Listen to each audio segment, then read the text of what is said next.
Agreed. All right, good morning Morning. and welcome. Beautiful day. It is a beautiful day today in Manatee All say it County. together. Like It's a beautiful day in Manatee County. We were calling you Ron Burgundy earlier. It is a beautiful day today in Manatee County. And today is Tuesday, April 26, 2022. A little frog in my throat today, but we're going to start today the way we always start the day in Manatee County. We're going to start by honoring God, and we're going to start by honoring our great nation. Today we have Sharon Walker of Community Christ Church is here to lead us in the invocation, after which Charles Stolteben will lead us in the Pledge of Allegiance. He is a United States Army veteran, retired, and reached the rank of colonel. Yes, sir. We thank him, of course, for his service. He didn't fill out as much of this as I would have liked. I would have read more about the gentleman. But still, sir, we thank you very much for your service. At this time, if you're able, please stand.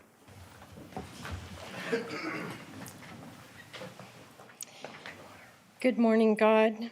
This prayer is being offered with praise and thanksgiving for the beautiful world around us and for your presence here today. May each one attending this meeting receive a special blessing as leaders called to serve and support the welfare and needs of all people in our beloved Manatee County. May this meeting's agenda be presented in a manner of leadership that's pleasing to you, God, with compassion, cooperation, justice, and compromise. We pray this in Jesus' name. Amen.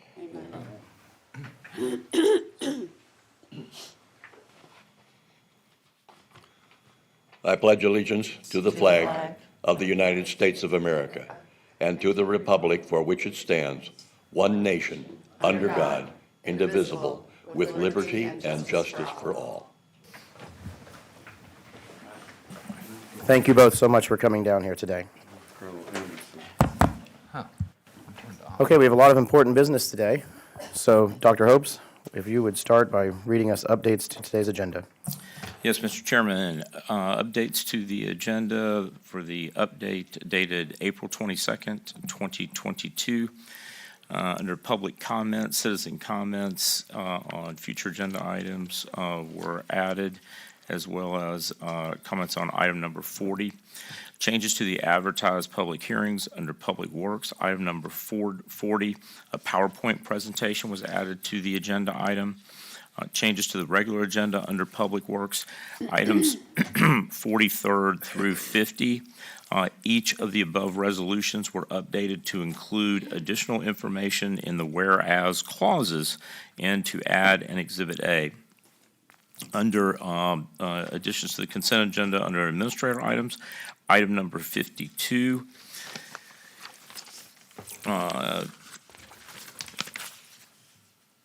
approval of 3 community project requests to the federal legislative agenda.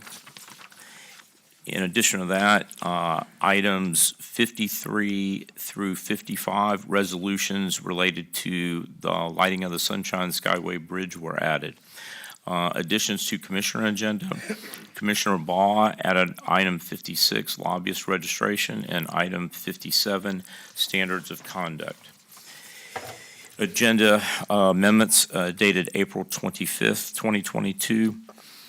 Public comments were added related to item number 40. Changes to the consent agenda under financial management. Item number 10 under budget amendment resolution was stricken through item number 4, which will be deferred to a later board meeting. Under changes to the commissioner agenda, under Commissioner Baugh, items 56 and 57 are anticipated to be motions to authorize the county attorney to work on those 2 issues. And Mr. Chair, that is it for the amendments to the agenda. Thank you very much, sir. Does anyone have any items they would like to pull from the consent agenda? Commissioner Cruz. Does anyone else have items while we wait for Commissioner Cruz? Number 2. Oh, that's easy enough. Number 2. Number 2, So we're going to pull number 2 from consent. Any other items, Commissioners? never heard of anybody that high. Okay, seeing none, we will move to future, oh, did you want to speak now, sir? I was going to go to future agenda items and come back to it. Commissioner Cruz, is that all right? Oh, you were banging on your computer there. We need to get someone to. You have an IT background, I see. Turn it off and turn it back on. Bangs on it. Okay. So then we'll move to citizen comment on future agenda items. So that's items that are not on today's agenda but may appear on a future agenda before this board. It seems that the folks at Leisure Lake have come out here to speak on an issue, so let's start with them. And I'll give you the order of the cards, and what you can do is just step up to the podium and you just sort of form a line. I won't make all of you stand there at once, but we'll go 3 at a time. So Jean McCormick will go first, followed by Don McInnes, and then Robert Wilder. That will be the order of the first 3. Here are the general rules of how we conduct ourselves here. You'll have 3 minutes to speak on your item. When you start, please state your first and your last name and your county of residence. Go ahead, ma'am. My name is Jean McCormick from Manatee County. I'm the president of Leisure Lake Co-op Incorporated Board of Directors. We are a mobile home park located on the west side of Business 41 before you enter the city of Palmetto. I will tell you a little history of our park. Our land was purchased in '59 for the purpose of a mobile home park. In 1963, homes were brought in. It was a very desolate area at that time in Manatee County. On the north side was a canal that ran from the front to the back of our property for the purpose of our runoff water. Years later, Highway 41 was built right outside our front entrance with a swell along the west side, pushing their runoff water into our canal. Again, 301 was built with the same idea. They also used our canal. Right before 301 was built, people started developing along the north side of our canal. On the east end is a house. Behind it runs a tree farm that is in that array, and also Bayou Estates. Their runoff is also running into our canal. We are at this point now of having severe problems for our residents and their homes. We found that the county does not have an easement to our canal. Therefore, we have no idea what all this means for us. We are in dire need of help in what we consider to be a large threat, as I stated before. And now we would ask Don McInnes to talk. I'm sorry, so if she's relinquishing the duration of her time, then I'll call the next card. So Don McInnes, is that you? Yes, it is. First and last name, your county of residence, and you'll have 3 minutes, sir. Of course. Good morning. Go ahead. My name is Don McInnes, also from Manatee County and Leisure Lake. As a shareholder in Leisure Lake Co-op, my home borders the North Drainage Canal, which has lost approximately 3.5 feet in the last 4 years. I'm here to tell you that we have a severe safety and liability problem, which has increased exponentially due to surrounding road and residential development. The stormwater from all the construction is now being funneled into this small drainage canal. We have had more than one instance of our senior residents slipping into this canal, one of whom spent the night there before being rescued. Manatee County, we understand, has a responsibility to maintain the proper flow of this canal. Their methods of maintaining flow consist of 2 things: spraying to kill vegetation and occasionally dredging the bottom of the canal. The end result causes a deeper canal, which then causes steeper sides, hence erosion, what I like to call erosion 101. This severe problem, brought on through no fault of our own, begs for a permanent solution, such as an engineered placement of a culvert pipe with tie-ins and a replacement of soil over that culvert. At this time, we ask for your assistance in helping us solve this problem. And at this point, I relinquish. Thank you. Thank you, sir. So Robert Wilder will be followed by Todd Gates, and then Pat McInnes. Good Wilder. morning. I'm Robert Wilder. I'm Vice President of the Board of Directors of Leisure Lake Co-op. We have two other members of our executive committee present at the meeting. Many previous boards have attempted to solve our problems with this drainage canal to no avail. All attempts were expensive stopgap measures. We are a 55-plus senior community and have 41 homes along this 3,000-foot canal. Many of the homeowners are gardeners in their backyard and also maintenance work in their backyard. We've had 2 residents fall in the canal when the banks collapsed. We could try to fence this whole length, but we can't, one, because in places there's only 3 feet of backyard left because of the erosion. Number 2, the fence will eventually fall into the canal because of the erosion. Approximately every 5 years, the county sends a crew in with a spider, which is a backhoe on legs to clear out the canal. The last time this occurred, the spider fell into the canal 3 times because the legs were extended to their maximum width to span the banks. The banks collapsed, which is a liability concern for the county, as is our problem with the residents and the foundations of the houses falling into the canal. The canal is only going to erode water, and the county will not be able to clear the canal because it'll back up, causing flooding liability concerns. As you can see from the photos, which Todd's going to show you in a few minutes, there's a large number of tall trees waiting to fall into the canal from the water runoff erosion, which will plug it up further. We're begging you to consider what we think is the best solution, which is to install a large enough round culvert the length of the canal covered with earth to drain the property to the east and into the property to the western end and out into the Gulf. Thank you. Thank you, sir. Todd Gates, followed by Pat McInnes. Hi, good morning. Todd Gates, Manatee County, and I am the manager of Leisure Lake Co-op. And the others from Leisure Lake have done a very good job of explaining the issues that we're facing.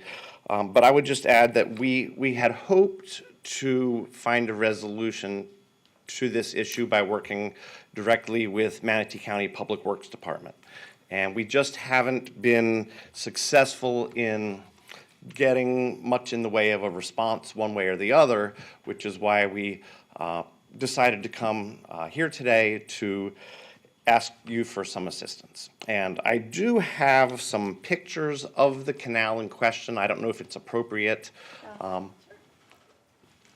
sorry? There's an X to your left. If you look to your left, there's an X. If you place it there, it'll come up on the Oh, screen. he's already got it up on the okay. screen, I think. Sorry. Oh, that's Rattlesnake Key. No, yeah. Right. Just right on those. Down a little. Sorry, sir. The Yeah, there you go. the Perfect. canal, last year before it was dredged by County Public Works. This is it after it was dredged. You can see the steepness of the lake bank, which has become somewhat of a danger for some of our senior residents. Here you can see the proximity of a home to that canal bank and how close it is to really falling in. Another one, you can see the proximity of a home to the bank. Behind one of the homes, it was so close to, the house was so close to falling in that we took action and had it remediated there. It cost us about $7,000 to install this riprap behind this one home to protect it. Here you can see the east end where it meets 8th Avenue West. And here is the west end at US 41, where all of the stormwater runoff from 41 flows directly into our canal. Same thing right here. So again, as the others have said, we would just ask for your assistance in finding ask for your assistance in finding a permanent solution to what has been an ongoing problem. Thank you. sir. All right, thank you, sir. So I was just asked where exactly this is. This is basically they're across 41 from Animal Services to help some of y'all. Pat McGinnis. Oh, we did Pat, didn't we? No, we didn't. Pat McGinnis. Good morning, Commissioners. My name is Pat McInnes, and I am from Manatee County. My husband and our other members of the board have given you an explanation of our need for assistance. My husband and I bought a home in Leisure Lake. We put a brand-new home in there against the canal with this great area in the back, and every day we go out and we can see more and more of a difference in the bank. At one point, just a few weeks ago, my husband put some decorative items out there just to give us an idea. One is like this, the other one is already bending over. We're just begging you for assistance here, and I would like to ask Commissioner Bellamy, if you would be joining us at some time and come into our community, since you are our commissioner for our district. So, ma'am, during public comment, we don't converse with commissioners. You just make your statement during the 3 minutes. I Thank you. understand. Okay, but just to please take into consideration that this is such a very, very serious issue, and we have tried, and we do need help very desperately. Thank you. Thank you, ma'am. We have more folks signed up for comment. I'll just say real quick to the folks at Leisure Lake, we won't take this issue up during our meeting today, but the head of Public Works is here, and obviously the county administrator is here as well, and your commissioner, Commissioner Bellamy, is here, and they all heard you, and I'm sure you'll be hearing from them soon. So the next three cards I have are for Glenn Gibellina, Andrew Griffin, and Todd Matheson. So we'll start with Mr. Gibellina, first and last name, county of residence, and you'll have 3 minutes, sir.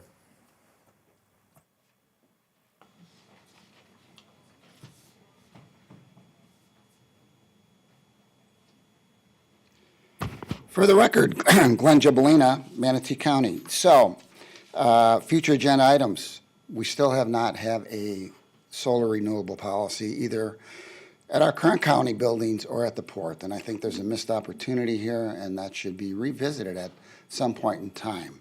FP&L is doing the solar farms. They must think there's a good return on that. We need to start investing in our own electric bill. Impact fees for workforce housing. We're in a crisis. I think you all know that. The LORAs should be brought for review to our committee for evaluation of the affordable housing before adopting.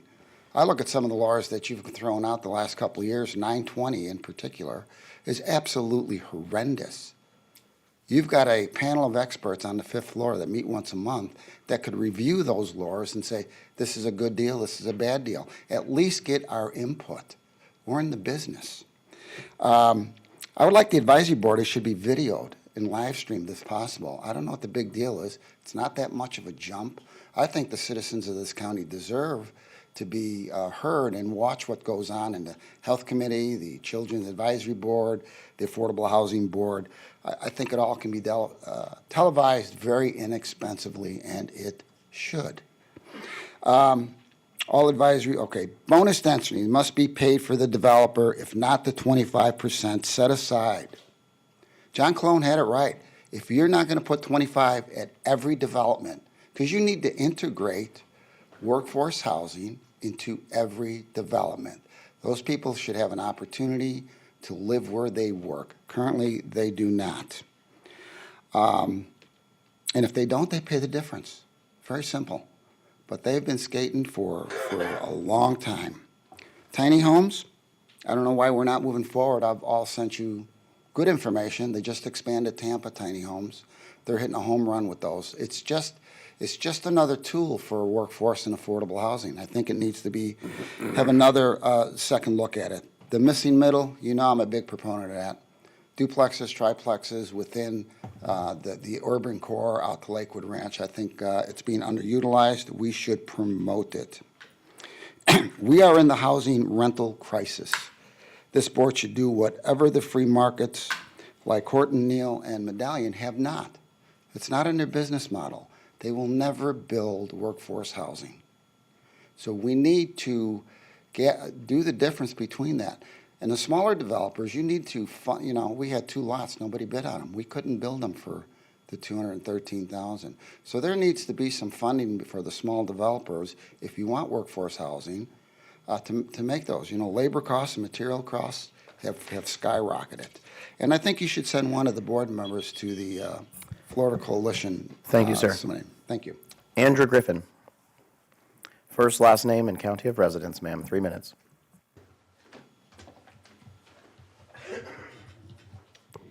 Andrew Griffin, Manatee County. So I'm kind of mimicking some of the comments Mr. Gibolina said. You know, as supply and demand go up, you know, we're having a shortage in affordable housing. We're having a shortage in affordability in this county. This county, at one point, used to be one of the most affordable counties in the state of Florida, and now it's not that way. This county has taken a different look and appeal than it used to once have. You know, I realize that a lot of people up here are, you know, sponsored and supported by the developers in this county. And, you know, the developers need to start getting on board with helping with the affordability issue in this county. There is a way for them to make money and also provide some sort of affordability for the residents of this county.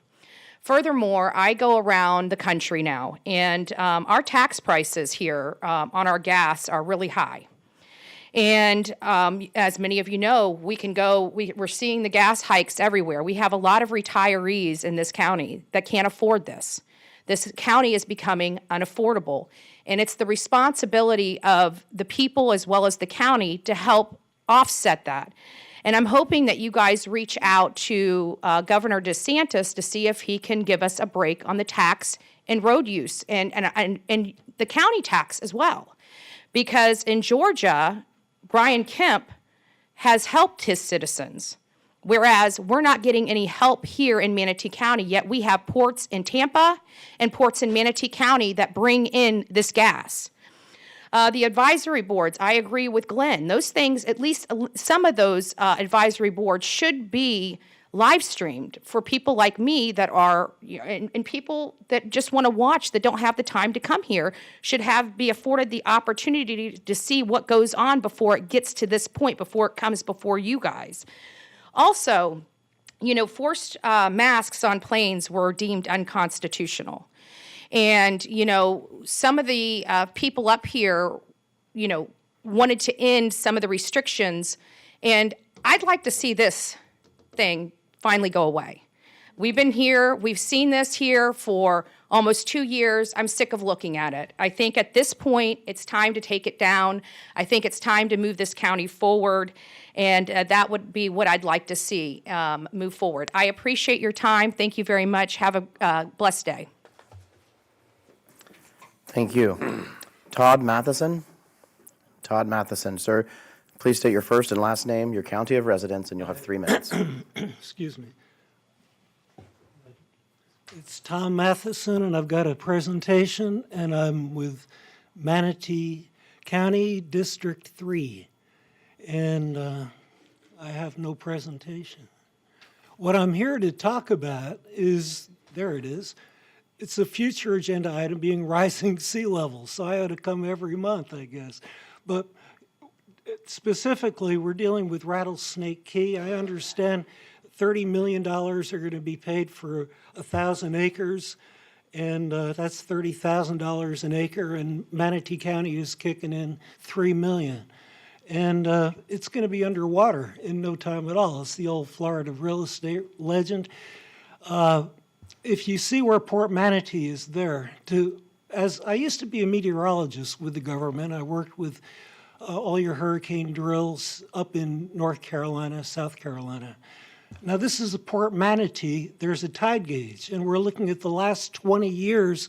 In the summer, it rises, in the winter, it falls. So there are 20 rises and falls from 2002 to 2022, and it's risen about a half a foot in 20 years. Right across the bay is St. Petersburg, as you can see, and similarly, since it's right across the bay and the gauges are good, another showing of a half a foot rise in 20 years. Now, St. Petersburg is the benchmark for Tampa Bay. It's been there since 1947. And if you look, it's got a gradual rise.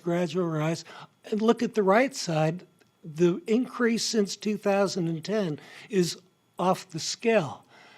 Now, that's what we've got. Now, here's the forecast, the 2022 sea level rise technical report from all these federal agencies providing guidance, which says rise in the next 3 decades is anticipated to be, on average, 14 to 18 inches for the Gulf Coast. Most of the rise, the most rise is going to be right where the Mississippi Delta comes in. But for us, figure a good foot, 14 inches. So this is a projection for St. Petersburg, starting with 1960, going up to 2100. And you see these various curved lines of different colors, and they go up to 7 feet at 2100 feet, or they're as low as, 1.5 feet. That's if you use the old curve. The forecast on this 2022 report is it's going to be a foot. So what do we got? Come on, there. So if you zoom in and look at the track of where we've been since 1960 and where we are now and where we're going, if you look at 2020, the trace is above the 5 possibilities. So we're certainly in trouble. Now, there's a sea level rise view. Thank you, sir. This is sir. the good part. Can That's I the just end show of- you this? We'll give you 30 more seconds. I don't want to miss Thank the you. good part. This is good. This is Rattlesnake Key right now. This is a sea level rise viewer for high tide today. To see what it's going to be when it's a foot higher, that's it. It's underwater. That's a 1 foot rise. The key is gone. Now, this is a close-up of it. Why we're going to fork out that kind of money, I don't know. This is Manatee County with a 1 foot rise, and we're going to be affected everywhere, certainly by 2050, and people are going to start evacuating. Things are going to get ugly. Now, this is a 3 foot rise for Cortez, and according to those tables, it could well be by 2070. Okay. Underwater. So the I think we moral get of the it. story is, where's the captain? Are we planning ahead? Thank you. Thank you, sir. Thank you. Yeah, I don't know if you showed us the good part or the bad part at the end. I think you mislabeled that. Well, as a meteorologist, Okay. Thank you, sir. I don't have any more cards for future agenda comment. Is there anyone from the audience, though, who would like to come forward to speak on a future agenda item? Yes, sir. So just state your first and last name to the microphone, your county of residence, and you'll have 3 minutes to speak on a future agenda item, sir. My name is Vito Damanti. I'm a Serbia. The reason why I'm here, because I had a bad Your county of experience. residence, sir. Oh, I'm sorry. 912 Cypress Wood Lane. Okay. And the reason why I said the address, because maybe the experience that I had, maybe some of you should go through this dealing with code enforcement. So what happened was, for three times my backyard got flooded. I called them. I went there 4 times. And yet, it took over 1 year to tell me that they cannot do nothing about it, and to go and sue the person next door that she raised her dirt. So, over 1 year, then I finally went to see my commissioner, Serbia, and she helped me. Now, it took them so long to start the job because they told me it was going to take 2 months, and it took over 6 months to do the job. First of all, why do we have code enforcer? For what? If they cannot help me, and because the neighbor could be that she knows somebody, which she does, because it's a fact. Now, where does it leave me? I'm just a dummy. How do I know to come here and talk to you people? Why should I come here? I don't even want to be here. But what about if there's a dumber guy than me waiting out there? Or should he grab his gun and go talk to these people? It's not right. But what are you guys doing about it? I had a guy tell me she did not raise the dirt. Well, how did the dirt get there? One of the code enforcer. How did the dirt get there? I've been becoming a drunkard because of this. And I'm a cement finisher by trade. So if code enforcement wants to teach my job, I don't know what the hell, what are you guys doing? What do we need you guys for? I'm sorry, but now they did the job, and listen, this is the best part. They went in my yard, my neighbor, they didn't go into her yard. This is the person that did all the trouble. Then they skipped, went into the other people's yard, and they went that way. And anyway, her yard was never touched. And the water department told me that they were going to take the fence down and do the job right. Now, even so they did this, in 2, 3, 4 months, it won't be worth nothing because what they did is only 2 feet wide. The branches, the roots, going to be full of that. Okay. So now tell me, what should I do? I could not sell my house because if I would have sold my house, somebody would have sued me for having. Okay, sir, so your time is up. I think we get the gist here. Again, the head of Public Works is in the audience, so he heard your concern, and your commissioner is here, and she heard your concern. And what we'll do is, we'll see if there's anyone else that needs to speak, and then we'll go through the board, and I'm sure commissioners, so stick around. I'm sure will. commissioners will speak to your concern. Thank you. So, okay, is there anyone else in the audience who would like to come forward for public comment? Seeing no one, we'll go to the phone. Is there anyone on the phone who has called in for public comment on future agenda items? There is no one on the phone at this time. Okay, we'll close public comment for future agenda items. The order of the board is Bellamy, Whitmore, Cruz, Baugh, Servia. Commissioner Bellamy. Yes, lot going on. I'm just going to speak on the concerns that I have. And check. I'm just going to speak on the concerns that I have in my district. I will take and bring my cars down. I will meet with you. It's probably Friday sometime I can come out, although Friday I'm open. I did see Mr. Butso come down and give a card, and I'll speak with him and make sure myself, the county administrator, and Mr. Butso is on the same page so we can look at options and see what we can do. And thank you. We're sorry for your inconvenience, but thank you for coming down and bringing it to our attention. Thank you, sir. Commissioner Whitmore. I just, regarding, you're seeing some people up here wearing masks today. Thursday, we had an employee up here that, well, no, well, okay. Okay, we have an outbreak of COVID in the building still, and just like everywhere else. So I'm comfortable with the screen still being up. I don't wear a mask unless I need to, and I feel like I need to, and I haven't. But what I'm trying to say is, you know, if this is a public health thing, and I agree with Dr. Hope's keeping it up. Rattlesnake Key, I understand our meteorologist friend, what you're saying, and at the minute you said that, I said that would be a great place when probably we're all dead and gone, when it's elevated, for snorkeling and diving in that key area. The state is buying this. The county isn't. We are putting a small amount of money in it. It is a developable lot, and we've had threats from people, not threats, saying they're going to build on it. We would rather preserve it for the enjoyment of the county and for water quality and stuff like that, to keep it. So I still support it, but I understand your concern. I live on Anna Maria Island, so my house won't be there. So I get that. But, I appreciate the information in the email that you sent us. Somebody sent us an email. Thank you. No, sir. No, sir. That's all. So we're now on Commissioner Cruz.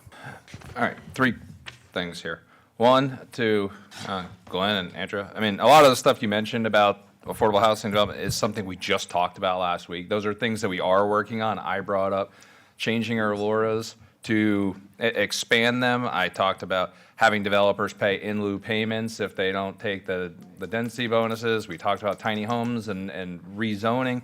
And so everything you mentioned is something that we all set as not policy per se, but directing staff to bring back to us for policy. So we do hear you, we're cognizant of it, and it is in fact being worked on. Like literally everything you said up there is something that I'm trying to work on. So second, the fishbowl. I've tried to get that thing taken down over and over and over again. I've asked multiple times to take that down.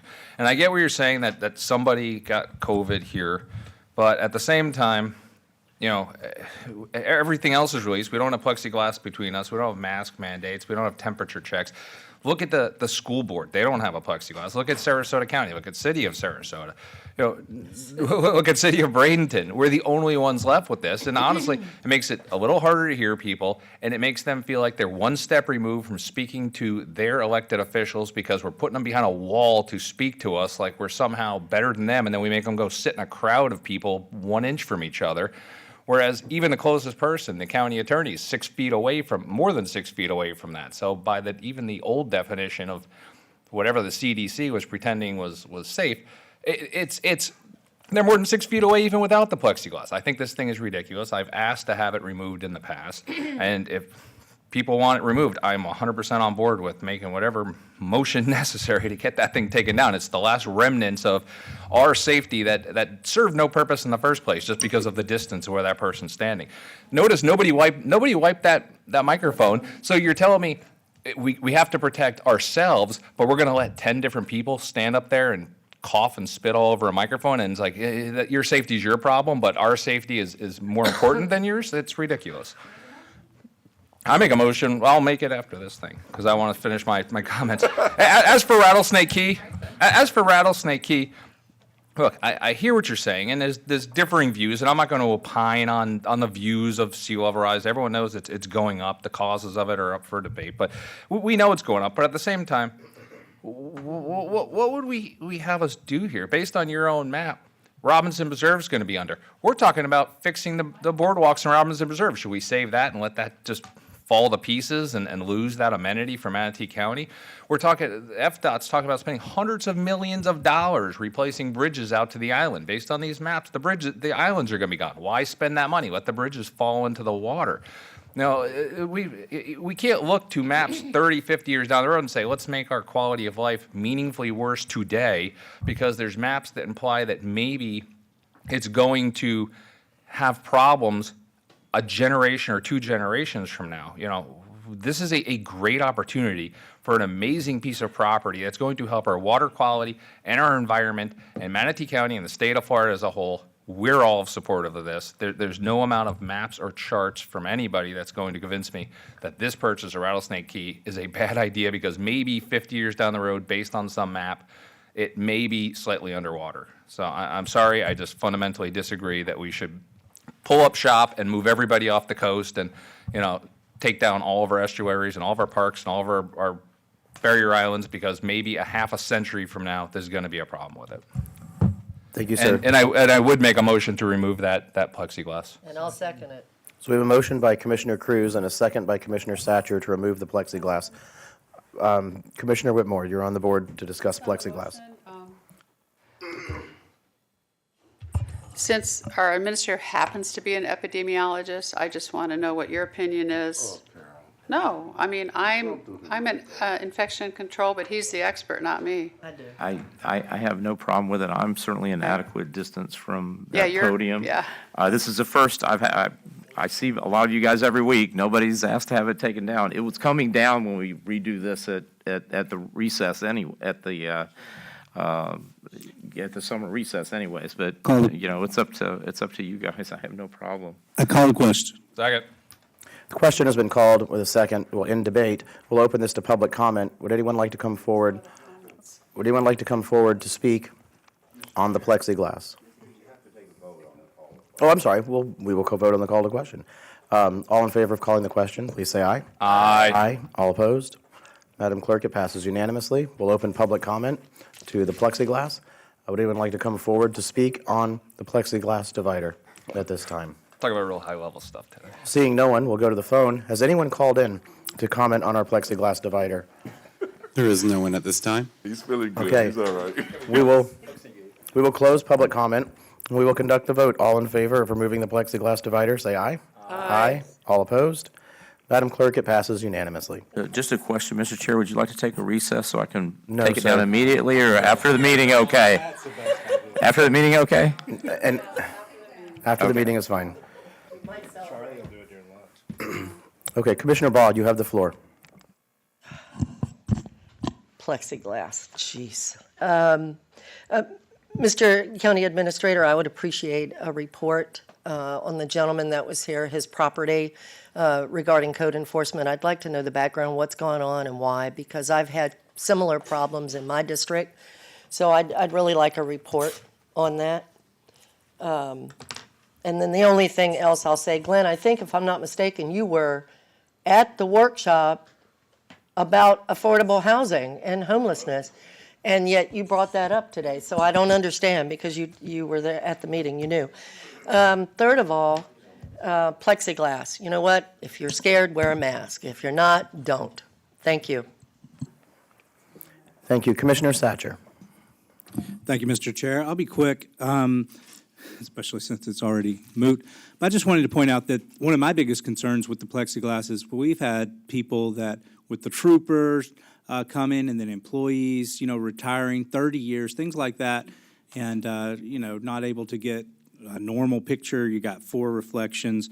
And for them, it could be, we're up here, twice a week, but for them, it could be a real big deal.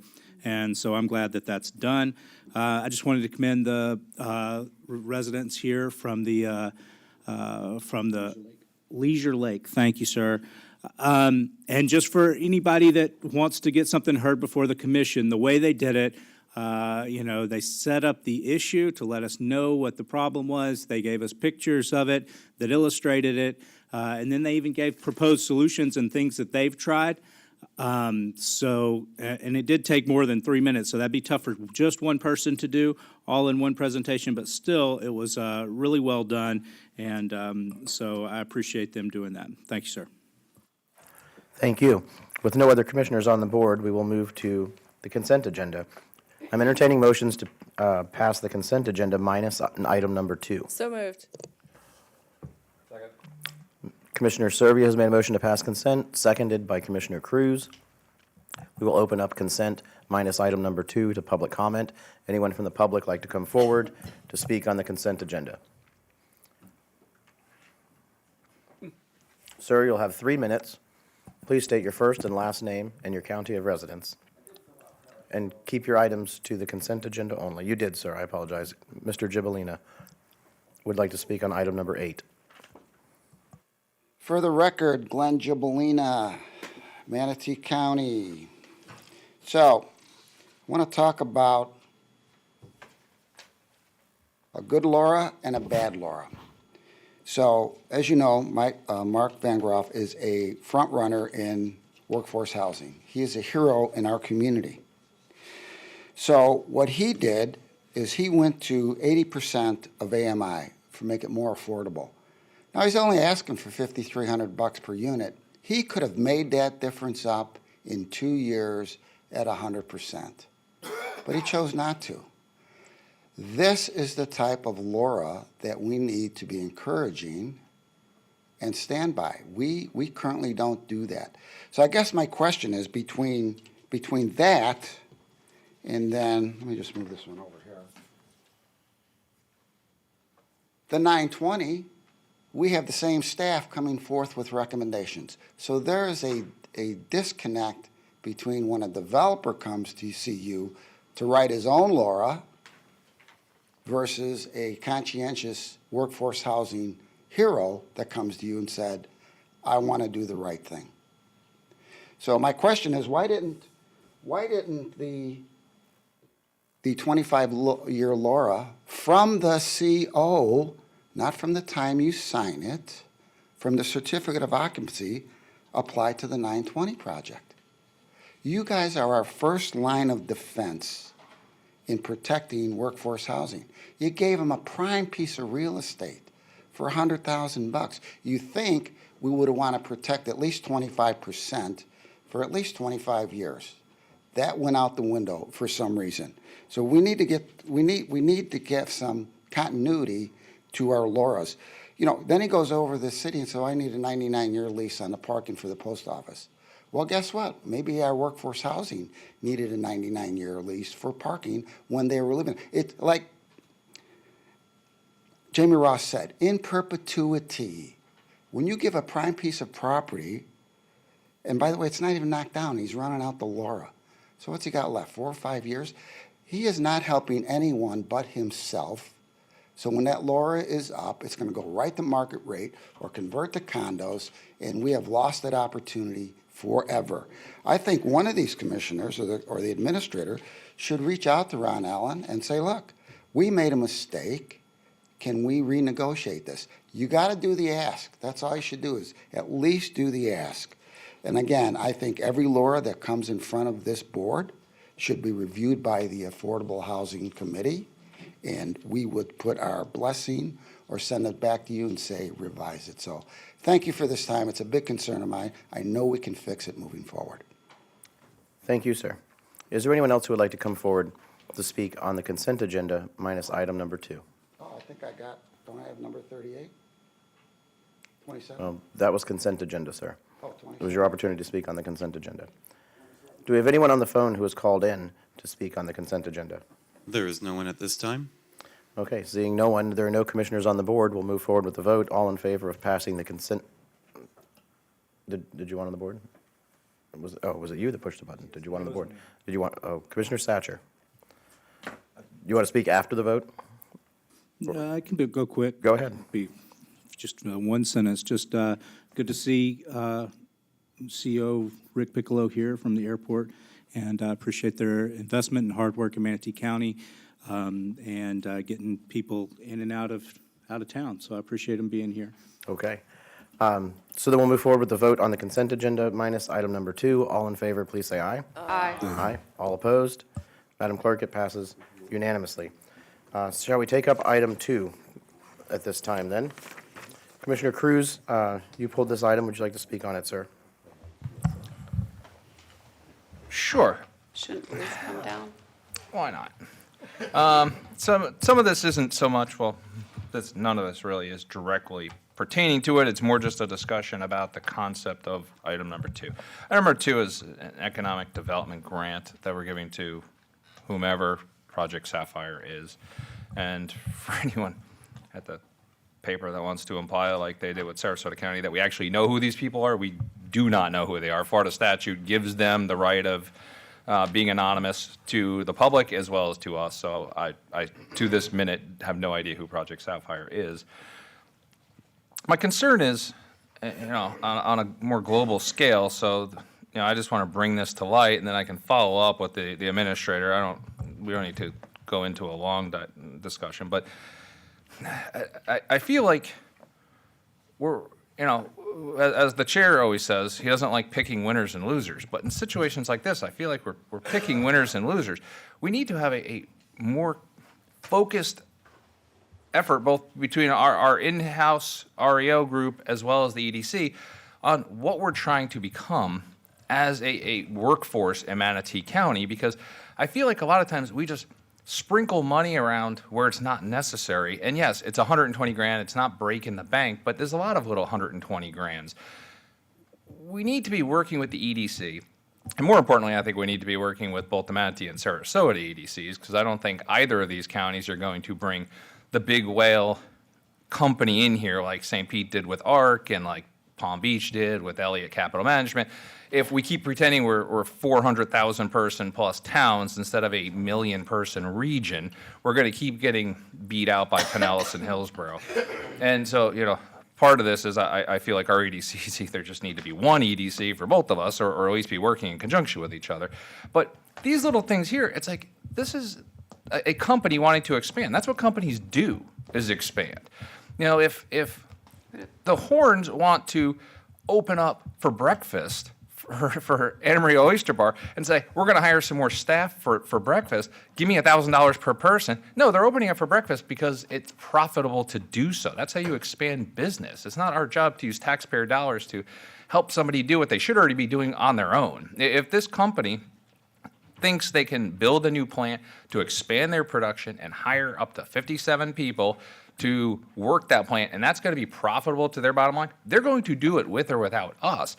So I don't see how this is good use of our funds, because at the end of the day, Manatee County and the country as a whole does not have an employer problem right now. We have an employee problem right now. Unemployment's sub 3%.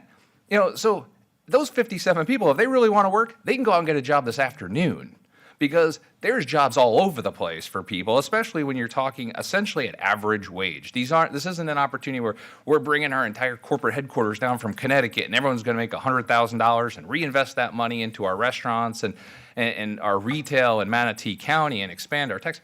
They're proposing the same wages that our starting teachers get, our starting first responders get. This isn't moving a needle. These 57 people, if they want to work right now, could get a job today if they really want to work right now, because people are begging for employees. So I don't understand the concept we have right now of facilitating people expanding their business for their own interest with taxpayer dollars. I think we should be accumulating this money and using it on a bigger picture, working much closer with our EDC. And as I said, I think it should be just a Sarasota, Manatee combined EDC, because I don't care where the company is, because if it's in Sarasota, they're going to live in Manatee. If it's in Manatee, they're going to live in Sarasota. It's one major region, and 1 million people in a region brings in more business than a 400,000 person town. Our universities transcend each other. Our livability and our businesses changed. When my family started business in the early 90s, it was in Manatee County, and we lived in Sarasota. It was perfectly fine. So I think we need to be taking a step back from these little dribbles of taxpayer dollars going out the door and focusing on a bigger picture on what we want our workforce to look like in the future. Where are key industries? And then using these dollars to go out and find the big flagship people in those industries and bring it in, rather than this. I don't like these little nitpicky $1,000 to hire somebody at average wage kind of stuff. So that's just my opinion. I don't think this is accretive to the workforce of Manatee County. No offense to this company. Again, I don't know who they are, and they're going to hire 57 people, and they're going to be happy to work there. And I'm sure this company is an amazing company. It's listed as a well-regarded and long-standing company in Manatee County. So again, no offense to them, because I don't know who they are, but I just don't like this policy of dribbling little dollars out to people to do what they should already be doing as a company. I think we should be taking this money in bigger chunks to find the real companies to come in here, because we can't keep being a service, tourism, construction, cyclical cycle economy in Manatee County. We need to start moving ourselves forward if we're ever going to grow and thrive as a community. Thank you. Well, you certainly picked an issue that everyone is interested in. The order of the board is Baugh, Servia, Whitmore, Satcher. Commissioner Baugh. Yeah, I just wanted to say that it's funny that Commissioner Cruz brought this up, because I have had conversation about how I've had it with people in Sarasota, I've had it with people here in Manatee, that we do need to start looking more regionally between Sarasota and Manatee and not just here. And the thing of it is, whether or not that means that the EDC in both counties stay separate and we just have another branch, if you will, I don't know how that they would decide on how to do this. But at the same time, I think that Commissioner Cruz is correct. It is time that we start looking at your larger corporations that can bring in their headquarters and so forth. We need to really start working on that hard. We're missing the boat in so many ways. I think it's still important. I don't know who this company is either, but at the same time, it is good that, we are still bringing small businesses in. We need to do that. The majority of businesses in the United States are, 100 employees or less. So it's a very important issue, but I do think that we need to start looking and come up with something that's more of a regional situation. Thank you. Thank you, ma'am. Commissioner Servia. Thank you. So I'm going to offer just a little different perspective because I'm a native Floridian. I've been here my whole life. I've worked in this community my whole life. And just a few little facts about economic development. So it is a very systematic approach to bringing certain jobs here that create a very good return on investment. It's never just done, mishmash. This is done in a very systematic approach. And I encourage you, Commissioner Cruz, to get with some experts who are doing this locally and understand the return on investment. Because for every dollar spent, we get much more money in return. So those are facts.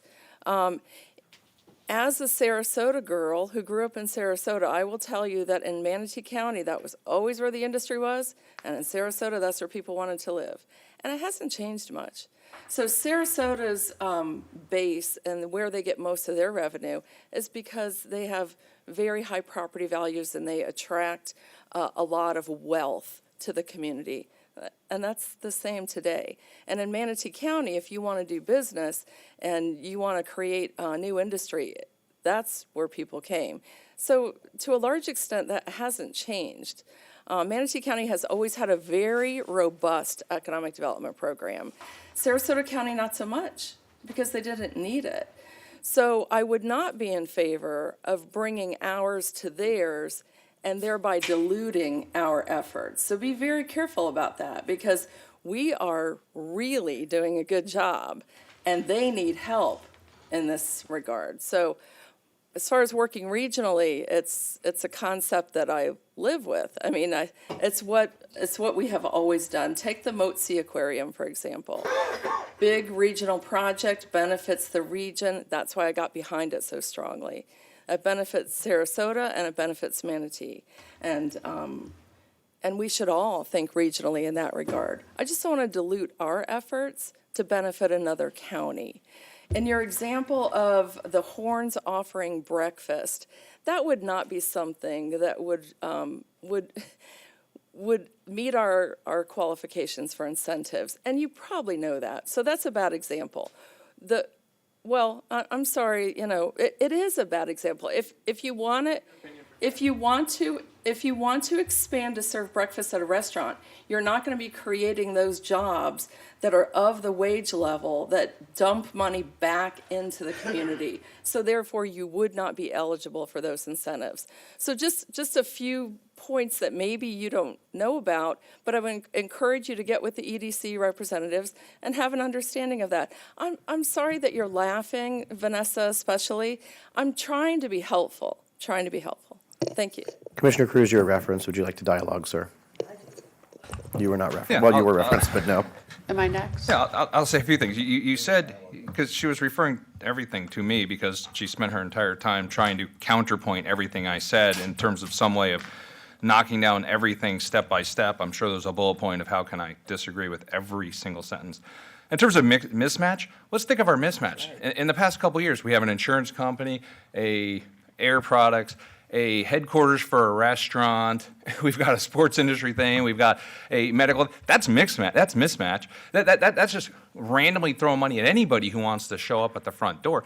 That's not a concerted effort. That's not like Palm Beach, who brought in Elliott Capital Management and spent all of their time and money trying to bring in other private equity funds and ancillary services. That's not Jacksonville bringing in back office from banks and bringing in all of their ancillary services. That's a concerted effort. What we're doing is a mismatch of just throwing money around. Because you look at St. Pete, they brought in ARC. Now ARC is spending tens of millions of dollars building a huge innovation lab up there to help train and skill people in St. Pete so they can use them. That's where your effort goes. You overspend to get the people in who are going to be accretive to your community. So it's like, I disagree. And as far as the other little silly things, just to kind of knock things I said down, AMOB pays over $15 an hour for their dishwashers. So, and this right here, based on what their average pay has to be, is only like $23 an hour to qualify for this incentive. So if John and Amanda are paying $15 for dishwashers, I'm assuming they're getting pretty close to qualifying for this. So I think your example is a bad example to imply my example is a bad example, because I don't think they're far off from where this pay is, honestly. And I would bet there's a lot of people at AMOB making $46,000 to $50,000 a year. And I did, in fact, talk to the EDC. I've talked to commissioners in Sarasota. I've talked to Sharon at length about this, and we've had detailed discussions. So to imply I'm just coming up here and arbitrarily saying something without doing any background research is a complete fallacy and just trying to imply I didn't do my homework, which I clearly did. Commissioner Serby, do you have anything else to add? No, thank you. Okay, so Commissioner Whitmore, you're next on the board. Yeah, let's all take a deep breath. We all can have different opinions, and that's fine. And I understand, yeah, I was listening to Commissioner Cruz. I see where he's coming from, but when this all started, I've been here when the unemployment was 12%, and I was here during COVID when it first started. It went up to 17%, short, but it went up to 17%. And this department was formed because of the 12% unemployment. I was here when we started this economic. Karen Stewart was hired to start this department.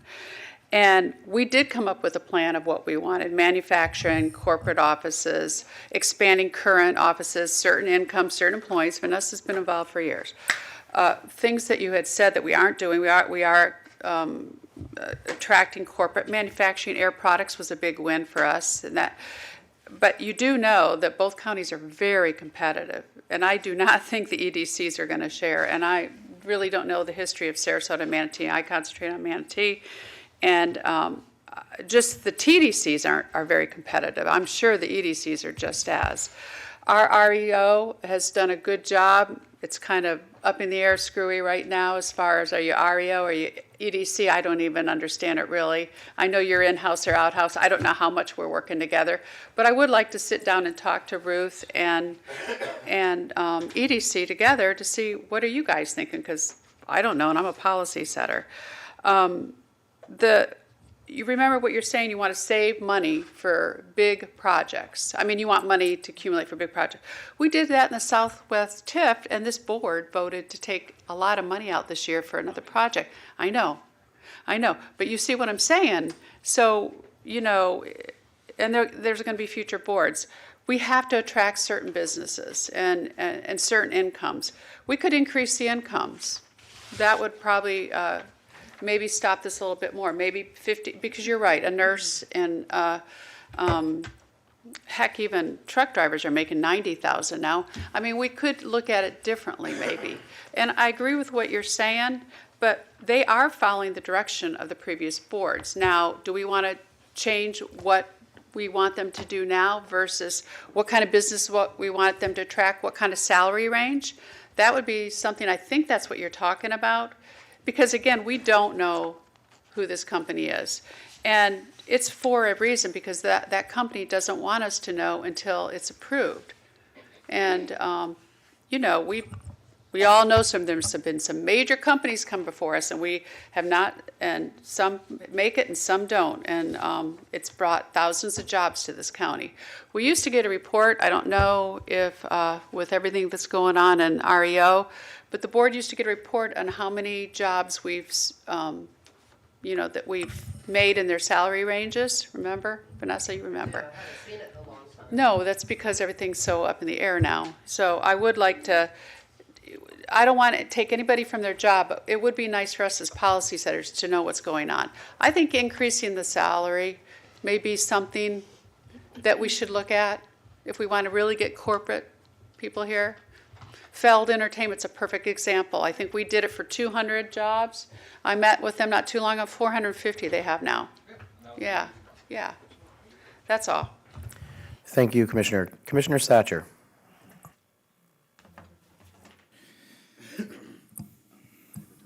Yeah, I would just say that I think the overall, I don't know that if of course, you know, we're only our own commissioner, we're ourselves, but I don't know that I would have picked this project to be the one to bring the policy issue up, but the policy issue is probably legitimate.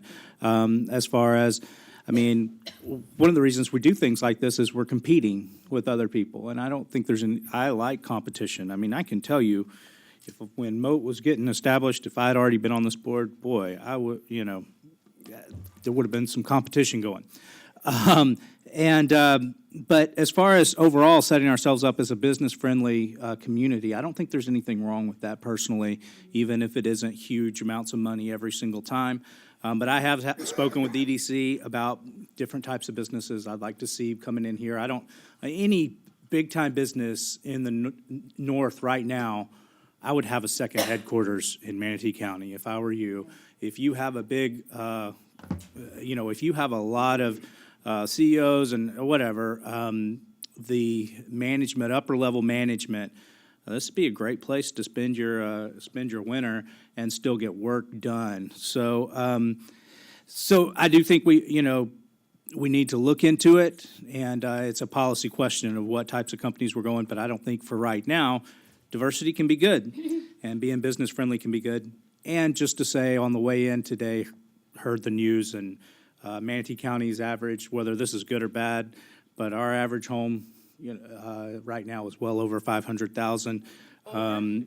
Over 500, and Sarasota's is under for what is sold in the last month. So things change fast, and good or bad, we've got to stay on our toes to adapt to it as we move forward. Thank you. Thank you, sir. Commissioner Baugh.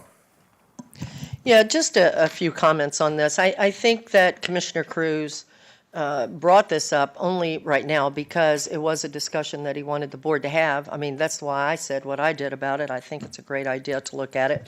And like I said, I don't think that necessarily we need to get rid of our department here. I didn't mean it like that, nor should Sarasota. The two EDCs are very important, and they both, right now, are working competitively in some ways against each other, which I don't think is beneficial to Sarasota or Manatee. This is not the same county or state that we've had in the past. We have changed quite a bit, and we're seeing a lot of growth. I found the comments condescending, actually, Commissioner Serbia, that you made. And by the way, I wasn't laughing, so I don't know why you would do that, but or say that. But it seems to me that, we have people on this board, I for one, that's been here longer than you. I know what Carol Whitmore was talking about, Commissioner Whitmore. She's absolutely right. And Commissioner Cruz has a lot more experience in real estate than anyone else on this board. So to tell us we need to figure out how it works, I think is condescending and inappropriate to any commissioner up here. We need to all be treated fairly and with respect by all. But the bottom line is, we are seeing a lot of growth, and we have to adjust to that growth. And it is time that we start looking at things on a larger level to move this county forward. I remember when I talked to Dr. Hopes about coming here, my question was, how do you take us to the next level? Because we are going to the next level. We don't have a choice. We don't make people move here to Manatee. We don't make people come to this state. It is happening. And some of us up here were not born and raised here. We are transplants and love this state. And it is my state now, but I was not born here. So it's just food for thought, having a conversation, something we need to talk about, and because it is policy, and we need to have a discussion. So thank you.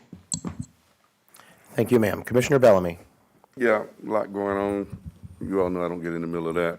But the reality of it is, when we're talking about the incentives, whoever the Sapphire is, I'm sure they're probably listening. And we're not talking about we don't want to do the project or something like that. We're talking about is how we can look at this policy and expand for the greater good as far as bringing business. And there's different tones and different approaches on how people look at that. So I understand that. But one thing I think you all need to listen to, and I don't really piggyback off a lot of the citizen comments, we can give these incentives, we can give these people jobs. Where are they going to stay at? Yeah, that's why they need more. And the reality of it is, I think Commissioner Satcher said that we're averaging at 500,000. And as far as the amount the average cost for houses, some of these jobs will not be able to afford that. We know that. Am I correct? So back to our workforce housing and back to our affordable housing, or even a little bit more direct to the tiny homes. If we can come up with funds for this, right? How can we come up with funds to support tiny homes and support affordable housing? And to use the word She may go crazy back there. But to use the word to say that we are a gatekeeper, to a certain extent, we are. And here's the reality of it. When we're talking about this project, we have to position ourselves to say, okay, if we want to bring these entities in and project those type jobs, and obviously those workforce individuals will not be able to afford living here right now, we need to be proactive and find a way to get in front of that. And I know that course is ran. Commissioner Cruz said this was something we should have addressed 10 years ago, but we're the difference-making board right now. And we take pride in that, am I right or wrong? So the same way we have an opportunity to come up with these incentives right here, I think we do need to be creative and come up with incentives and make sure that we move forward on some affordable housing, workforce housing, so we can get it done. The proof is in the pudding that we do what we want to do, so let's see, can we get it done? Thank you, sir. In March, the average home price in Manatee County was $525, and I have it on good authority from the association that we're likely to see a significant increase in April. Yeah. We try to reach a point where working folks are out of the market entirely, so the only people buying houses are the wealthy. And so, And cash. right, interest rates are going up, of course, so, Anyway, get into all the details on that.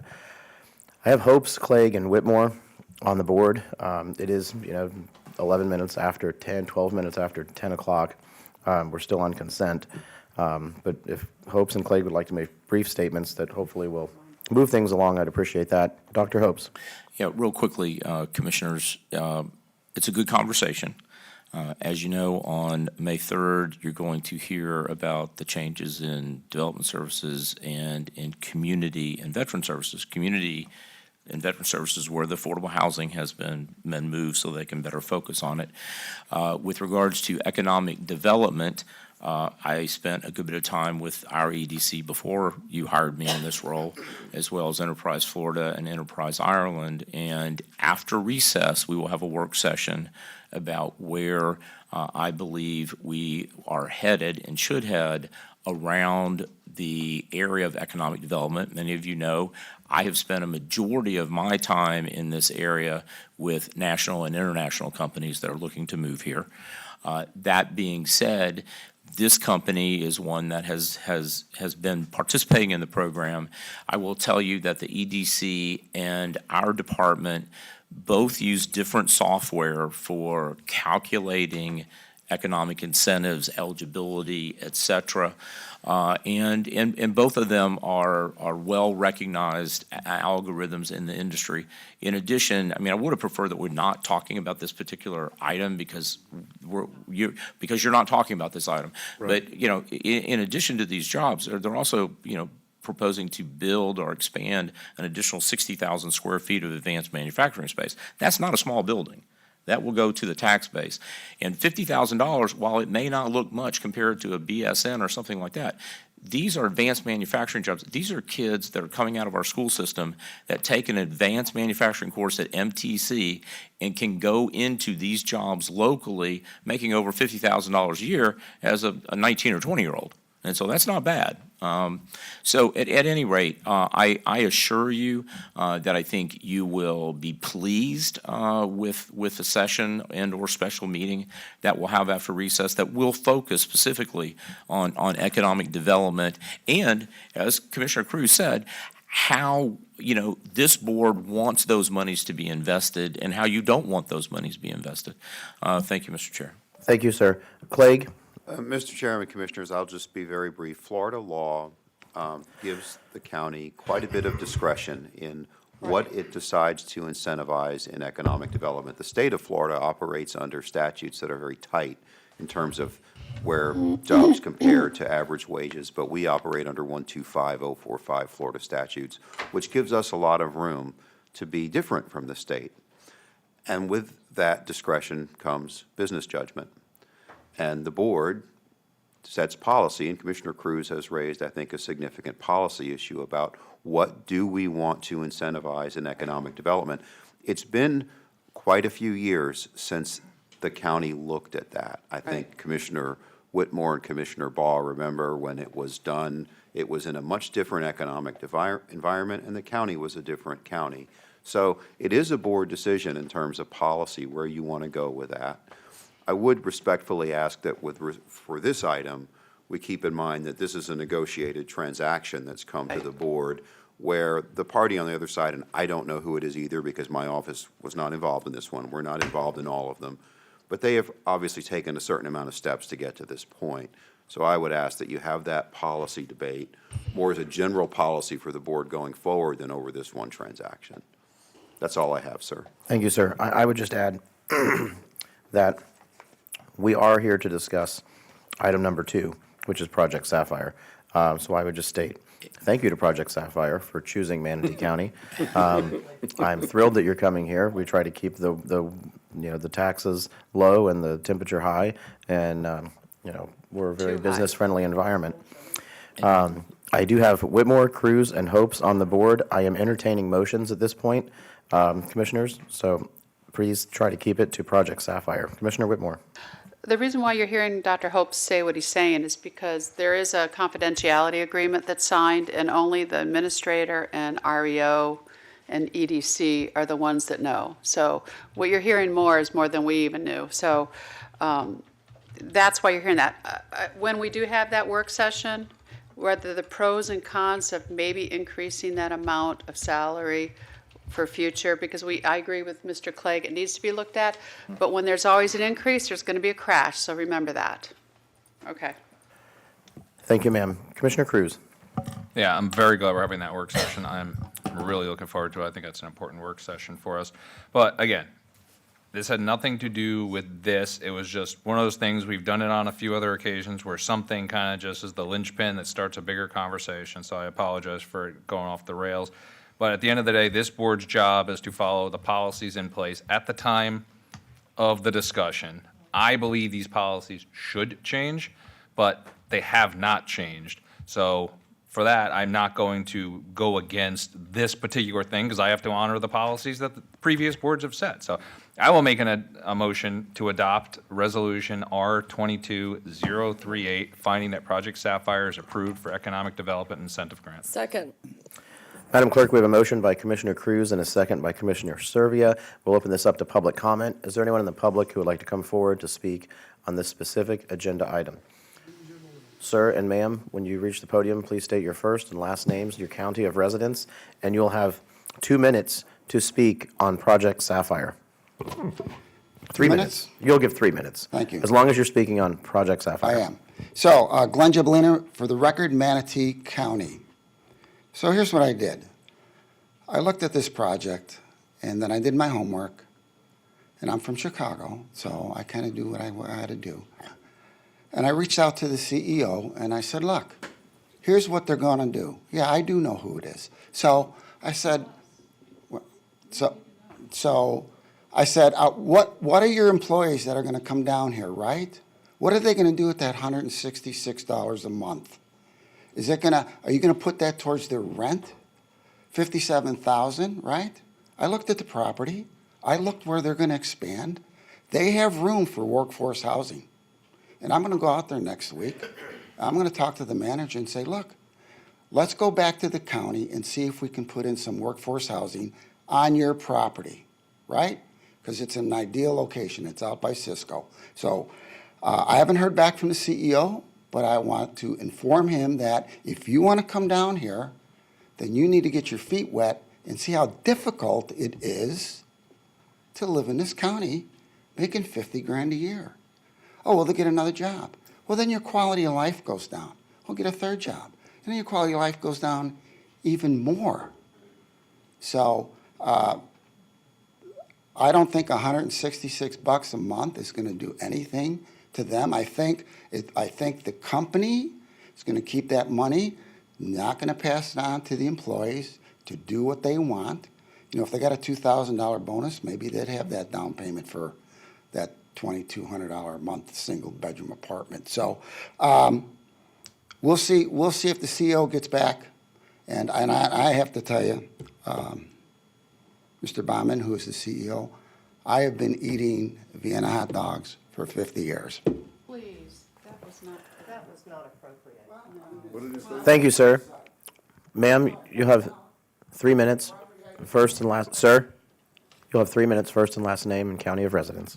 Andrew Griffin, Manatee County still. And I have, well, first of all, I want to say that I was highly offended by comments of Misty Servia, and I really think that that was inappropriate behavior up here. Project Sapphire, please. I agree with Mr. Cruz. I'm getting there. I agree with Mr. Cruz, but these were part of the discussions. So I wish that this here would be tabled until we actually have the larger conversation of how we want to invest our money here in this impact. You know, Attorney Clegg says that, you know, we have a wide range of being able to do things. Why didn't we have these conversations prior to? I mean, I don't see how potentially 120,000, that's what I'm understanding this, if I'm reading it correctly, is really going to stop this business from building or bringing these jobs to this community. And I don't understand why we are spending our taxpayer money where it could be utilized in a better, in something better. I'm sorry, but again, you know, Glenn and I are here because this county is becoming unaffordable.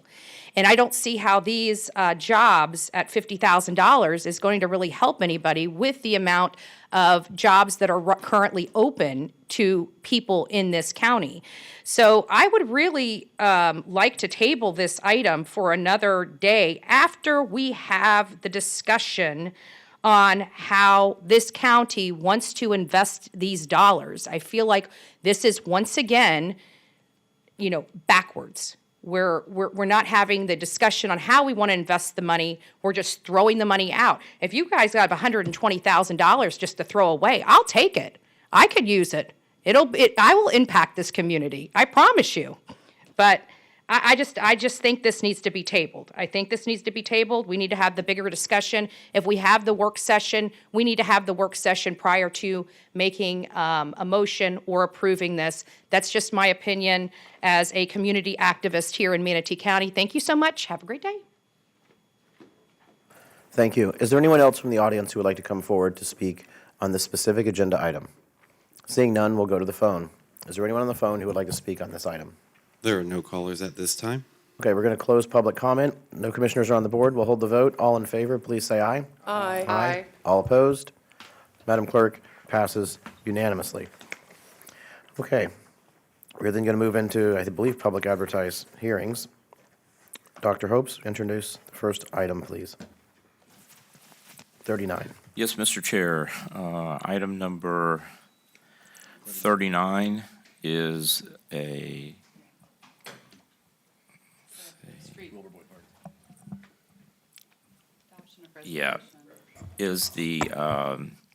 the adoption of the resolution naming the Entry Road GT Bray Park, commonly known as 23rd Avenue Drive West, the Wilbur Boyd Boulevard. Thank you, sir. I see no commissioners on the board for discussion. We'll move forward with public comment. Is there anyone from the public who would like to come forward to speak on the adoption of Wilbur Boyd Boulevard? Seeing none, we'll go to the phone. Is there anyone on the phone to comment on this item? There's no one on the phone at this time. Okay, thank you. We'll close public comment. I'd like to make a motion that we approve resolution R22-070.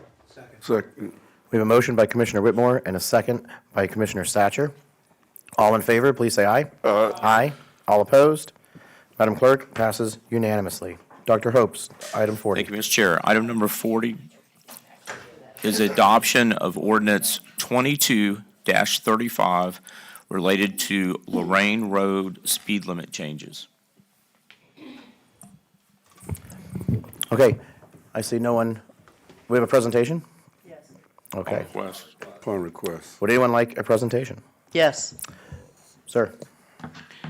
Good morning, Chair. Good morning, Commissioners. For the record, Vishal Kakkad, Public Works Traffic Engineering Division Manager.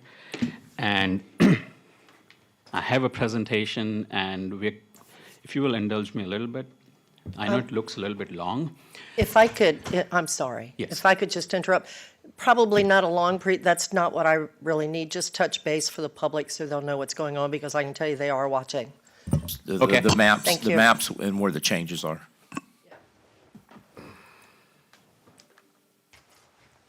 So the ordinance that we have in front of you covers Lorraine Road, which is and two sections that we are considering today. One is going from north to south, State Road 64 to Rangeland Parkway.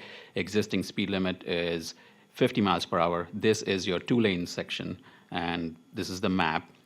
So this is north. At the north end, you have the temporary traffic signal, which will be a roundabout. This is the state road. And then as you go down south, right by Rangeland Parkway, just north of the new Publix over there, that's two-lane road, which we are proposing it go from 50 miles per hour to 45 miles per hour. I can't tell by the map. I don't know that all the residents know exactly where you're talking about. Can you just kind of? Okay. This is, okay. The north end, that's State Road 64 over here. This section this is Rangeland Parkway over here.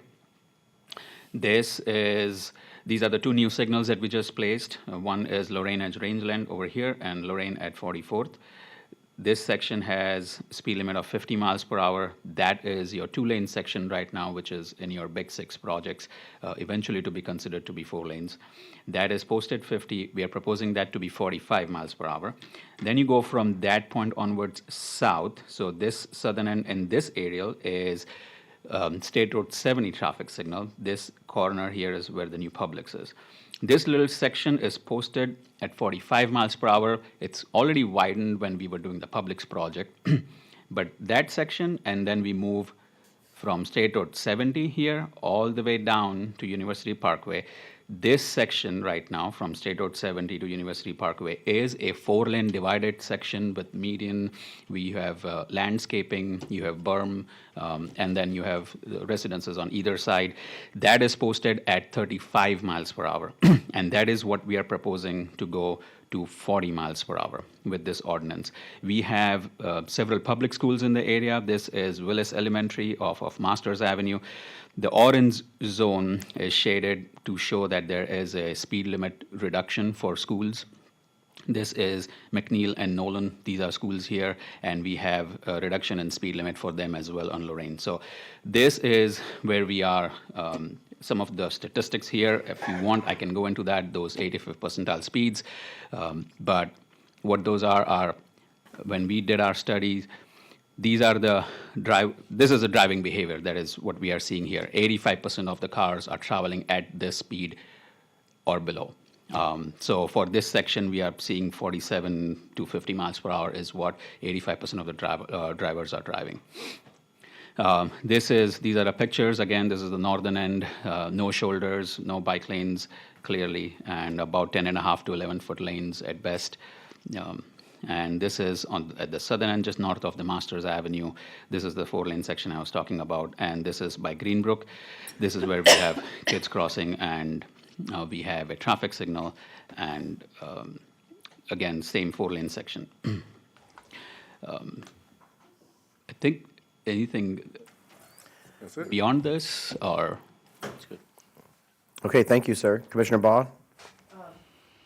Yes, thank you, Mr. Chairman. I actually got Country Club East and Country Club West to check with as many residents in the area as they could to see if they were in favor of raising the speed limit or not, because the whole time that I've been on the board, and I'm sure Commissioner Whitmore remembers this, the citizens really did not want the speed limit increased because several factors, the speeding that's involved, the schools that are right there, and also a big part of it was the noise, because we have homes from State Road 70 down to University on both sides of the road, and the faster a car goes, the more noise that it makes. So the problem, and Public Works is very knowledgeable of this, and we've had some great conversation. Thank you, Chad, for the meetings that we've had. I will tell you that right now they're actually studying the possibility of putting in roundabouts on Lorraine Road. I didn't know how many had heard that, so I wanted to make sure it was, that you all knew. But looking at the possibility of putting in roundabouts there on Lorraine from 70 to University, because this is the only way to quote unquote slow traffic down, keep the noise level down, and make it a safer place, and it keeps the traffic flowing. So that's important all the way around. I don't know how it's going to end up. They're looking at it now. I don't know if it's going to even be a possibility. I can tell you that Country Club West and Country Club East are aware of it, and they're talking to their residents, and so far it seems amicable. So it could be something that we'll see in the future. I don't know. But I thank you guys for all the hard work on this. It's been going on for several months now that we've been looking at it. And again, I will tell you, I've gotten a ton of emails from people that are opposed to increasing the speed limit from University to State Road 70. But I've also got a bunch, that want to see it increased. And ironically, it's the people that live there close to that road that do not want to see it go up, and it's the people that live further away in some of the other neighborhoods in the Country Club East and West that would like to see it increase. So, Mr. Chair, it's a tough decision for this commissioner, and I'm sure for others, on what to do here. So thank you. Thank you, ma'am. Commissioner Satcher is on the board. Thank you, Mr. Chair. I just had a question. So the portion of Lorraine Road that's four-laned, was that done as a county project, or was that done as an impact fee credit? Do we know? Chad Butzo, Public Works Director. The Lorraine Road is not one that I have as much direct knowledge on. Many roads in Lakewood Ranch were built straight to four-lane. This one, it was all developer construction initially. I think this one was two-lane before it was four-laned, but it was still all built by developer through either a concurrency agreement or an impact fee credit agreement. There was an LDA. Okay. LDA? So, LDA.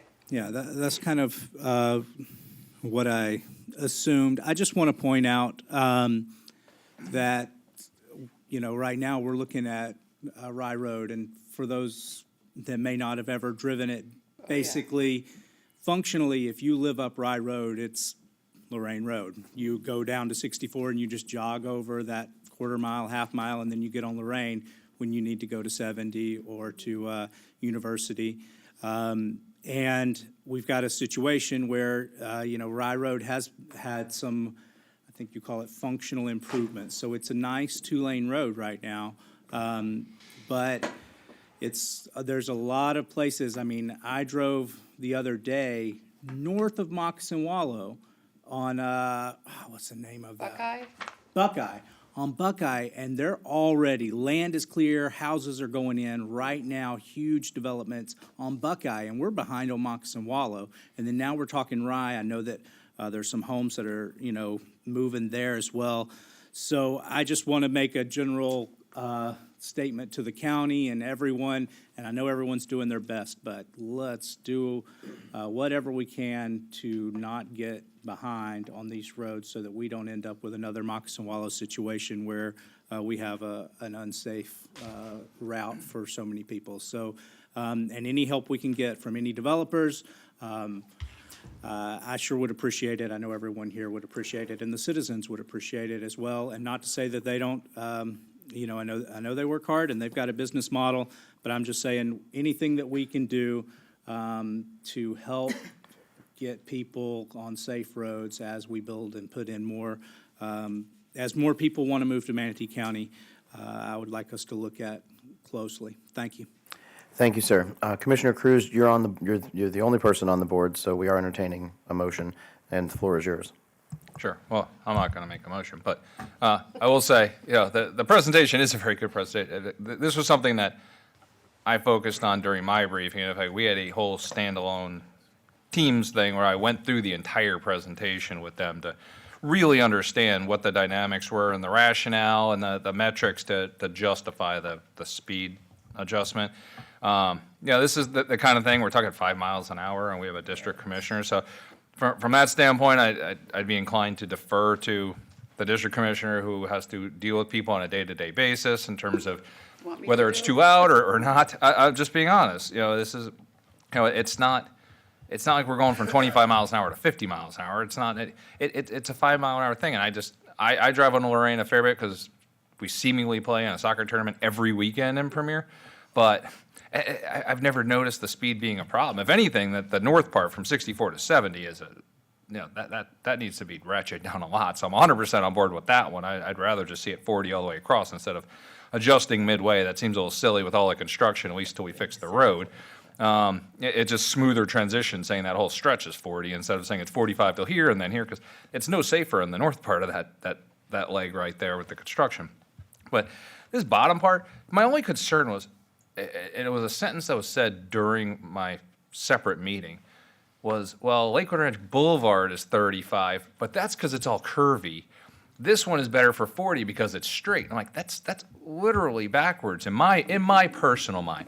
Like, Lakewood Ranch Boulevard already has the calming of the curves. If you make that 40, people aren't going over 40 because of all the curves. This is a racetrack. This is more or less straight, and increasing the speed, in my personal opinion, encourages even more speed because it doesn't have the curve. So I almost thought it should be opposite.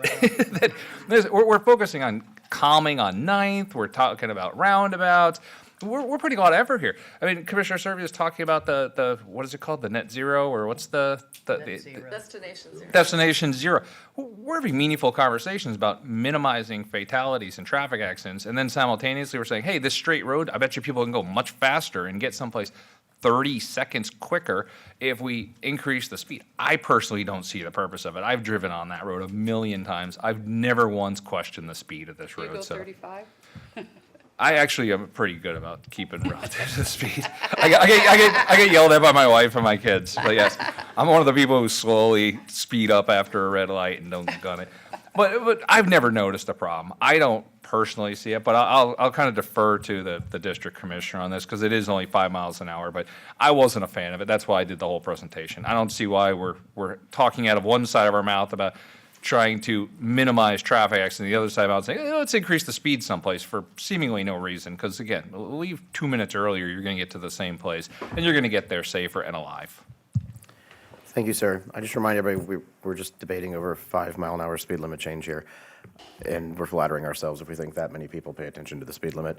Commissioner Servia and Baugh is the order of the board. Commissioner Servia. Yeah, I too like to defer to the district commissioner on these types of things. So whatever the district commission, I'm sorry? No, I said it's all on her. Oh, well, yeah, because, I mean, that's the commissioner that's closest to the problems. I always feel that way. I will tell you that the speeding vehicles is in my top 3 problems that I hear about from my constituents. It takes up hours every week of my time and it's on thoroughfare roadways that surround neighborhoods. So just like Lorraine, I've set up a meeting that's going to be virtual, that's going to have representatives from our engineering staff and public safety and law enforcement, and we're going to talk about what we can do, because we need to do something to reduce the speeding problems on these roadways that are exterior to the neighborhoods. As Commissioner Baugh said, the faster they go, the louder they are. We have accidents that are occurring on a regular basis. We've got all kinds of pedestrians and bicyclists who are the victims of that. So we've got to do a better job of making our roadways safer and moving traffic. So yeah, I would like to understand where Commissioner Baugh is on this, because I believe I'm going to support exactly what she wants. Thanks. Commissioner Baugh, the floor is yours, and we're looking for a motion. All right, well, I've got a motion for you. I thank the board for looking to me for guidance on this, and trust me, it's a tough decision, but I can handle it, as usual. So what I would like to see, actually, being very familiar and living out in this area for so many years, I understand the roads, I understand the citizens, I know where everybody's coming from. If you're on the Sarasota side of Lorraine Road, the speed limit is 40, from Fruitville down to University, or up to University, I guess I should say. It's 40. So it seems to me that logically, I would like to make a motion, and Mr. Chair, after the vote, I'd like to make one more comment, please. I'd like to make a motion to take Lorraine Road from University Parkway all the way across State Road 70 and going down to 64 to 40 miles an hour. Second. Okay, good. Madam Clerk, we have a motion by Commissioner Baugh and a second by Commissioner Satcher. We will open this up to public comment.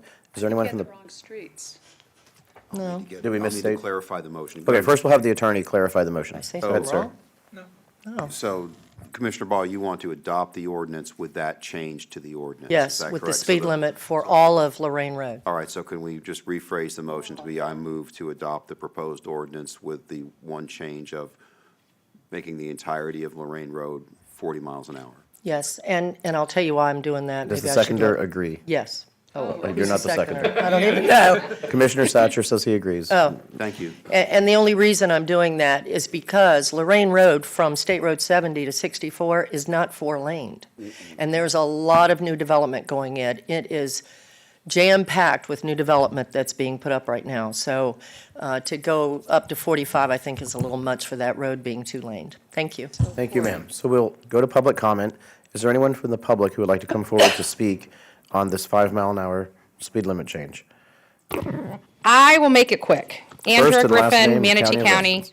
I choose the faster speed. I know Commissioner Bob probably doesn't agree. But, you know, the noise portion of this is to being the contention. You know, we're a growing county, and I would like the builders to start being cognizant of building on main roads and, you know, putting in noise barriers as part of their policies and building these communities. So later down the road, when we need to expand these roads or we need to increase the speeds on these roads that can take more people, a noise issue is not the complaint that we're getting as to why we cannot increase the speed on these roads. So those are, you know, we all know what the main roads are in this county, and many of us have lived here our whole lives. So I'd like to see those changes made in building codes or whatnot, but I really don't want the noise being a factor as to why we have to slow down. Thank you. Thank you, ma'am. Is there anyone else who would like to come forward to speak on the speed limit change? Seeing none, we'll go to the phone. Has anyone called in to speak on the speed limit change? There are no callers at this time. Okay, no callers. We will close public comment. Commissioner Cruz is on the board. I Sir. just want to quickly clarify what Andrew said. Noise had absolutely nothing to do with my comments. It was strictly about safety and seemingly going in the opposite direction.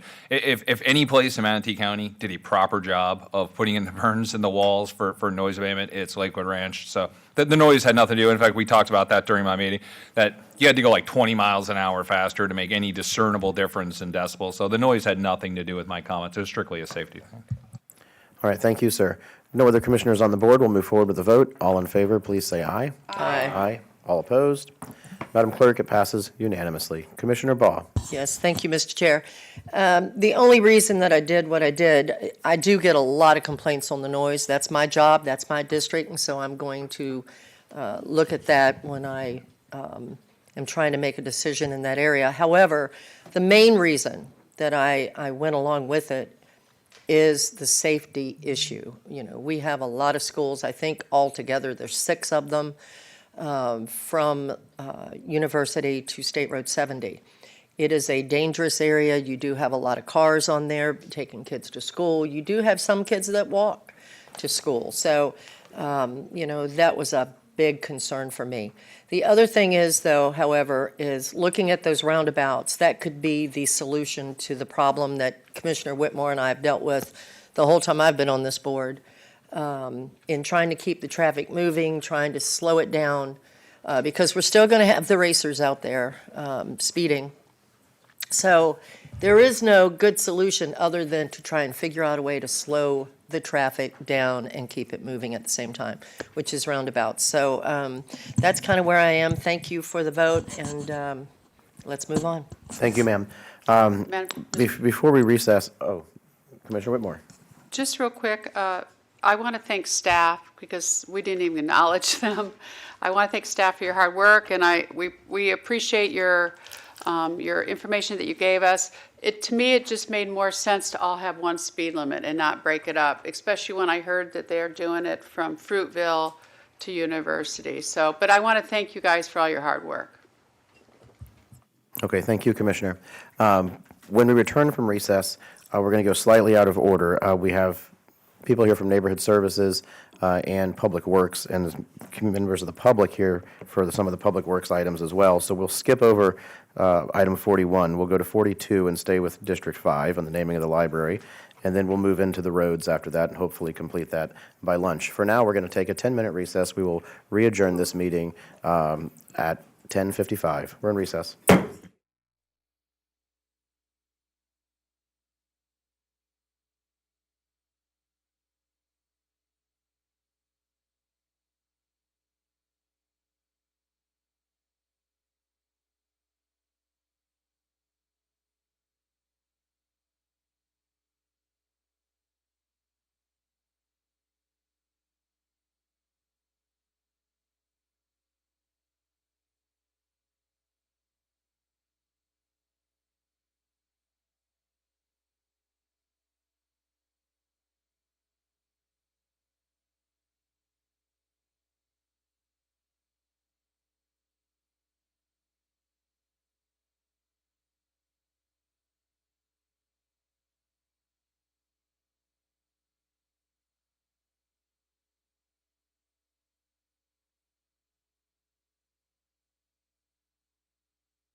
Oh, boy.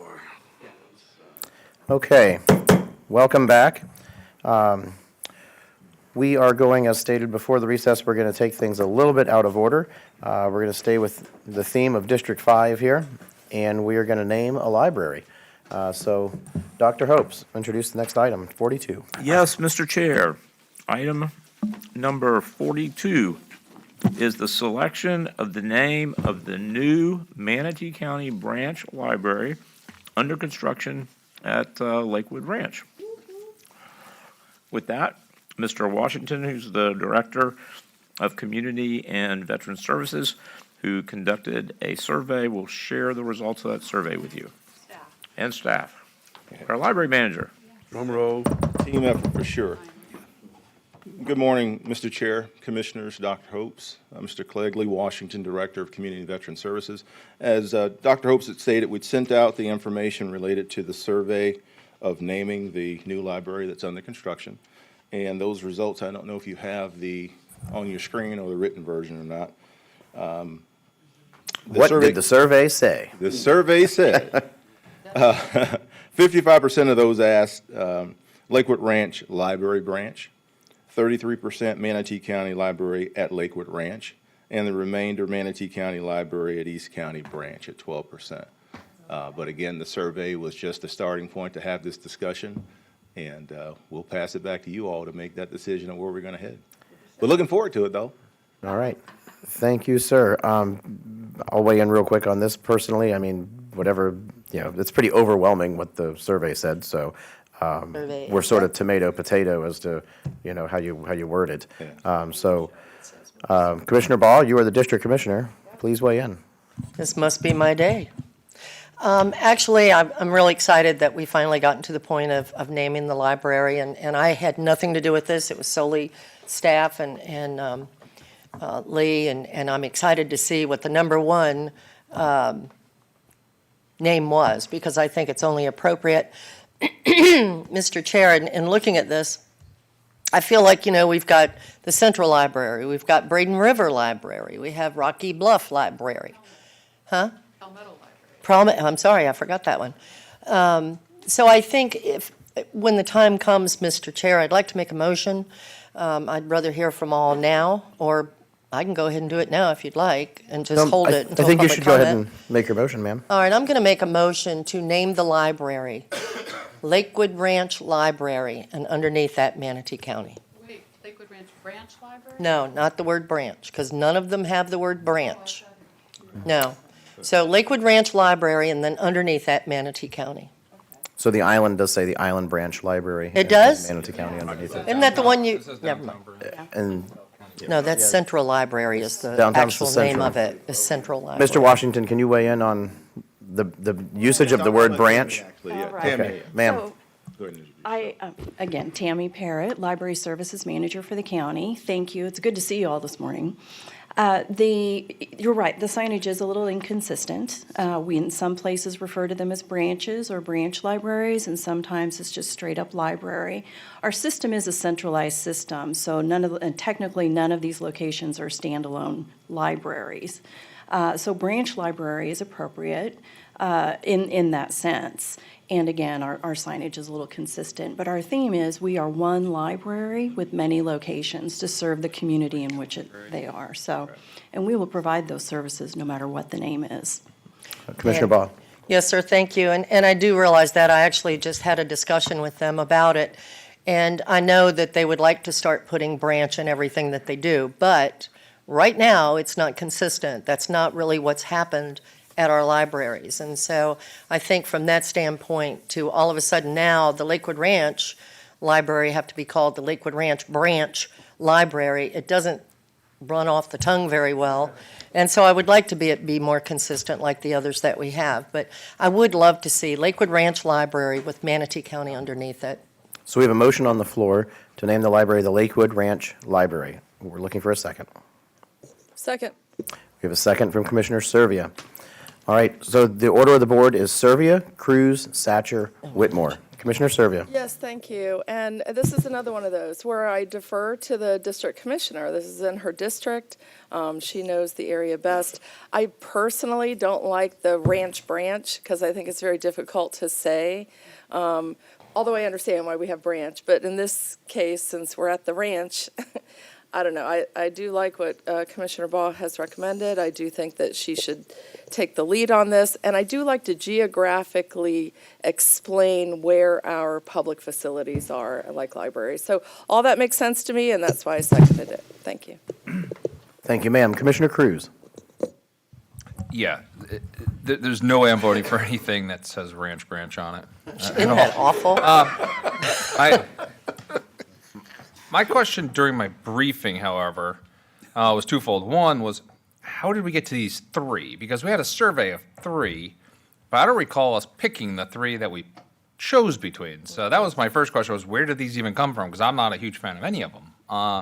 So I didn't know. It seems like we threw this out there, and I told you this is what was going to happen with this, was we threw out a survey of three options that we didn't choose between in the first place. And one of them got an overwhelming vote of support, but based on the map, it got an overwhelming vote of support from Lakewood Ranch, which kind of drove up those numbers on a percent basis. A lot of the rest of the county did not pick the one that got the overwhelming vote. So my first question to you guys was, where did we get these list of three? My second question was, did you reach out to the Friends of the Library? Because we try to... Yes. Okay, well, the Friends of the Library website, the actual Friends of the Library who helped raise the money for this, they call themselves the East Manatee Library at Lakewood Ranch. So it's like their own website. All of their branding, everything they've done from day one, is not even one of the options. We didn't even give an option on this survey based upon the name that they themselves called themselves during this entire campaign. So I was curious if you reached out to them. We did, Commissioner, and the names came from a combination of different conversations that we've had with commissioners in the past, the Friends, and the public, just to give a starting point. But the Friends recommendation, and the reason they're called the East County Friends now is just a placeholder, if you will. Their recommendations were actually Lakewood Ranch Branch Library or Manatee County Library at Lakewood Ranch. That was their input. Okay, yeah, because we talk about being location-driven, and my thing, look, Lakewood Ranch is a strong brand for us. I get that, just like Premier is a strong brand for us. But, you know, we want everything we do, especially with taxpayer money, to have everyone feel like it's theirs. The money's not just coming from Lakewood Ranch. So it's like we have South County Library. We don't have Bayshore Gardens Library. We have the Island Branch Library. We don't have Holmes Beach Library. You know, yeah, you have Palmetto. Palmetto's a little different, but that's also an independent city, and it's a large geographic area. But Rocky Bluff, Braden River, Central Library, they're general geographic locations as opposed to specific neighborhood names. And to some extent, I just feel like it takes away from all the people just north of 64, where I live, who are going to use this library. It's the closest proximity library to us. We're not Lakewood Ranch. Everyone at Mayaca is not Lakewood Ranch. There's a lot of people who are going to take advantage of this library, not to mention the fact that the whole second floor of it was supposed to be more of a universal county-wide usage for various functions. So if we're going and saying, okay, what do the Friends say? First off, I like their original name, the East Manatee County Library at Lakewood Ranch. It still incorporates Lakewood Ranch, but the heart and soul of the name is East Manatee County Library. If we're going to do a second one, regardless of the survey, then I like their second option. I like the Manatee County Library at Lakewood Ranch. I think, you know, I don't want to emphasize one individual neighborhood at the expense of other neighborhoods who are contributing both tax dollars as well as, you know, utilizing that facility. That's just my opinion. And when I went back after our meeting, I did look on the Friends website to see if they had a recommendation, or email your commissioners, which I know they didn't because I didn't get 300 emails. But, you know, I just noticed they did not have one of these options as their name. Even if it was a placeholder, they did not have one of them. So of these three, I'd prefer the middle one, that Manatee County Library at Lakewood Ranch. I just think the at Lakewood Ranch gives credence and takes advantage of the name recognition of Lakewood Ranch without making it the focal point of the name of the library, in my opinion. Mr. Chair, may I respond? I know how it happened. Go ahead and dialogue. Yes, ma'am. So just to give you an answer to your question about East Manatee, when this all first came up and the Friends of the Library wanted to start trying to raise funds for this library to start moving forward, and they were very engaged.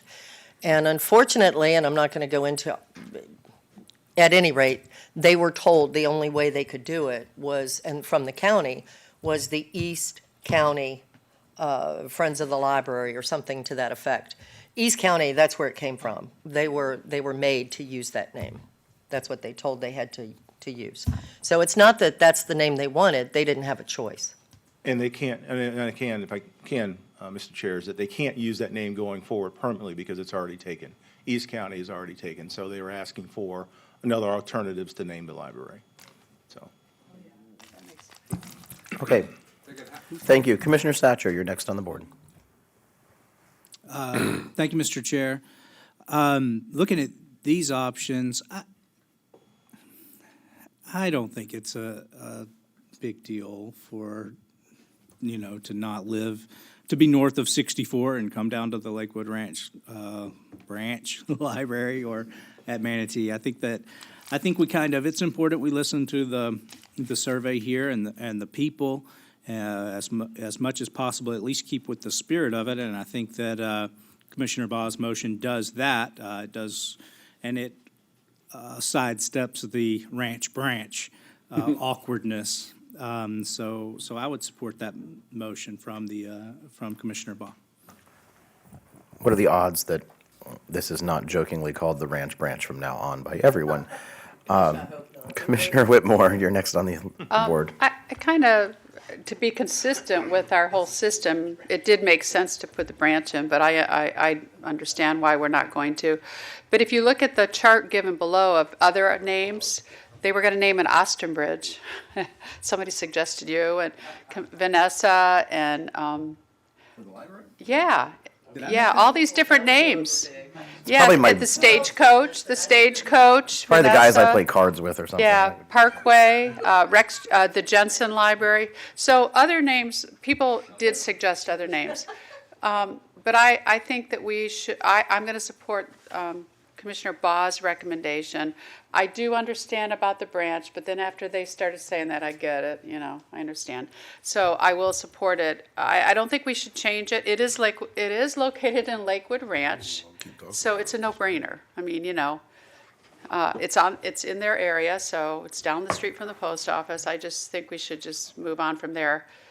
I don't think the others, Commissioner Cruz suggested, to me, it's just too hard to say, just like you said, the ranch branch, or the ranch branch.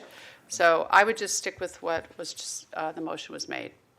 I pretty much agree with everything Commissioner Whitmore said. I mean, the survey came back overwhelmingly, essentially Lakewood Ranch 55%. Library. So I'm totally fine with Commissioner Baugh's motion. So they were giving, yeah. Commissioner Baugh, you're the final commissioner on the board if you'd like to make a closing statement.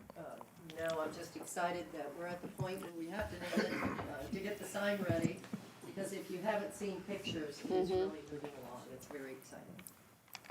Commissioner Satcher, final statement. Well, before the vote, though, I do want to throw out that perhaps we should just listen to all the suggestions, and we could do it like the KVB library. So it could be Bridge. the Cruz Van Austin Bridge Baugh Library. No. Can I get a second? Do I get a second on that? NW, I've been here longest. Okay, we're going to open this up to public comment. Is there anyone from the public who would like to come forward to speak on the naming of the Lakewood Ranch Library? You just do that. Seeing none, we'll go to the phone. Is there anyone on the phone who is called in to speak on the Lakewood Ranch Library? Yes, we have one caller ending in 820. 820, please press *6 to unmute. So caller, as you're pressing *6 to unmute, please know that you'll have 3 minutes to speak on the Ranch Branch Library. And No. we ask that you keep your comments just to that, and please state your first and last name when you start off and your county of residence. Good morning, everyone. This is Dr. Sue Ann Miller in Lakewood Ranch, Manatee County. I am president of the Friends Organization for the East Manatee Library at Lakewood Ranch, and Mr. Washington is correct. That has been our holding name until you all decide what the real name is. I do want to make it clear that we support Commissioner Baugh's recommendation. to name the library Lakewood Ranch Library. Thank you. In Manatee County or something, yeah. Thank you, ma'am. Do we have any other callers? That is all the callers at this time. All right, then we're going to close public comment. There are no commissioners on the board, so we'll hold the vote. All in favor, please say aye. Aye. Aye. All opposed? Madam Clerk, it passes unanimously. All right, Thank you. well done. So it is 11:11, and we are going to move into the Public Works section of today's agenda and start working on some alignments for roads. And I just let commissioners know that these are not final. These are initial alignments that we're passing today. And so there's, likely there'll be some subtle changes, but mainly it's here so that, the eminent domain process can get started. Can somebody explain these slow? I mean, I was going through them all this weekend. I just want to make sure I understand. He will, but I just wanted to make it clear that Yeah. this is not, you're not voting on etching this in No. stone, and there'll never be another change. It's a resolution, yeah. Correct. Yeah, Mr. Chairman, and the reason for breaking these out is so that we can present them Yeah. to you and more importantly to the community, because this is a work in progress. Right. Right, I'm just making that statement because I don't want us to get too Don't get into the bogged down in weeds it. and bogged down in details on these. Mr. May, the floor is yours. Sure. Good morning, Chair, Commissioners. This is Scott May. Basically going over these, there's six, we call the big six. I believe we're bringing 8 of them right now to go with those. The other one would be 44th, which kind of goes in correlation with Lena Road, and then 27th, which was a functional improvement. We've been working in correlation with the county attorney's office to come up with a standardized process of how we could get these set up so that when we go there, we have more time to do friendly negotiations as well as then getting into eminent domain. We do have the ability to make changes, but we would like to minimize those along the way, because as you start negotiating and you work out deals, if a change came later in the process, it would be one where we'd have to go back and renegotiate with the homeowners at that time.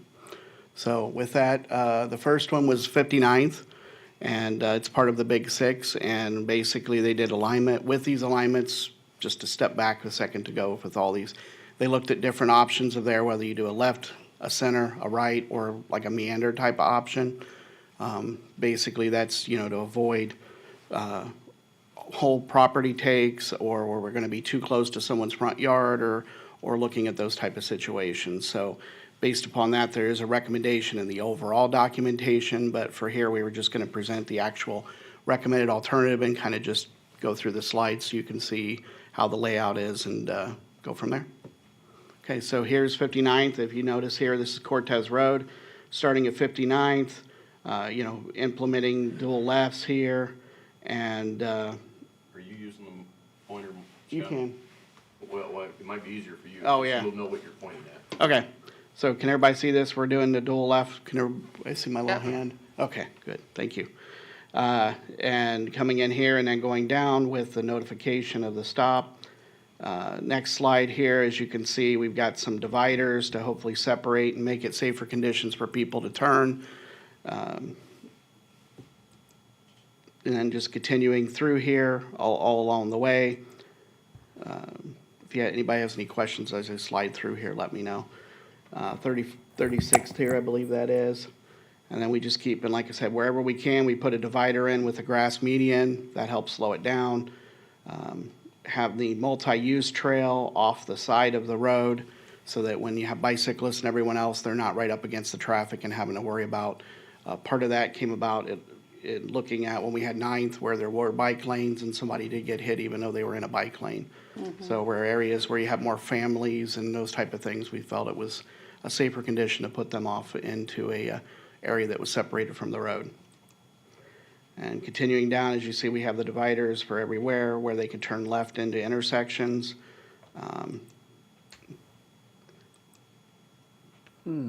So if I'm going too fast, let me know, please. No, you're going too slow. You can keep moving right along. He heard that through the thing. And then here's where we have a roundabout planned for 59th, which is right here at, I can't remember the name, 100 or 17th. And it's slightly staggered on the offset of here, as you can see. The reason it's staggered on the offset is because if we actually did it with a true alignment, we would end up having to take the bank completely, because your land with the lineups and everything would have made that a complete take. So by shifting it, we do less impacts to the bank, keeping their parking and other factors in there. So, and as we continue down through here, like I said, just basically we have our lefts and their signals denoted where it is. We did do some narrowing down with the recommendation for these roadways so that you have a slightly narrower width because it's such a wide opening here. We wanted to try to help control where the traffic came out. So, because right now I believe these are about 34 feet wide, I think, on the asphalt. So that's why we're narrowing them down so you can get there and have them more controlled and limit where cars are parking so they're not parking too close to the intersection. Carol, those are the wide streets behind Winn-Dixie, basically. Like where Misty used to live. Sorry. Yep. Oops. Well, she didn't live there anymore, she didn't care. So, and that basically covers it all. We do have a left and a right and a straight here at 59th and Manatee to finish it out. Part of that, we haven't looked at the whole intersection because we figured that would be something to look at a later point in time, because we would have to relook at relocating poles and everything else, and that would take a long process working with DOT. Okay, So- thank you so much. We'll entertain motions on item 43. So I move for the recommended motion, item number 43. We have a motion, we're looking for a second. Madam Clerk, motion by Whitmore, a second by Commissioner Baugh. We'll open this up to public comment. Would anyone like to come forward to speak on item 43 on today's agenda? Seeing no one, we'll go to the phone. Has anyone called in to speak on item 43? There is no one at this time. Okay, we'll close public comment and move forward with the vote. All in favor, please say aye. Aye. Aye. All opposed? Madam Clerk, it passes unanimously. Mr. Chair, item number 44, adoption of resolution R22-058 to approve the alignment of 75th Street, widening from 20th Avenue West to Manatee Avenue in District 3. Thank you, sir. Mr. May, the floor is yours. Okay. I'm not going to go through the whole spiel again for all how we did the alignments and everything, but this one here picks up right at the canal here and moves through. What I didn't mention in here are there are pond sightings that are in there where there's multiple options. Those will be looked at as we do the design for each of these. So as you can see this little area right in here, this is one where they were considering some of the pond siting with it. But I just want to mention, when you look at the full report, you'll see multiple. They'll call it a 1A, a 1B. Whoops, I went back, sorry. 1A or 1B or 1C, which would be basically that location, option A, B, or C as they start to look in there. Once again, we're doing it here. We're looking at eliminating what I call the suicide lane, which is the through turn lane in here where it's a little bit wider. Getting into the grass medians, which gives you the separation and makes it a safer condition. I keep hitting that wrong button today. Scott, are we irrigating all these medians? We would be looking at that as part of the process with the design. Okay, thank you. Reclaim where we can. If not, we would look at the potable. Sure, okay. So once again, this being a residential neighborhood and a lot of residents and people and families, putting the multi-use path in place of bicycle lanes, that also narrows the road fully down, so cars tend to drive a little slower. Even if you have a bicycle lane, they tend to drive faster because they see wider pavement. Like I said, I'm just going to go. We tried to put lefts wherever we could through here to make sure there's safe conditions with protection. And like I said, if anybody has questions, otherwise I'll just flip You're doing through. great. You can keep moving, sir.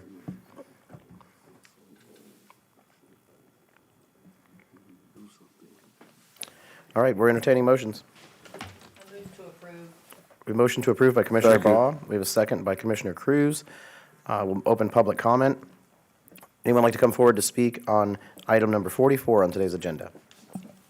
Seeing no one, we'll go to the phone. Is there anyone on the phone who's called in to speak on item 44 today? There is no one on the phone at this time. All right, we're going to close public comment, move forward with the vote. All in favor, please say aye. Aye. Aye.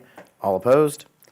Madam Clerk, it passes unanimously. Dr. Hopes. Mr. Chair, item before you, number 45, adoption of resolution R22-059, approving the recommended alignment for the widening of Upper Manatee River Road from north of SR 64 to the Fort Hamer Bridge in District 1.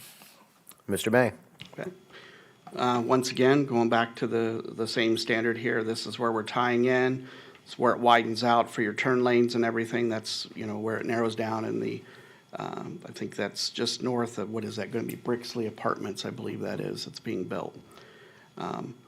From there, we're tying it in, creating the islands where we can for it, creating turn lanes for safe conditions into residential neighborhoods, as you can see here with the left and the right.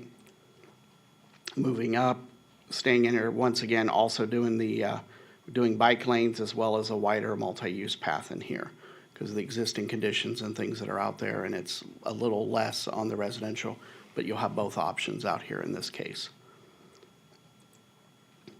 Then we get to Greenfield, just tying in here with the regular, with the signal.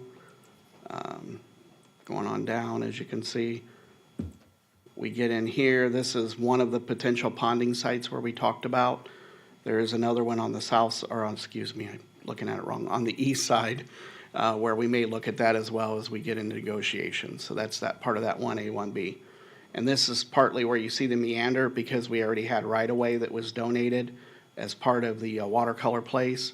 Rather than get into taking a whole bunch of land, we utilizing the existing right-of-way that was there. And that minimized everything on the east side for our take. And here's Port Harbor Parkway where we'd have the signal. Adding in here, we've got, you'll see this little gored area in here. That's for future left turn lane. There is some development that's looking at coming in this area, so that's why you'll notice there's a gore area for future turning into there. Once again, continuing down, comes into Waterleaf where we currently have listed as a signal there, I believe it is. This may be one where we look at, but one of the problems with, not this one I think, sorry, the other Waterleaf part. This one here, we couldn't do a whole lot more with it because of the existing ponding that's out here. Whoops. And then it follows the curve. This is, as you can see, one additional pond sites where it may be one or the other. Curving around. Then when we get into Fort Hammer at Upper Manatee River Road, we are looking at doing what we call a slip lane, where basically people heading south would have a permanent straight lane. I keep hitting that opposite button, so I apologize. Basically, they would have a lane where they would be continuous straight coming through. Then when the signal changes colors and goes, then they would have people that would then merge in on the other side as well. That would help keep some of the traffic buildup from happening the way it has in the past in there. And then also widening the existing right turn lane going on to Upper Manatee River Road. And then, of course, getting in here to go to Winding Waters at the end, blocking that off because it would need to be with the 4-laning of the road there. That is out of scope, right? Yeah. And Be clear on that one, though. The scope went further than what we asked them to go. right, yeah, the scope went a little further than we asked them to go. We're stopping at essentially the signal. Right. And that's it on this one. All I was going to. Cruz, Boss, Satcher. Commissioner Cruz. All I was going to say is two things. One, this is District 5 now, not District 1, just for future notifications when we send it out. Second, I love the intersection there at Upper Manatee. I mean, that's where I live, so it's like I'm on that intersection every day. I was on that intersection this morning. And that thing's just a mess, especially on Russia. That's awesome. I love that design. Can you pull that up again, Scott, for us? Sure. So Commissioner Ball, you're next on the board, ma'am. There. There you go. That is awesome. Nice. Diverging diamond. Yeah, that's sharp. I Does like a that. little bit, doesn't it? I'm sorry, can you go, I'm going to get away from this picture. Can you go to the second entrance of Waterleaf, please? And Chad knows what I'm going to say. North. Or the north entrance, Oh, yes. sorry, North entrance, sorry. this one. Yeah. Can you kind of go over that? Because we had a meeting there with Chad and Charlie Bishop and so forth, and I don't think what are we doing there again? Because the problem is getting, with the gate there. Come on, Chad, help me out here. We have to keep in mind that these productions were produced in November and December. Okay. Is how old they are. Okay. The main intent is showing we can fit our improvements within the recommended right-of-way needs. The exact layout of the design, of exactly how long turn lanes are, where turn lanes are, where median openings are is not the intent of just adopting the alignment. It's saying we're shading east or west or north, and this is where we're going to fit the improvement we need within the right-of-ways that we're aiming at. So are you telling me then, and putting it on the record, that this probably is not at this intersection what will be the final drawing? I do not anticipate that to look like the final design. Okay, thank you. I just needed to make sure, because I get emails once a week. To clarify, these are preliminary scope. This was to define the right-of-way for what our right-of-way takes are needed. As we actually are doing the design, those type of changes and tweaks would happen because they will actually analyze the true need of a turn lane, how long the length needs to be based on traffic demands and everything. Okay, and with what you just said, Chad, are we still looking at the possibility of buying more right-of-way at that location? I know Charlie Bishop had looked into it. Several things are underway right now, east and west side of the roadway. Perfect, thank you so much. Dr. Hopes, you need to weigh in real quick? Yeah, I just wanted to remind everyone what the chair mentioned before.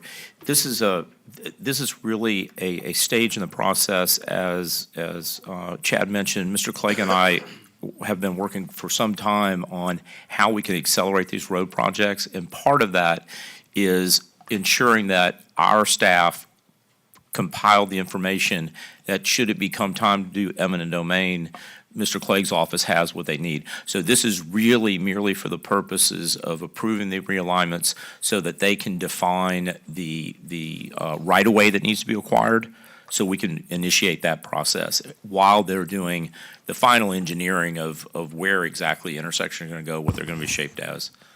Dr. Hopes, I appreciate what you're saying, but I've been on this board for 10 years, and I know if you don't ask the questions, sometimes it's forgotten and overlooked, so I'm just trying to make sure. Thank you. Just to kind of clarify a little bit for you here, when you get up to the Winding Waters Way, there is no right-of-way needed there, so it is no eminent domain or anything in there. As you can see here, this green is where our current existing right-of-way is. This red is what we need. So when you get up here, there really is nothing that is right-of-way related in here, what our needs are. So the changes we do here don't affect because there are no takes needed. Thank you, sir. It's part of what they study when they do the design. So, and I have significant changes, that I want to see on 75th and 59th, but I'm just going to meet with them, later, at a later date to discuss all that. Commissioner Satcher, you're the last commissioner on the board. Thank you, Mr. Chair. So, yeah, this was just redistricted. I think the very northern section may still be in District 1, but most of this stretch is now District 5. Regardless, our citizens are all driving on the same roads if they're going to go somewhere. So let me ask you this. As you go north of the river there, the plan is still to four-lane that as well, correct? Correct. So which we changed names to the Fort Hammer extension at that point. Right, that's part of the raise that we applied for the federal grant with the study right now. I'll let Chad finish. And is the situation that, Well, go ahead, Chad. Just to be clear, I mean, that's not a imminent project. It's not in our capital improvement plan. We're asking for federal stimulus money to begin the planning efforts to move forward on that effort. It's a known community need to four-lane, add the second bridge and four-lane Fort Hammer the rest, the rest of the way to US 301. Okay. So we're in the preparation process of, if we would get the federal money, we would add a project to our current 5-year CIP. Currently, it is not a named project in our 5-year CIP, north from essentially Waterleaf north. It's on our legislative priorities. It's not a named capital project in our CIP. Are we currently set up to where we don't need to do a sister resolution to this approving an alignment north of there because we already own the right-of-way that we're going to need for the most part, or are we behind on that? We are much further ahead on Upper Manatee side than we are in Fort Hammer side. Fort Hammer we haven't performed a corridor survey, performed the engineering analysis.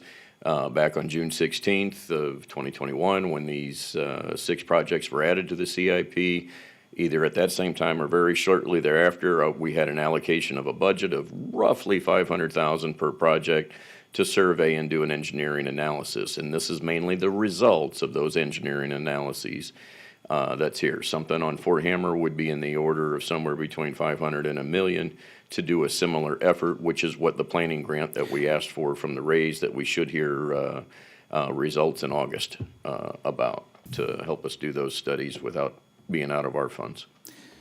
So I recall a conversation, I think it was with you, but I could be wrong, when the COVID money was initially being spoken of, and infrastructure, or maybe it was the following, whatever they call it, the infrastructure stuff that followed on the initial COVID money. And I asked what it would take to get moving on the bridge and on that 4 lanes. And I'm sorry that I remember my part of the conversation. I don't remember if we were in my office but and I said we needed to expedite getting those, permits and getting those studies and getting alignments, everything we needed so that it could qualify for that money. I mean, and that's been long enough to where I don't remember where I was sitting when we said it, but I know that conversation took place. I'm surprised that we haven't moved anything on that front. I guess we have it on our federal now, but I thought I remembered the conversation being that it was going to be really hard to move forward on that unless we had done basically our part, and it sounds like we're behind on our part. I hope I'm wrong. Tell me I'm wrong. I'd love to hear Dr. Hopes? Yeah, I don't think so. I think what you're referring to is that big bill that's in Washington.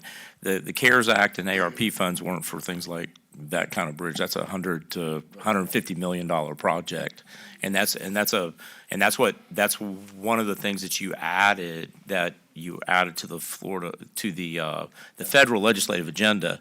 And we do have funding requests in, as Chad mentioned, from the feds out of the big infrastructure stimulus funds, which is separate from kind of like the CARES Act funds. So we're actually moving forward with it and the discussions in Washington, and you will have an opportunity to share that when you go up there. And we have it number 1 on our federal legislative agenda. So what I'm asking, I am recalling, though, a conversation that spoke about that basically we as a county had certain things we were going to have to do before we ever asked for money. And I'm just getting a little bit worried, have we done those things on our side? If we have, great, that's what I want to hear. But I just don't want to be asking, the federal government for money, and then they say, why would we give you money? You haven't pulled this permit. You haven't gotten this realignment approved. There's years of work to do before you can pull a permit. But we have done it. That's why we're hopeful that money's going to come in August for us to move forward with the rest of the design work. Okay. And then just an aside, so for the most likely on the bridge, when the bridge when we do the parallel bridge, would it most likely go to the east or to the west of the one that's already Second there? bridge is intended to go on the west side. What's existing right now turns into the northbound lanes. Okay. All right. Thank you. Thank you, sir. Commissioner Baugh. Yeah, just a quick question. Dr. Hopes, or maybe you guys can answer it, somebody. I know in the MPO meeting, the funds from the feds for bridges. Are you on? I am now. Thank you. The money from the feds for bridges is hardly anything. It's not enough to hardly touch. I think it's like 40 million for the whole country. It's ridiculous. So, am I correct on that, Dr. Hopes? Are you familiar?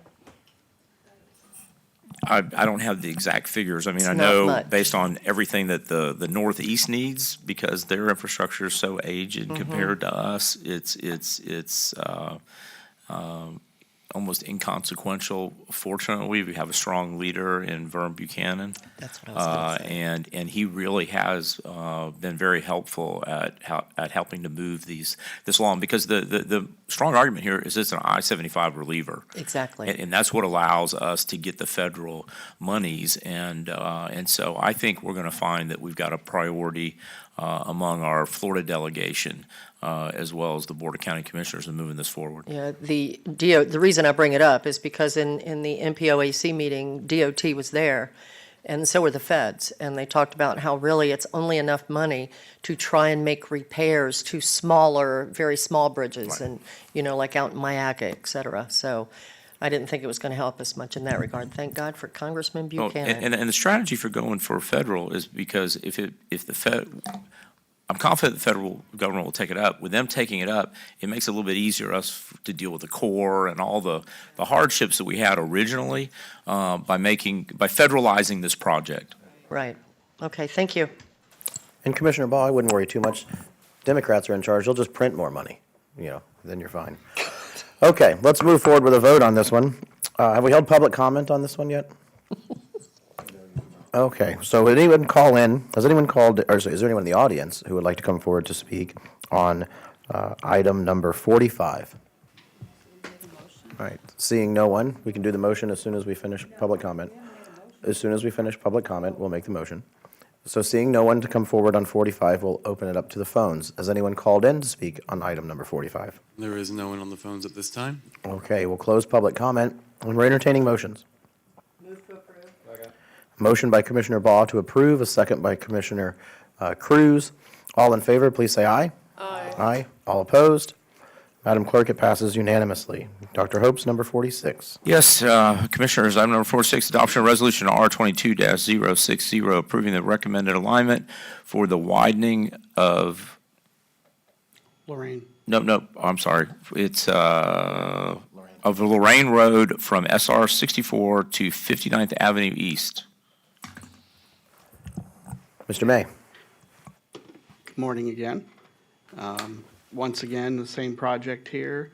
Lorraine Road starting at 59th, narrowing it down here where you got some wide widths with your turn lanes and everything. This here is actually currently being constructed, so that's why you kind of see this in here where it's shown in the grass area.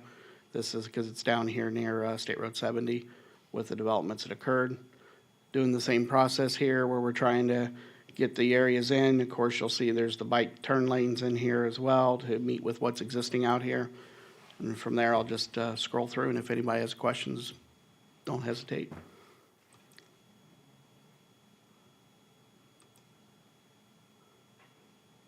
Here you'll see it's widening out because of the turn lanes.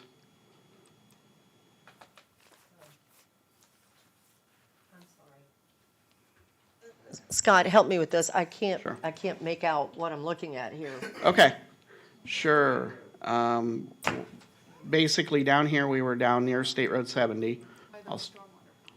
Yeah, here, we're going south to north, if that helps. I'll start at the beginning again and I'll throw a little bit in there. Got it. Am I going the right way? Did I go all the way to? You're at the north end, dude. I'm at the north end. I'm sorry, I thought I was That's hitting the okay, right that's button. okay. Let me get back to the beginning. There we go. Wow. Okay, so here we start at 55th Circle East. This is where the Publix is going in. State Road 70 is just a little bit to the south. This is currently all being constructed as part of the Publix development here. We'll be tying into that. That's where it widens out because of all the development that's going on there. This is 59th Circle East. I'm trying to remember. I don't remember the name of that subdivision that they just built. But right here is 55th Court, 55th Avenue, or 59th, I'm sorry. And this would be where, the side road is. It goes out to Premier Sports and everything in there. And as we keep going north, you'll see here, pond siding, culvert crossing. This is Rangeland, where it's already been signalized as part of the project. Keep going north. You'll see the next one will be 44th coming up.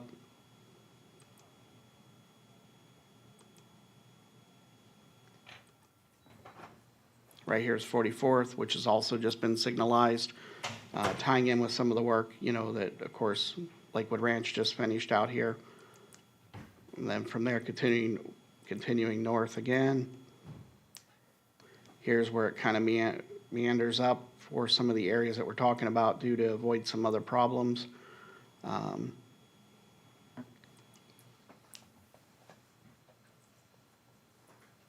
Continuing north. Savannah. This was Savannah, if that helps too. Okay. And then continuing. And then here's the roundabout that's being proposed, I believe by DOT here. Whoops, sorry. So that's basically it in a nutshell. This is basically taking the plans of DOT at the end here and tying our data into it. I was just going to add one thing to that one. That layout looked a whisker different than everywhere else. Most of the places where we're doing these widenings is already an urban area. So what you saw was the numerous driveways that were still taking effect out there because this is the crossover mix of the rural to the suburban, and 3 blocks that way is urban. So you get a little bit until land uses change in the future. Typically, we do not do lots of driveways on thoroughfares. Right. This is kind of the exception where the road grew up around the existing land use. Thank you. Okay, thank you. No one's on the board. I'll entertain motions, Commissioner Baugh. Move to approve. Second. Motion by Commissioner Baugh and a second by Commissioner Cruz to approve. We'll open it up to public comment. Is there anyone would like to come forward to speak on item number 46? Seeing no one, we'll go to the phone. Is there anyone on the phone wanting to speak on item number 46? There is no one on the phones at this time. All right, we're going to close public comment, and we will hold the vote. All in favor, please say aye. Aye. Aye. All opposed? Madam Clerk, it passes unanimously. Dr. Hopes, number 47. Carol's. 6-0. Commissioner Whitmore was unavailable. Commissioners, item number 47, adoption of resolution R22-061 approving the recommended alignment of 63rd Avenue East from US 301 to Tuttle Avenue in District 4. Okay, good morning again. This basically is 63rd starting at 301. As you can see here, doing some lane cleanup for the lane turning right and also coming in to it with the median separator here. Basically following same concept we've been doing for all of these. As you can see here, the goring with the existing that's here. Part of this, the one reason it's different, we did add or kept the road in here with the multi-turn lane path here, is because of all the current businesses and industries that need to have access through there. So otherwise, we've been doing a lot of drive cutoffs. So then we continue down through here. Then, once again, continue.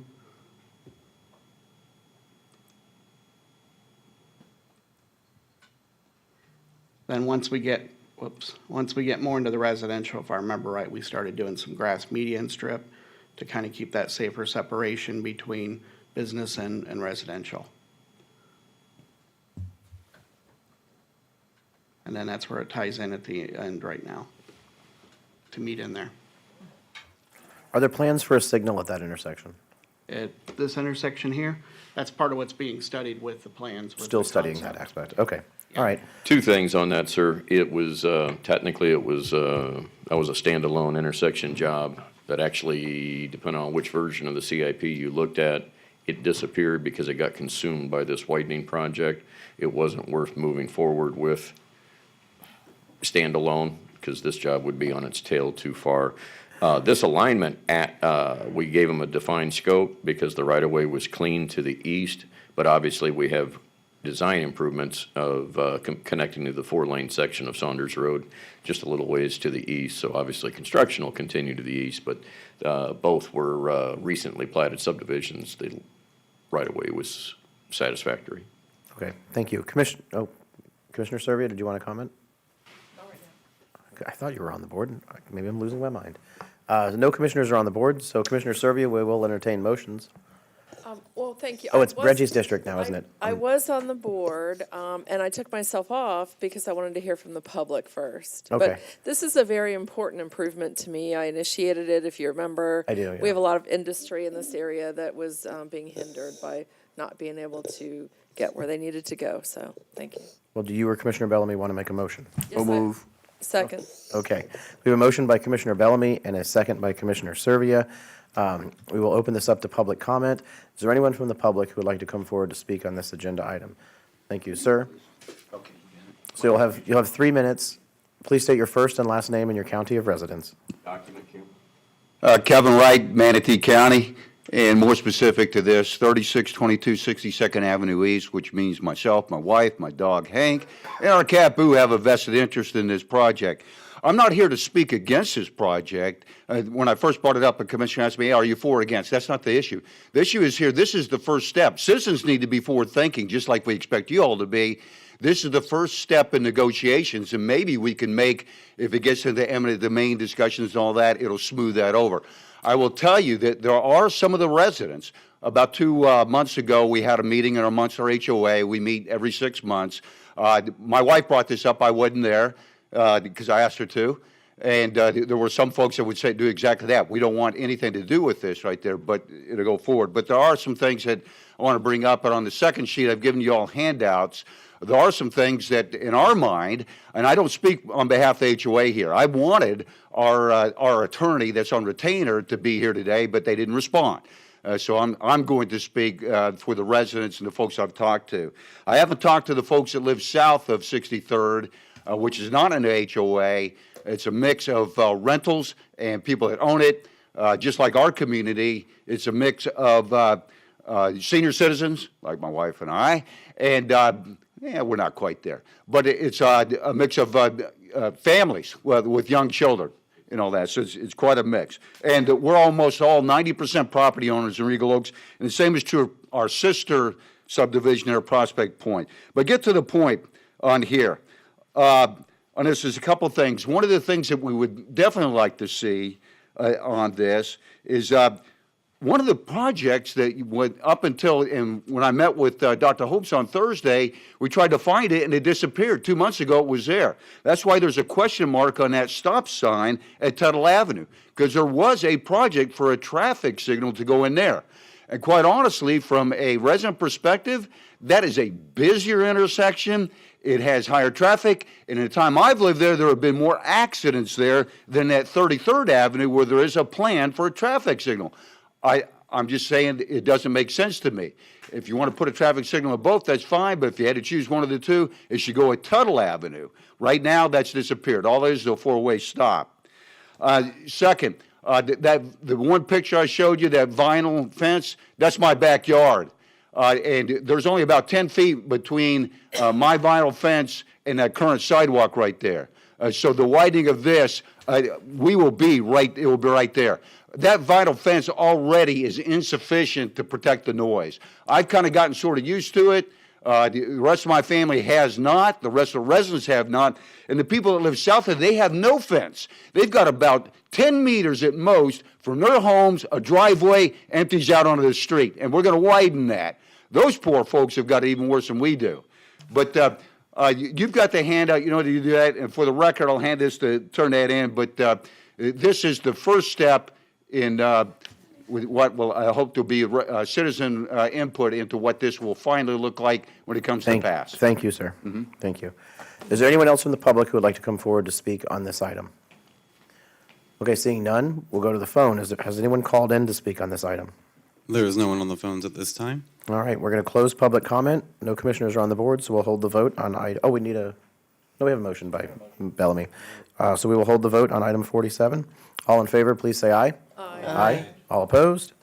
Madam Clerk, item 47 passes unanimously. Dr. Hopes. Number 48, adoption of resolution R22-062 to approve the alignment of 27th Street East functional improvement from north of 38th Avenue East to north of 26th Avenue East in the infamous District 2. Oh, this one's a little different. With the new pool. Mr. May. Drawings, I think you have on there. You want to use the construction drawing? Yeah. Okay. This one you'll see is a little bit different because this was a functional improvement. So the alignment was a little bit different. We did a memo on this alignment because we did not want to have to redo the whole roadway everywhere, so we just added turn lanes on each side, depending on where it was. Otherwise, you would have had to go through and take and redo an entire roadway for the whole run. Dial them in on where we're at. So, yeah, I can't remember the name of this street. No, you're down at 38th. Thank you. Down near 38th, down in here where it comes in, our work is starting, and let me see here. Just trying to see, maybe if you zoom in a little bit. Does anyone need a presentation on this item? No. Okay, I'll entertain motions. So move. Second. Motion by Commissioner Bellamy to approve, a second by Commissioner Cruz. It's easy. We'll open this up to public comment. Is there anyone from the public who would like to come forward to speak on this item? Seeing none, we'll open it up to the phone lines. Is there anyone on the phone calling in to speak on Lena Road? There's no one at this time. All right, we're going to close public comment and move forward with the vote. All in favor, please say aye. Aye. Aye. All opposed? Madam Clerk, it passes unanimously. Dr. Hopes, number 49. Item number 49, adoption of resolution R22-063 to approve the alignment of Lena Road widening from south of 44th Avenue East to north of Landfill Road in District 5. Okay. And Mr. County Administrator, I don't need a full presentation on this, but I do know that we have a lot of citizens in Peridia that's looking at this today. So if you could just, give us a short version, that would be wonderful. Sure. The most important picture.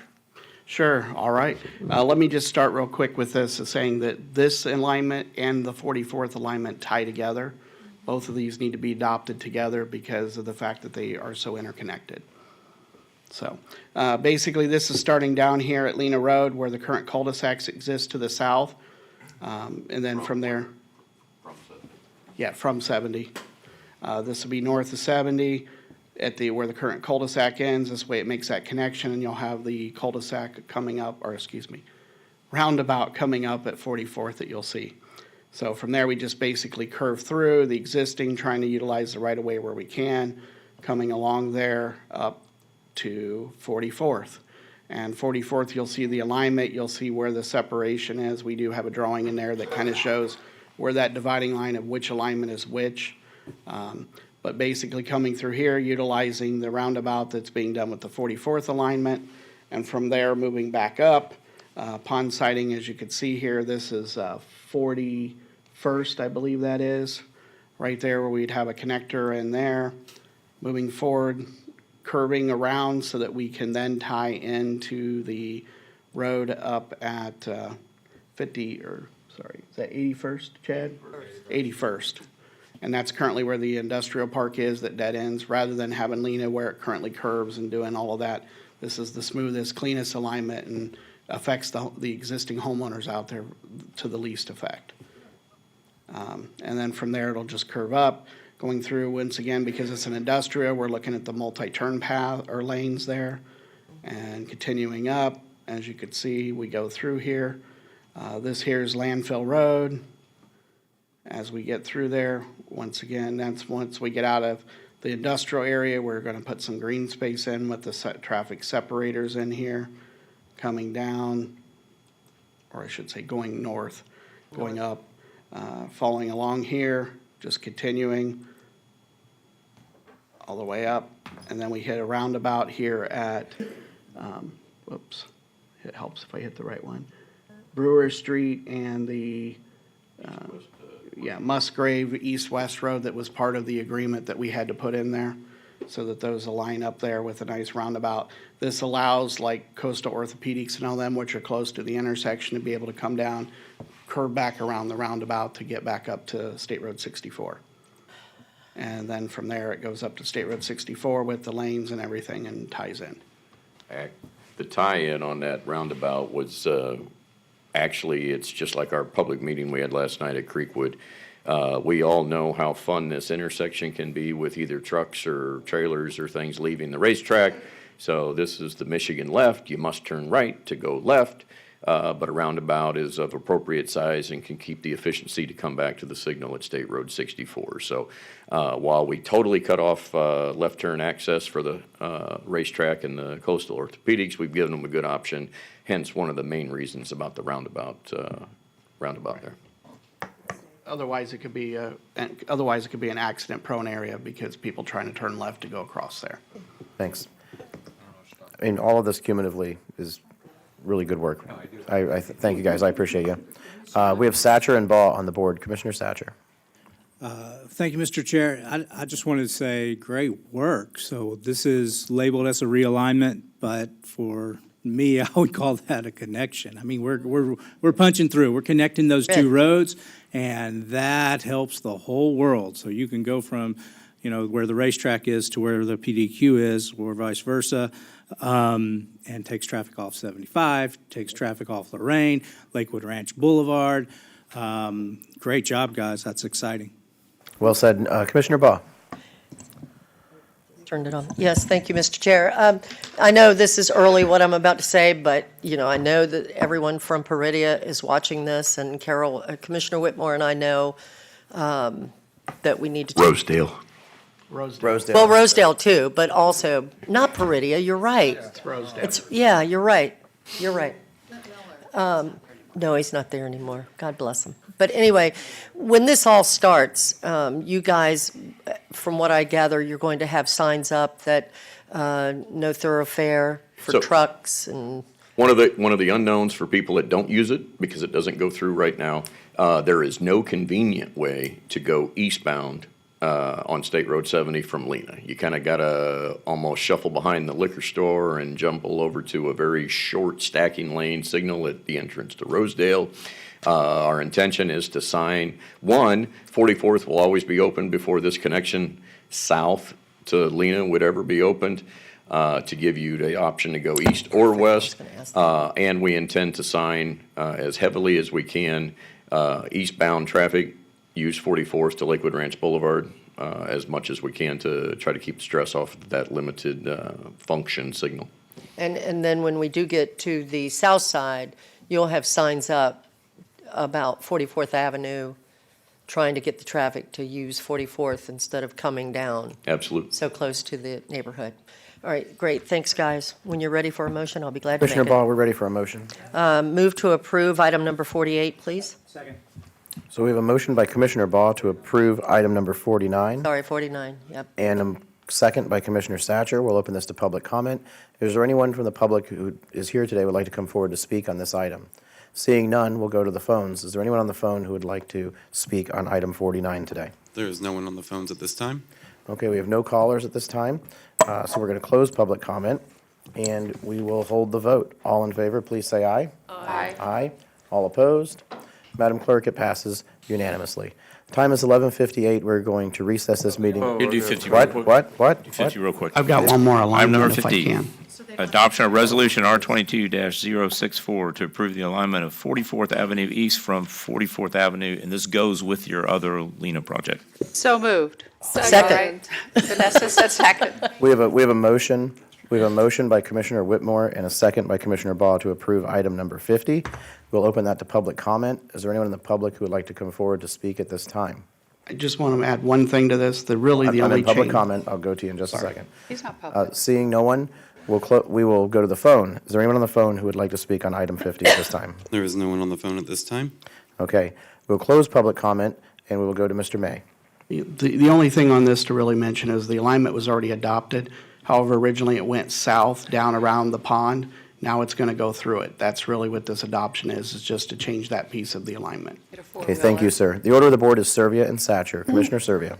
Just a couple of quick thank yous because the job you guys have done here is outstanding. It's been so efficient and so timely. Can't thank you enough. And let's all wish Chad a happy 50th birthday today. Oh. Hey, old guy, yay! He's only 50? Commissioner Satcher. Thank you, Mr. Chair. Thank you, Mr. Chair. Yeah, I just wanted to say quickly, great job. And just to anybody watching this, if you're frustrated going east to west across the county on 64 or 70 or et cetera, we hear you, and it's tough. It's big time money. We're spending a lot of engineering, et cetera, to get this open. And I understand we need 3 more of them, but we're working and we're hearing your concerns and trying to get them addressed as quickly as possible. And the guys are working on it, so we really appreciate you. Thank you, sir. No other commissioners are on the board. We'll hold the vote. All in favor, please say aye. Aye. Aye. All opposed? Madam Clerk, it passes unanimously. It is 12 o'clock on the nose. We're going to adjourn this meeting, we'll recess this meeting until 1:30 for lunch. We're in recess.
Good morning. Today is April the 21st, 2022, and we will call our Seaport Manatee Port Authority meeting to order, and we will start with my good friend, Chaplain Matt Ennis with the invocation, and then the pledge will follow.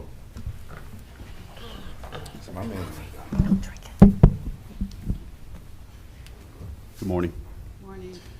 Let's pray. Heavenly Father, Thank you for trusting us as stewards of your creation. Be with these men and women as they do the business of the day and for the seaport. You've brought this diverse group of individuals together, each with specific talents, to serve the greater good. Provide them with clarity and unity as they consider the business of the seaport. We come to you for wisdom, guidance, and support on all which is considered in this meeting. May the well-being of the employees, tenants, customers, truck drivers, seafarers, and all who do business and engage with Seaport Manatee always be at the forefront of these meaningful discussions. May your righteousness transcend all things. In his name we pray. Amen. Amen. I pledge allegiance to the flag of the United States of America and to the republic for which it stands, one nation, under God, indivisible, with liberty and justice for all. And we will go into audience introductions. Okay. Yes, yeah, maybe Dave, yeah. Oh, Mike. Yeah, no, true. There you go. Dave Sanford, Port Staff. Jennifer Cowan, Port Council. Virginia Zimmerman, Port Staff. Jim Jones, Bradenton Herald. Mark Meyer, Regional Rail. Charles Tillotson, Port Staff. Malcolm Edwards, Port Staff. George Eiseminger, Port Staff. Abby Lindekamp, Port Staff. Dan Fitzpatrick, Port Staff. Teresa Darty, Port Staff. Brian Sutton, Logitech USA. Good morning, Anthony Bates, Logitech USA. Denise Tuck, Del Monte Fresh Produce. Max Stewart, Bradenton Area Economic Development Corporation. Susan Schroeder, Clerk Staff. Good morning again. Matt Ennis, Chaplain, Anchor House. Terry Fluke, Tampa Bay Pilots. Transmontane. Robert Blazer, World Direct Shipping. Daniel Blazer, World Direct Shipping.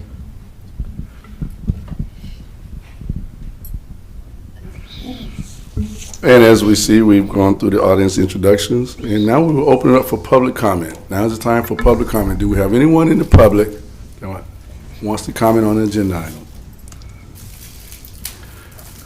We have no one that wants to comment, so we will close public comment, and I will turn it over to Mr. Carlos. Thank you very much, Commissioners, Mr. Chairman. Just a brief housekeeping item. Items 3D and 3J need to be revised to include a test language, which I have already signed. Then the chair will sign that. We need to update you on the test language that wasn't included. It's right over here. After the chair signs it, the clerk will put it into the record. Today's meeting, we have two very, very, I think, outstanding speakers because they relate so closely to what the port is doing lately. And although, you know, I think we're going to change the order. I don't know if Daniel Blazer want to go first, Daniel? Second? Okay, we can have you come second if you like. Okay, then come on up. Come on up. Come on up. Next time it's yes or no. Because yeah. Good morning. Good morning. Hey, what's going on, my man? Come on in. Okay. Now I want to introduce Daniel as well as our next speaker. And so Daniel and Robert Blazer, in fact, shy and retiring Daniel Blazer in the back, the founder of World Direct, along with Daniel, and the founder of many other companies and organizations. But particularly to us, you know, World Direct Shipping is an extremely, extremely valued and important customer because of the commitment they have made to Manatee, Seaport Manatee in general, and the region. He'll be able to tell you more about this. But it's really something very, very unique. The business they have started, and most of you have already heard about what they did.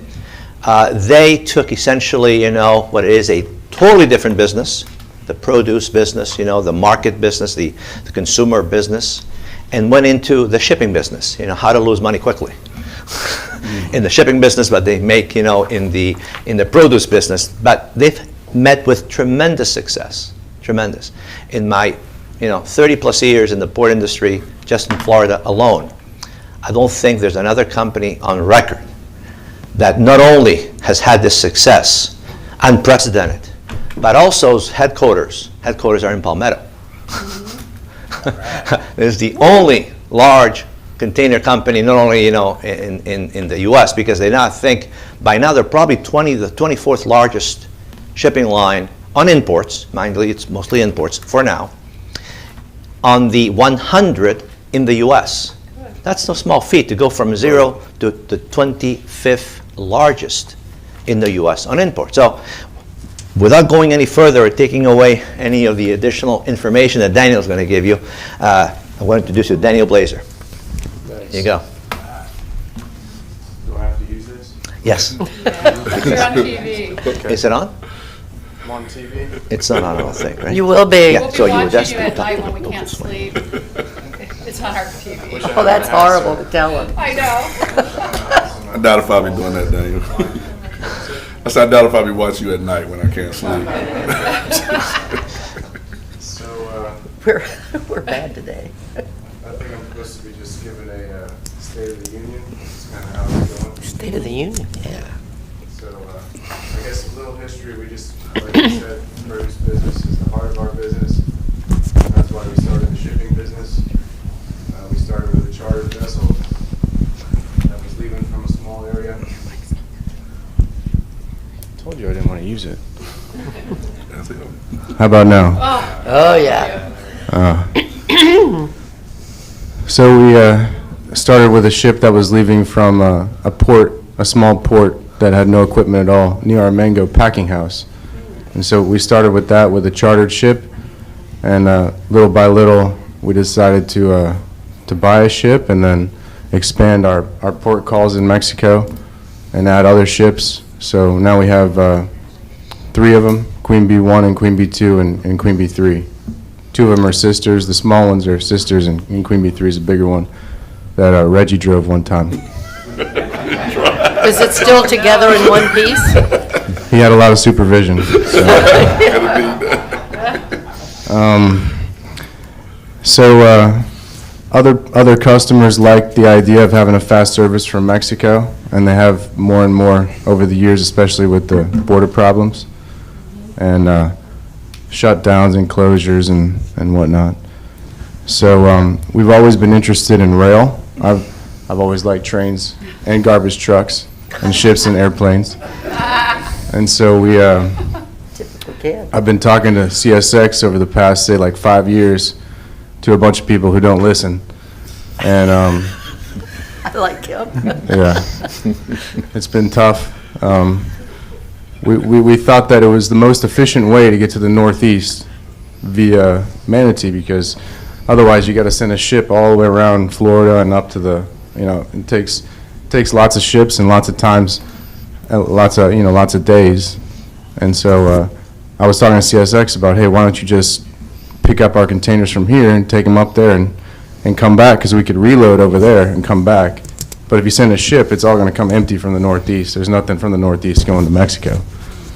So, like I said, talked to a bunch of people that didn't care. There was even one guy who said he'd done research on that, a land bridge, and that he thought it would be a great idea, but I think they have him in the basement, like office space. He's the guy with the stapler. Yeah. So he gave me some numbers, but he said, don't tell anybody, because I shouldn't be telling you anything. And so kind of let that go dormant for a while. And then we had some customers call recently because all the congestion up north. We handle Samsung and GE and other customers into Florida. And so they all have distribution centers in the Northeast, and they called and said, please send one of your ships up there. And we said no, because we can't just send a ship up there and come back in 2 weeks. What's going to happen to the business we already have? But I used that and sent a message to the CEO of CSX and told him, hey, I've been talking to the guy in the basement. I've been talking to all these guys for the last 5 years. Here's their names. They just come and punch in for a paycheck, and that's it. So if you want to do something about it, call me. You know, and then he called me, and I ignored him because they ignored me for 5 years. I knew you were going to say that. But then he called again and emailed me, so I picked up his call, and he said he was very interested. He apologized for all the people that do nothing at his company, and he wanted a meeting. So he hooked me up with his secretary, and then his secretary hooked me up with her secretary. Can you believe a secretary has a How many secretaries do you have, Reggie? I don't have a secretary. I can assure you not two. Right? Why does a secretary need another secretary? I have no idea. So anyways, I finally, once they call you, you can't ever call them back. And then you can't even call the secretary back. So I did talk to the secretary, and she made the whole plan. They figured out when they were coming down. They had to fly the jet. Where are they going to fly the jet? They need 5,000 feet of paved runway for the jet. It's not going to happen around here. So we figured out where they're going to fly in. They came in here with all their bodyguards, and we had a meeting. Carlos Pucaris, he put them in their place, and they thought this was a great idea. And so they're coming again Monday after 3 months of deliberation, and they have a list of demands. And so it's their list of demands. They want 8,000 feet of track, I think, maybe more, because they want to connect, the containers have to go somewhere and whatever. They have this, that's what they need. I'm sure Mark Meyer will talk about exactly what plan he has. They want 24-hour non-TWIC terminal access because their idea, non-TWIC, TWIC is No, I know, we got one. okay, you got one of those? Because they want to, basically to make this work, they're going to cut volume from their other terminals. And so there's going to be a lot of volume coming here that was going to other terminals. And they want the terminal experience here to be better or the same as what their other terminals are. So they don't need TWIC access to go to other terminals. They don't want TWIC access here. They got 24-hour access to their terminals. They want 24-hour access here. So that's one thing. Another thing. They want us to start with 200 containers a week within 12 months, which is a lot of investment because we have to consider the turn time on the containers. It means about 1,200 containers. And they want to grow it, they want to grow it to, we told them how much space we have on our vessels and stuff, and so they want to grow it to like 400 containers over the next 3 to 5 years. And they want an airport with at least 5,000 feet of runway within walking distance. Are you kidding us? That's poor Nancy. Oh, it looks like he's dead serious. Is this a joke? Well, they want to fly their jet in here and not have to drive an hour. Okay? April Fool's Day is already gone. You got an airport close by. We do. There It's is an amazing airport? what we can do when we want to. He owns the airport now. Who? I know. You're telling secrets. Stop. He owns the airport now. Talk to that guy in the back. Yeah, it's not 5,000. You guys get his cell phone number. Get us some gravel and a paving machine. Where was I? Airport. Private jets. Okay, they want one of those. They already have the jet, they just need the airport to land on. At least they don't want us to. But other people are like that too, because there's plenty of other big companies that want to come here and see what's going on. And with the intermodal service coming down here, it's going to be a big, people are going to want to put DCs, because they want DCs, they want distribution next to the railhead. So on our side of the bargain about the 24-hour access, we're going to add a third shift here shortly, within the next couple days probably, to start that process so that we can operate 24 hours a day. So we've added a lot of equipment to do that. We do our own terminal services. We've started stevedoring in such a way that our people can be rested and not work 24 or 48 hours straight, while still keeping our production going and efficiencies. And we're constantly making changes to handle the growth. It hurts sometimes, it's painful, but we'll fix it. So, anything, did I miss something, Carlos? No, I think you covered. Oh, go ahead, Carol.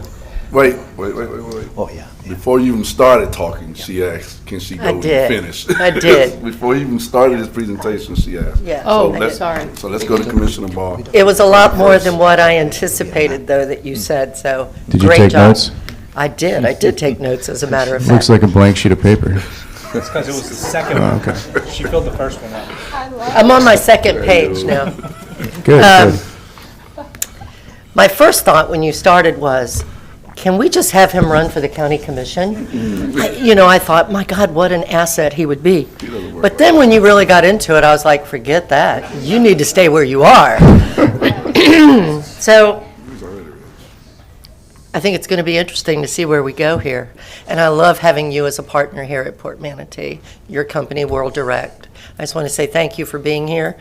But also, I seemed to be hoarse this morning. I think he must have got me all riled up or something. I think it was the airport. I want to say, I think, that. and correct me if I'm wrong, but I believe your company is the largest purchase of property in Manatee County that's not residential. And that is huge for the port, it's huge for Manatee, and as you know, we set not just as the Port Authority, but also as the County Commission. And so, you know, I just think it's fantastic what you guys have done and the investment that you've made. And obviously, I've got a feeling that that's just the tip of the iceberg from what we're going to see and the growth. You know what, you mentioned growth. I love growth. I think that growth is a good thing as long as it's done well. And your company, of course, has shown that you know how to do it. So I wanted to go first because I wanted to just tell you that I was so excited to have you guys here. And just to let everybody know the investment that you've made in Manatee. And I'm sure that you'll find, Reggie, Yeah. I'm sure that you'll find our chairman who represents us in that regard will work very diligently with you. And we've got a great port, and we look forward to what the future holds. Thanks very much. Those are going to be the most expensive watermelons in the world that are grown on that property. Reggie, give I'm you glad one. you're the chair right now. I'll give you one, too. Welcome. I'm the longest serving elected official that's been on the Port Authority since 2006, and been here through the recession and now where we are today. And I remember when you were being discussed at our Port Authority meetings before you came. So it's so happy to see what I see today versus before. We had like 400,000 in our reserves, or maybe $1 million. That was it. And it's a little different here in Manatee County.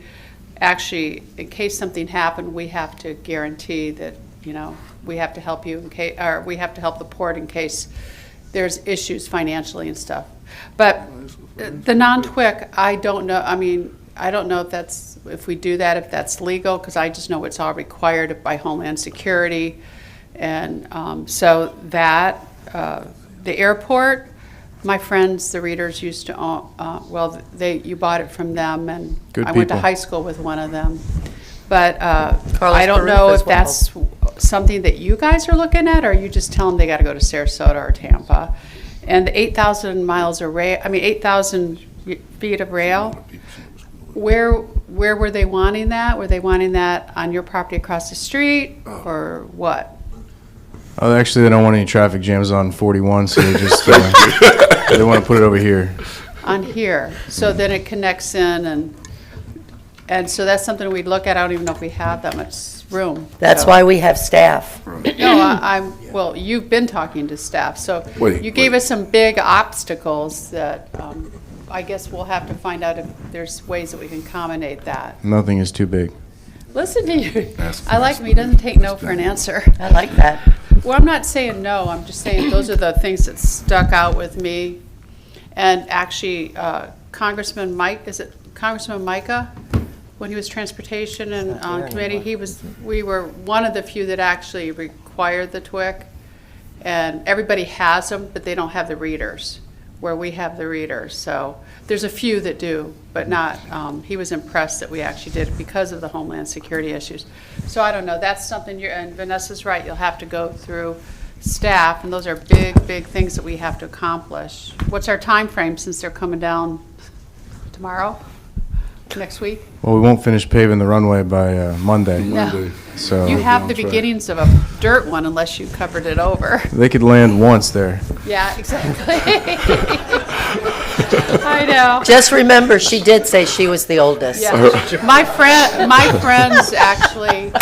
friend, no, well, she's actually the oldest. Oh, But don't start. my friends finger actually pointing. fly into that airport, have flown into that airport for years, so I know smaller planes can do it, but anyways, those are big asks. I'd like to hear a little bit from Carlos, because it's very interesting, and I know you got our chair, you'll be working with us through these issues, but I'm glad you brought them to our attention. All right, a couple things. I've had the opportunity to spend some time with the Blazers. You're kidding. And what I always do out of one eye, I watch Daniel, and then I always make sure I make eye contact with Dad, right? Yeah. And I remember the first time when we met, and we actually had the opportunity to tour Queen Bee. And it was this is a great family. And for the things that they're doing, and for the industry, the word juggernaut comes to my mind. Because what he's basically telling all of us is we're going to find a way to get this done. We're going to exactly what he's saying. We're going to move, and we're going to make sure these next steps that are in line, we're going to make it happen. I'm excited. Obviously, you all know Daniel have a different type of sense of humor, and he's about his business. He's about his business, and his knowledge of the industry and his knowledge of his ships is incredible. And I was like a kid in a candy store when I had an opportunity to tour the ship and tour the engine and look at how all the horsepower and everything to take place. You know, being a young kid from Palmetto, you don't get an opportunity to see things like that a lot. So I was just blown away, and then to sit down and to see their energy and their effort, and they move quick. They move quick, and I don't really think Daniel and the family takes no for an answer. But we're excited. We're excited that you all are here. We're thankful more than anything, because I can imagine what's going to take place in the next 3 to 5 years and the economic impact and what will happen on behalf of the port and all the things that you all are going to bring to our community. So I would say thank you. I would say thank you. Thank you, guys. What are you, it's almost 500 acres across the street. That's about the size of Robinson's. So that's pretty big. Are you going to, it's not going to be residential, right? It's going to be industrial, I'm assuming, that land? Or do you know yet? I am tired of staying at the Hampton Inn. Okay, so you're going to put a hotel there? Well, I honestly no, maybe just like a trailer or something I can. Oh, okay. I can walk across the street, and go to work. At its appointed time, I'm sure all that information will come to the forefront. A lot of those discussions, a lot of things. Well, that's Manatee County side. Right. That won't be the port. That'll be us as a county commission. That's what I was just wondering. If I may. Well, everyone has spoke, Yeah. except Commissioner You have Satcher. anything? Yeah, I just wanted to kind of reiterate that I'm glad you guys are here and getting stuff done. And I would hate for us to, in a future presentation, be named alongside CSX employees. And so my plan is that, we'll get on it and make it happen so that, that's a lot of employment. That's a lot of business, and sounds like CSX is setting it up to be more than just, they want to be able to move a lot of stuff out of here. That sounds great. Of course, you could have a totally different place to land planes, but if it's the one we're thinking of, That's exciting. And watermelons are exciting as well, so. Expensive. Delicious. Delicious, yes. But that's exciting and part in my district, so that's exciting. I know I said that 50 times, okay. So I guess I'll move on, but I think you'll find us to be favorable and good partners, and if not, we'll get on it and make sure that happens for you guys, and we appreciate it. Commissioner Ball. Great, thanks. We are looking forward to a long-term partnership with the CSX. I don't want to sound negative when I talk about the CSX. It was quite an experience, and it will continue to be one until it's happening. But they're committed, and they're willing to make a long-term commitment. And so I think that's going to be great for the area. Great. Commissioner Ball. Thank you, sir, Mr. Chair. All jokes aside, and this has been a great time this morning. I can remember, I might be the oldest in age, but I haven't been here as long as she has. I've only been here since 2012. But I've chaired this committee 3 times. And I got to tell you, CSX, we have discussed many times wanting to grow CSX and wanted it to grow here at the port. I remember right after I got elected, we bought a new locomotive, as I recall. And so this is kind of a dream that we are going to be able to share with you in growing Port Manatee, growing World Direct, the whole thing. So we are super excited, and I think you're going to find that our staff will work every way and try to figure out how to be able to do whatever needs to be done to make it successful. And if you should need a part-time job so you don't have to stay in that trailer, I wish you'd run for county commission. I'm just saying. But not for his district, though. But thank you for being with us this morning, seriously. Welcome. Thank you. Thank you very much. Thanks, Daniel. Appreciate it. Yep. Thank you. Just wanted to add one comment, if I may, Mr. Chair, and that is, again, that to my knowledge, never has the president of CSX met with, the one who talks to the secretaries and the one who, persistently has reached out to one of the largest corporations in the U.S. Not easy to deal with them. And so we will certainly continue our cooperation with the CSX. And with regard to Commissioner Whitmore's comment with regard to TWIC, there is a way that there are reconfigurations, realignments of our footprint that would allow for that to happen. So it's possible without ever breaking any TWIC guidelines or rules. It would have to be done and can be done very well. And that's a must because the truckers and the users need to go in and out seamlessly without having, to use the TWIC badge.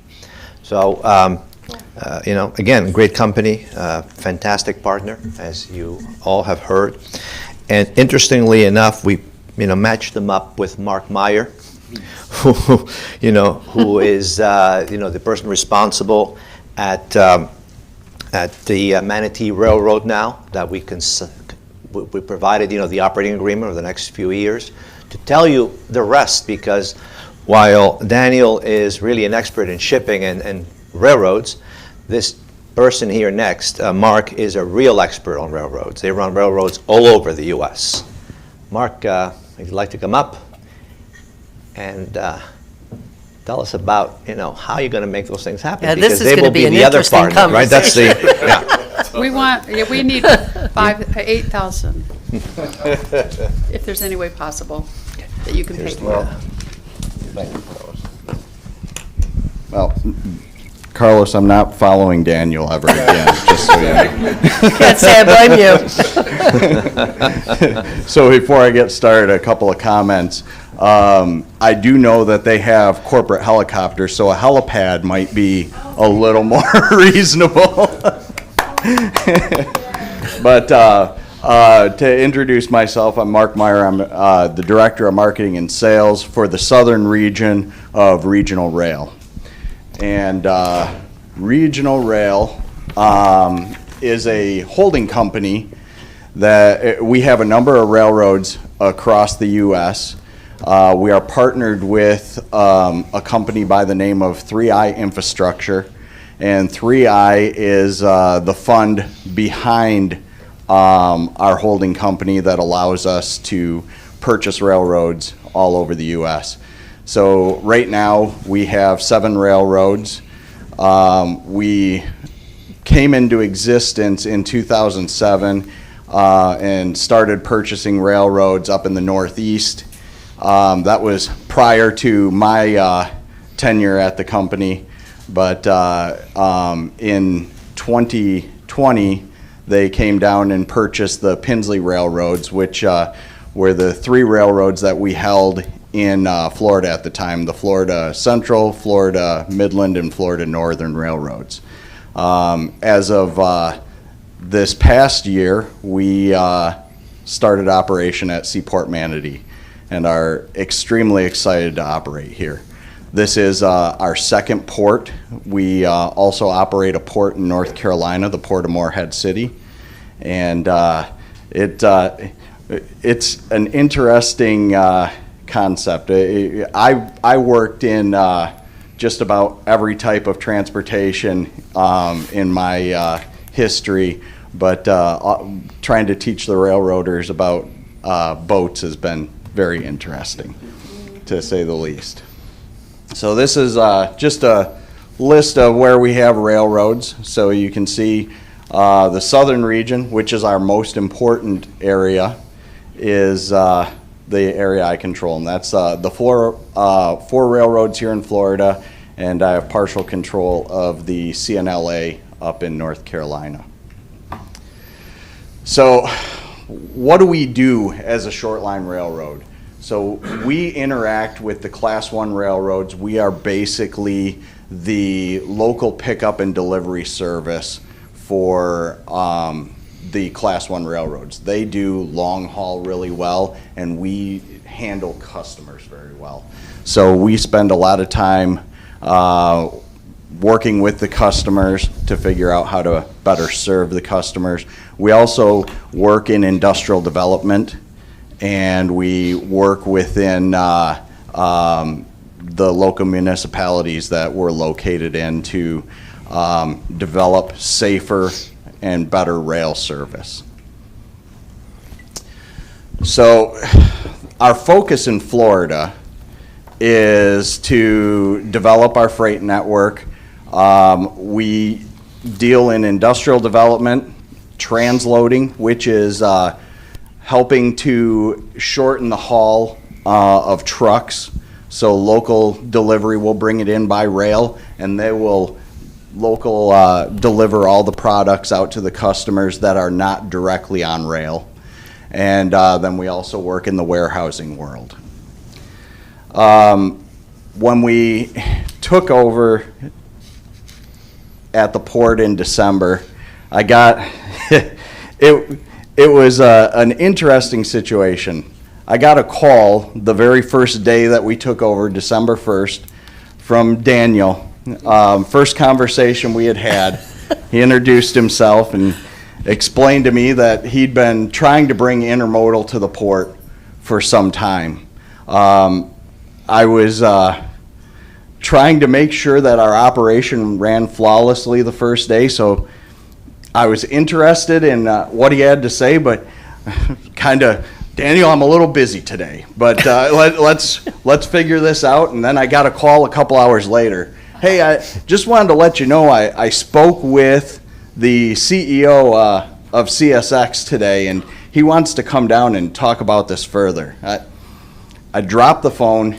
It went under my seat. I had to try to dig it out, and because that type of conversation does not happen with customers that are even moving significant volume on rail. So to catch the attention of the CSX leadership like that, I commend Daniel for his patience, because dealing with a large Class 1 is interesting. As a short line operator, I know it's difficult. I call it the railroad black hole, because as Daniel said, you place a phone call, and it disappears. But that's where we come into play as a short line operator to bridge that gap. We are customer centric. We are very interested in making sure that our partners and our customers see the value of rail. It's important for the infrastructure of Florida. We can't keep putting trucks on the road. On the drive down here, I live up in the Orlando area. And I have now started to plan for about a 2.5-hour transit down because of the amount of traffic on the roads. So we're very interested in seeing this develop, because if it doesn't, that's more trucks, more containers, it's congestion, and it's not going to change. It's just going to get worse. We have, as a company, been involved with a lot of state projects. I'm going to highlight one in particular. So we've worked on the strategic intermodal corridor in the past. Back in 2014, we redeveloped our entire main line through Orlando, putting just over $18 million into the infrastructure to allow for further use for the freight corridor, as well as potential expansion of the Sunrail to take commuters off of the road. So we're very familiar with working with the municipalities, working with FDOT to make these projects happen, to fund these expensive projects, to advance the offering that we have. Most of the railroad here in the state of Florida was put in the early 1900s. So we're talking 100+ years of track that's needs to be expanded, needs to be developed, and we're in the business of rail preservation. You don't build new railroad very often, other than into industries that are directly next to your rail line. Outside of that, they're taking rail away and turning it into trails and bike paths, which that's all great for the community, but it doesn't help with that congestion issue.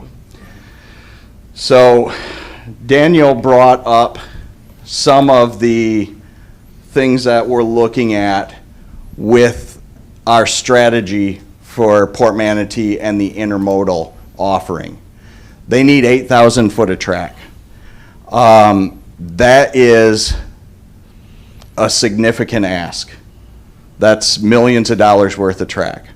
So right now, I think in total, with the interchange yard and the track on property currently, there's about 7 miles worth of track. A majority of that is main line for operating to all of the customers. So we have located a spot that we believe will be perfect for this operation. It'll allow for the ask for a non-TWIC area, and it will work for supporting the interchange yard. We only have 4 tracks out on the interchange yard. Those 4 tracks are about 2,800 feet each.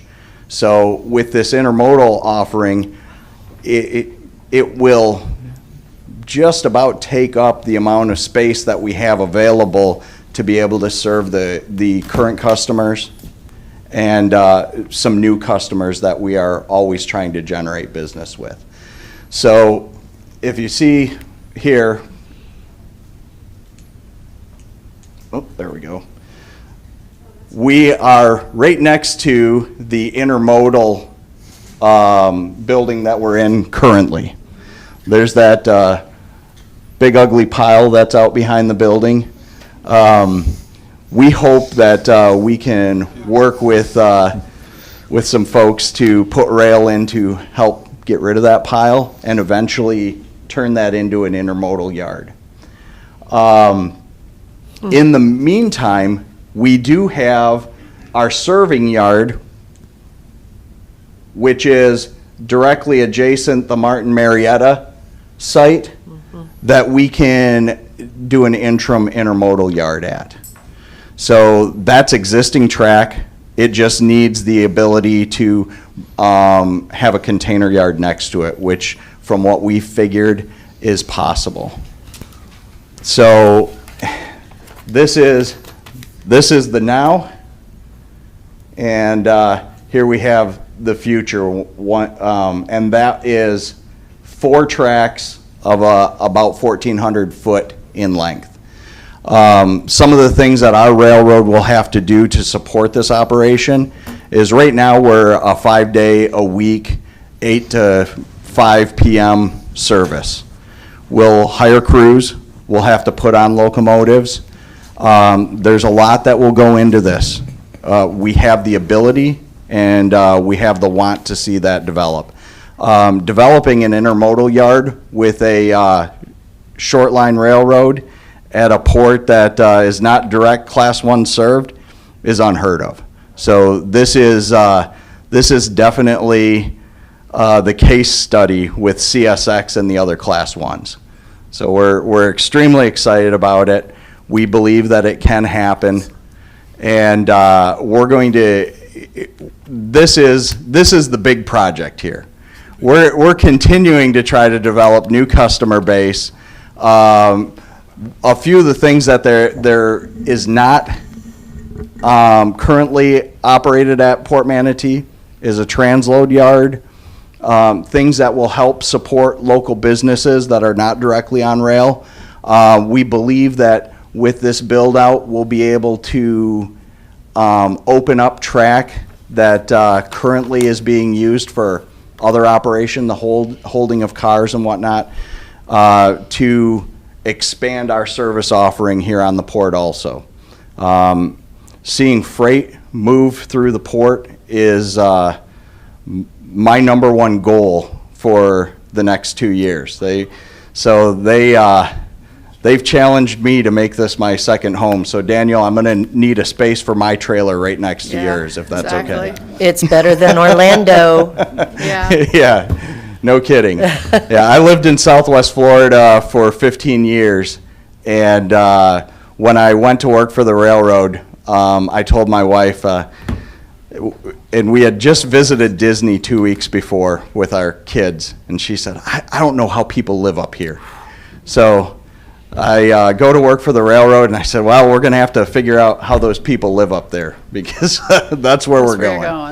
Yeah. That's how it always happens. Yeah, so we're extremely excited about what we have going on here. We can support World Direct and the Blazers to develop this piece of business. We've been speaking with CSX and figuring out the operational issues that need to be resolved.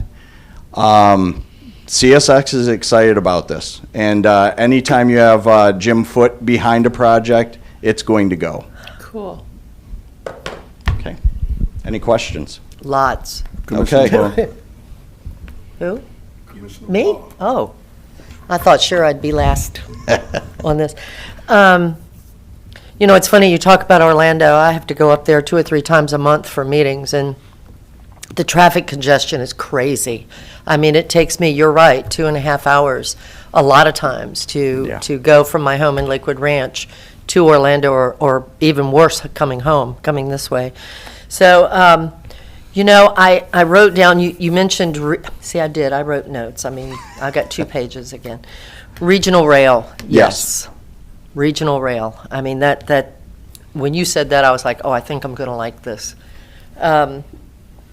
You know, I know that you've probably had meetings with our chairman, and with, you know, obviously with Port Manatee, but, you know, it seems like, I don't know, it's the weirdest thing for me. 21 and 22, there have been so many things that have come up that has succeeded, and it's things that we've talked about for my 10 years in this political world, and so many of them are coming true today.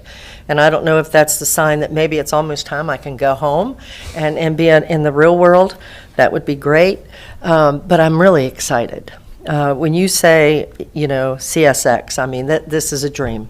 I mean, I've looked at several of the people out in the audience this morning. They're looking at me like this, yes, yes. So we're very excited. We have one of the best lobbyists here at the port, well, I won't mention his name, but, with the state of Florida that does deal with Tallahassee that should probably be able to be very helpful. I'm sure that there'll be meetings along that line. And then I think with the chairman, you've probably already had meetings with Congressman Buchanan. Not on this topic. Congressman Buchanan, if everything goes right, which it's looking, again, like that's going to go right too, come November, will be the chair of the Ways and Means Committee. Mhm. So, all the stars are kind of getting aligned. Isn't that weird? So we do have, and we've got a great relationship with DOT. So, all the stars show that maybe we can really put this together and work it out, and we'll have a great family. We already have a great family at Port Manatee, but we can grow it even more. So I'm sure that I can only speak for myself on this board, but I can assure you that I'll do anything I can to try and help any endeavor that the port feels we need to maneuver with. And I look forward to hearing from staff and seeing what you guys think and how you think it can be done. And this is a great time for Port Manatee. It's an even better time for Manatee County and Southwest Florida. So let's keep it going. You've got partners in us. Thank you. Commissioner Whitmore? Some of my questions may be for Carlos also, so don't leave. First of all, if you go in the back of your book, you can see the layout of what you were talking about. And the bottom right slide, that's where is that fly ash that's covered over behind us, Carlos? No, What is that? That's phosphorus. Oh, okay, all right. So that's what would be where the intermodal, transmodal, So that big, yeah, what is that? Is that where the train comes through? that would be 4-track ladder track to be able to support the intermodal operation. So the reason that we have it there is we met with our engineers, met with our operations, and figured out to lay it out where it would be reasonable for World Direct to load the trains and offload. This was the best place that we could find, and it's almost the only place that we could find to make such a large operation work. Now, I've served 3 times as chair in the past, and I think, isn't CXX, are they like across the street that we hook up to, or are they on this side of the? So this is their track Okay, running yep. right next to Because years there. ago, we had to improve it, okay. Yeah. So one of the things to consider with the interchange from CSX to the short line operation, they're running longer trains. They'll most likely tie this in with the juice train that goes down to Sarasota. Yes. Yeah, Yes. that's what I thought, because they have their own tracks too. That Yes. goes over the river. Yep. So the way it needs to come into the current interchange yard, which will require a track to come across Piney Point Road. But we've looked at how to operate this and how we would break it up in the interchange yard so we wouldn't impact the traffic for any more than 5 minutes. Each cut of cars that we would bring over to the intermodal yard. So we really looked at how the operation was going to work and how we would ensure that we weren't interrupting the rest of the port business that is so crucial to be on time and to keep the trucks flowing in and out of the port. And to hear your comments regarding Daniel, or Danny, now I'm starting to call him Danny, I think you call him. Daniel, to get him the attention of the CXX top management was very interesting, and all the stars are aligned, so we do need to move forward. I have one question for Carlos. Do we pay for the 8,000 feet, or does CXX It's do it? yet- I remember they did in another time. I mean, how does that work? It's yet to be determined how that Oh, will occur. okay. The financials and the construction, the first, as Mark said, we have the interim solution up here while we work out the long-term solution. Oh, The okay. financing, would need to be, So we can do it sooner than later? well, it depends. to get everything Yeah, lined up, okay. The footprint's there, we own the land. Right. So that's doable. The material that's there, it's not going to remain there, it's Right. supposed to move out, which, as Mark said, with the railroad. And so, we do have and control the footprint. So it's ours, it's the Port Authority's to, do with it what we want to do. And we would bring back proposals to you for your consideration that address, taking the steps to do that and to reach the ultimate, large footprint of these rail tracks to support the operation in its full phase. Do you know if the state allows, because years ago I would have Yeah. never said we could never do this, but does the state allow you to do projects where you upfront fund them and then they reimburse you in their cycle? Because I know we have money. We have, of course, our FDOT expert. I think a qualified answer is sometimes. Am I correct? It depends. It really isn't that clear. It's how convincing we can be. Right. And our case with FDOT. But, they've become more flexible lately, as long as they know it's a real project and we're not just, trying to get funds for other purposes. I think there is a way to collaborate more closely with the financing and the state. And like so Vanessa said, we have a great lobbyist, so, upfront funding it, and then get reimbursed whenever the cycle is, that would be great. Okay, thank you.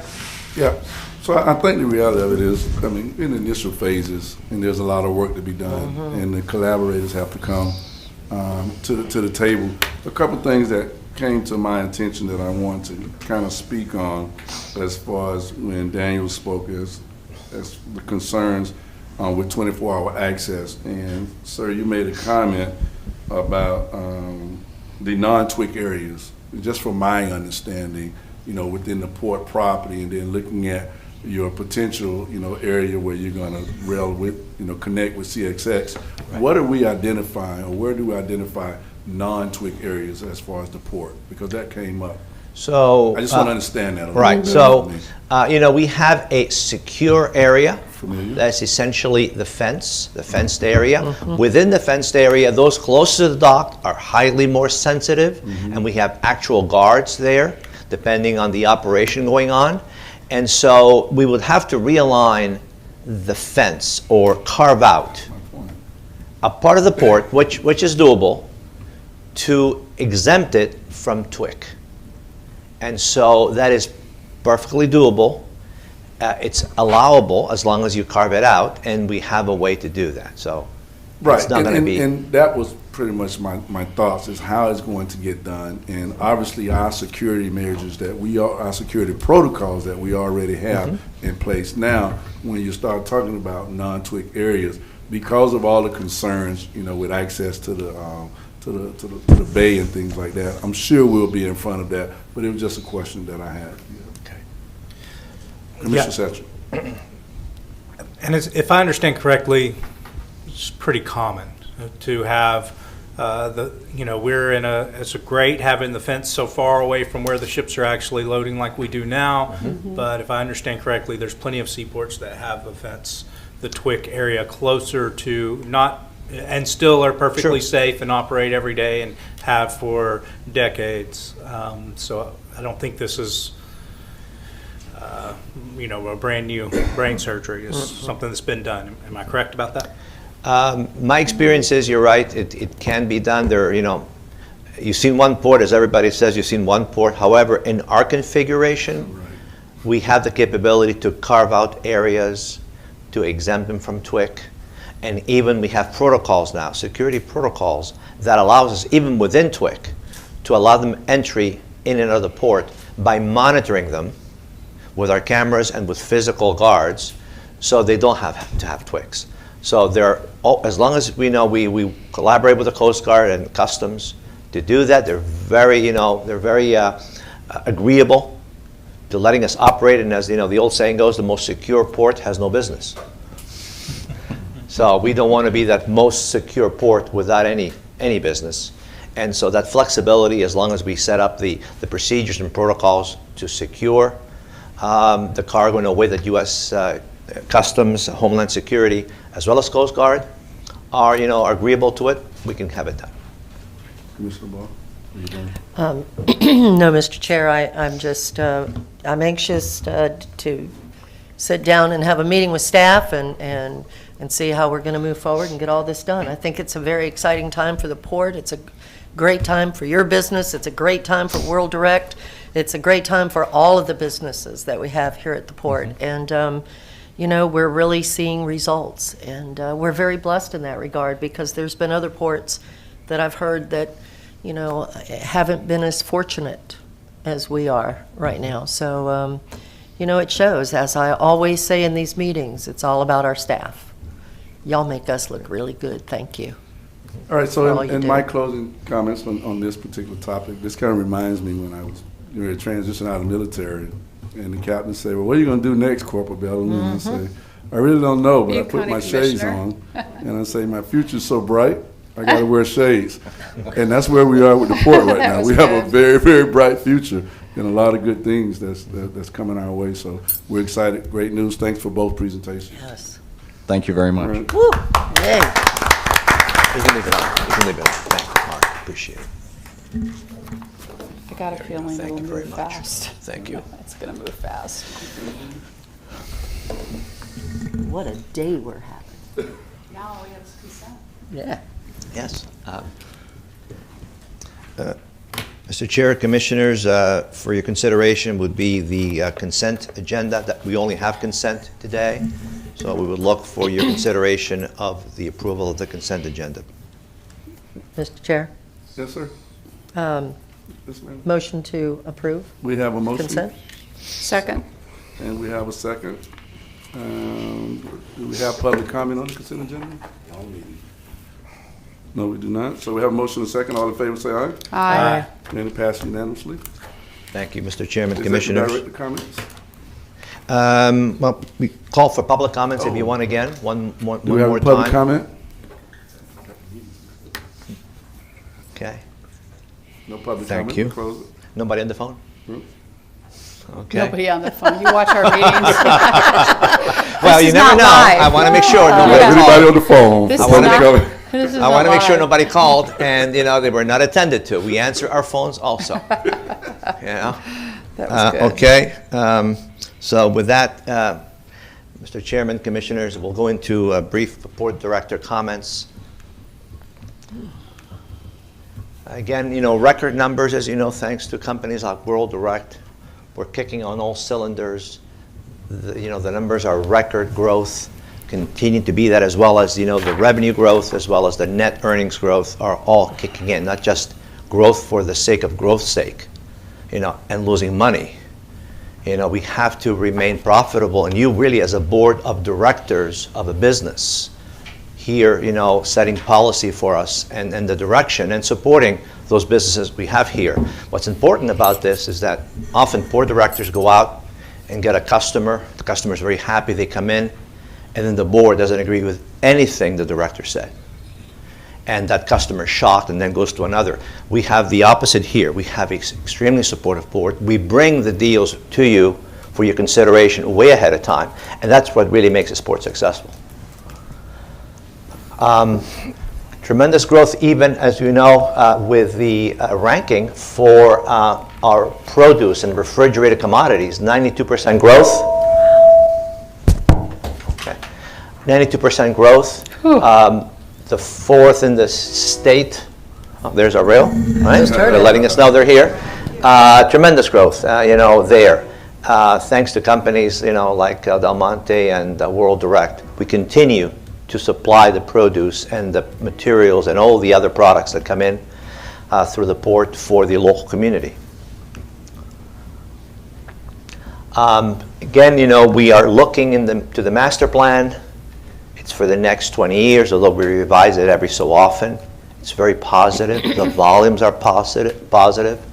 It's a process, though, that we're required to do and like to do because it sets the direction for the next, 5 to 20 years. And ports can really, grow rapidly in that amount of time.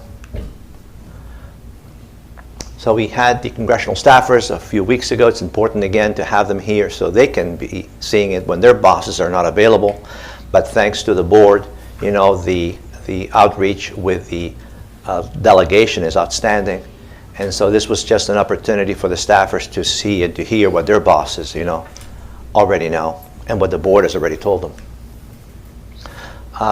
We had, Senator Boyd, again, someone who was well known to the board, but he wanted to give a little tour of the port, to really see what's going on for him and his staffers. So we love to accommodate that kind of opportunity to show them what's happening. Very surprised, very happy to hear what's going on. That's, just, I'll say this so Paul Anderson can stay in his place. I know you were thinking that. So we put, yeah. I didn't want to, but Paul Anderson, and even this year, I think, with a bit of luck, again, it's cooperative. FDOT, we play in the sandbox. I'm the vice chair of the Florida Ports Council this year. So we are all happy to work with each other. And in fact, growing the business as a result of the growth in business, not letting the containers and the throughput go to another state. But this year, likely, we might even be very close or even surpass calendar, not fiscal, calendar year, the Port of Tampa, which is the whole idea. They're growing and we're growing, okay? There was another one. Miami Everglades, they both grew together, very successful. So it's a matter of raising all the ships, not taking cargo at the expense of another. And in fact, this growth is not at the expense of any Florida port. We didn't take one container from a Florida port. And we will be, closing briefly South Gate for construction, expanding the ability for the port to be able to process drivers at both gates, north or south. Again, it's needed because of the volume you heard. The truck volume, the car volume is growing dramatically, and we need to keep up with this, and this will provide us that opportunity. If you're all available, we'll put it on your calendars. We'd like to have a ribbon cutting on our expanded container yard. See all those blue containers and even the Del Monte containers, the blue containers. We have containers of all colors. And so again, it's a significant investment for the port. It will allow us to grow our containers even more because the containers bring the consumer goods that the residents of Manatee County and even surrounding counties want to buy. So we bring them closer, less trucking. It doesn't have to come in through Miami or Everglades. It's coming in from here, shorter, and even those that go long will be on the railroad. So it's a win-win. And that's it for my remarks, Mr. Chairman. Commissioner Whitmore? Nothing on your report. I was just going to say under comments, I just wanted, Logistec is here and they have two members that I haven't really noticed before. I'm so used to Andres being in the audience. I see him on Facebook, but I haven't seen him lately. And Del Monte here also. So I'm glad that you guys are here. Logistec, I remember when we took the loan out for Big Joe, and now we've got another crane and possibly another one coming. So yeah, so it's growing, and you've been with us through the hard times and the good times. So I want to, and Del Monte, of course. When I was chair, we drove up to Tampa, and it was negotiating a contract, and Del Monte was having second thoughts about something, and oh my God, it was so stressful. So I'm glad you're still here partnering with us. Thank you. To all of you.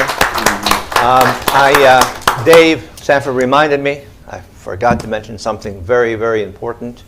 Thanks to Logistec also, of course. We partner on the cranes. There are 2 new berth announcements, 2 arrivals of 2 cranes tomorrow.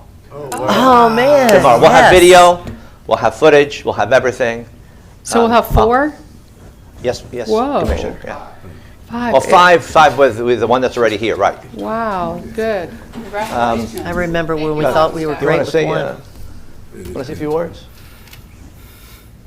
No? No. Okay. Oh, Well, come on down. Andre's on vacation, so, Yeah. his passes regards. But yeah, we're very excited about the 2 new cranes arriving tomorrow, and, our partners, You can't, you have to be on. You gotta on the do record. Brian Sutton, BCC Sales and Marketing for Logitech, and no, thank you for the recognition. And again, Andre, Ms. Woodbar, as you mentioned, would normally be here. He's on vacation this week. Sorry, let me see here. Start all over. What's your name? Oh, great. I want one more time with feeling. Yeah, good morning. Brian Sutton with Logitech, oversees sales and marketing.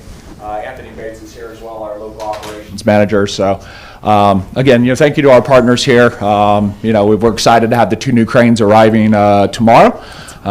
So once we get them commissioned and everything, I'm sure we'll be up and running within the month. So now thank you for all the support and look forward to continuing to do business here in the future. Is your requirement that you must speak French since Madeline is your No, it is owner? not. Okay, okay. Not us here in the Southeast, at least, but.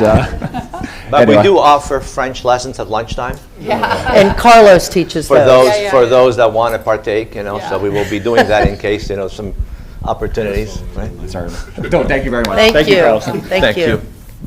So thank you, Dave, for reminding me. So Right again, now. that will allow us to, We have a again, question. We have a double our question. capacity. We have a question from Commissioner Satchel. Sorry, didn't mean to, this will be off the topic you're on. So were you done with what you were just? Yes, Commissioner. Okay, I'm sorry about that. I thought of a question that should have been asked earlier, but, so the intermodal, of course, I realize we're early on and this is vision, but I also realize we've got some go-getters. CSX is, coming out of the basement.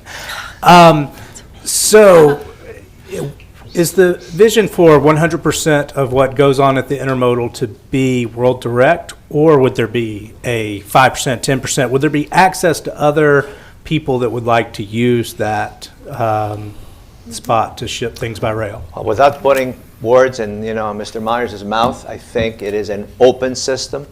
Obviously, the more the merrier, the more volume, the more profitable. And reduces costs for everybody. So my take would be that it's open to anyone who wants to use it. So it is an open system. So it's really, the ability to put on rails for World Direct or other companies that want to take advantage of this. Wonderful. That's good news. Okay, we'll go into commissioner comments now. Am I correct? Thank you. Commissioner Whitmore, do you have any commissioner comments? Commissioner Barr, do you have any comments? No, Mr. Chair, thank you. Commissioner Satcher, do you have any comments? I'd just like to say I'm glad to be here on what was a historic morning. This is exciting times. I'm glad to be a part of it. And I also just wanted to point out the power of businesses and the power of capitalism and things that as a government, if we were trying to do, would be a disaster. But when businesses get involved, they can get a lot done. And I believe, our main job is to set up an environment where the American workers and American companies can figure out how to solve problems for consumers and for people, and we just set up the environment and try our best to get out of the way. And when we do that, good things happen. And so I'm just excited that I was here this morning. Thank you. All right, in closing, a couple of things. Obviously, we had a couple of commissioners that were not here for various reasons, but they did communicate with myself and Mr. Buchanan, so we're okay with that. The new cranes, that's great news. It's indicators that business is good. And due to the fact that business is good, we must make sure that we say thank you to our partners and thank you to our leadership. But we have to acknowledge the fact that Power 100, as thought of Mr. Buchanan as one of the most influential business leaders. And I honestly think that's the indicator based on the growth and the things that's going here with your leadership and your leadership team. It's really exactly. That's all why I say them. with your leadership and your leadership team. So in closing, I would just say thank you, sir, for all you do, and to the leadership team, especially legal, keeping us out of trouble. And that's a hard job. That's a Yeah. hard job. We're Thank so- you. yeah. Thank you for all you do, and if there's nothing else, We're so glad we have you. I mean, you are Manatee County. Mr. Anderson, that's all I'm going to say. anything else? All right, this concludes our port meeting. Thank you.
Make your mark by naming our park on this episode of Manatee on the Move.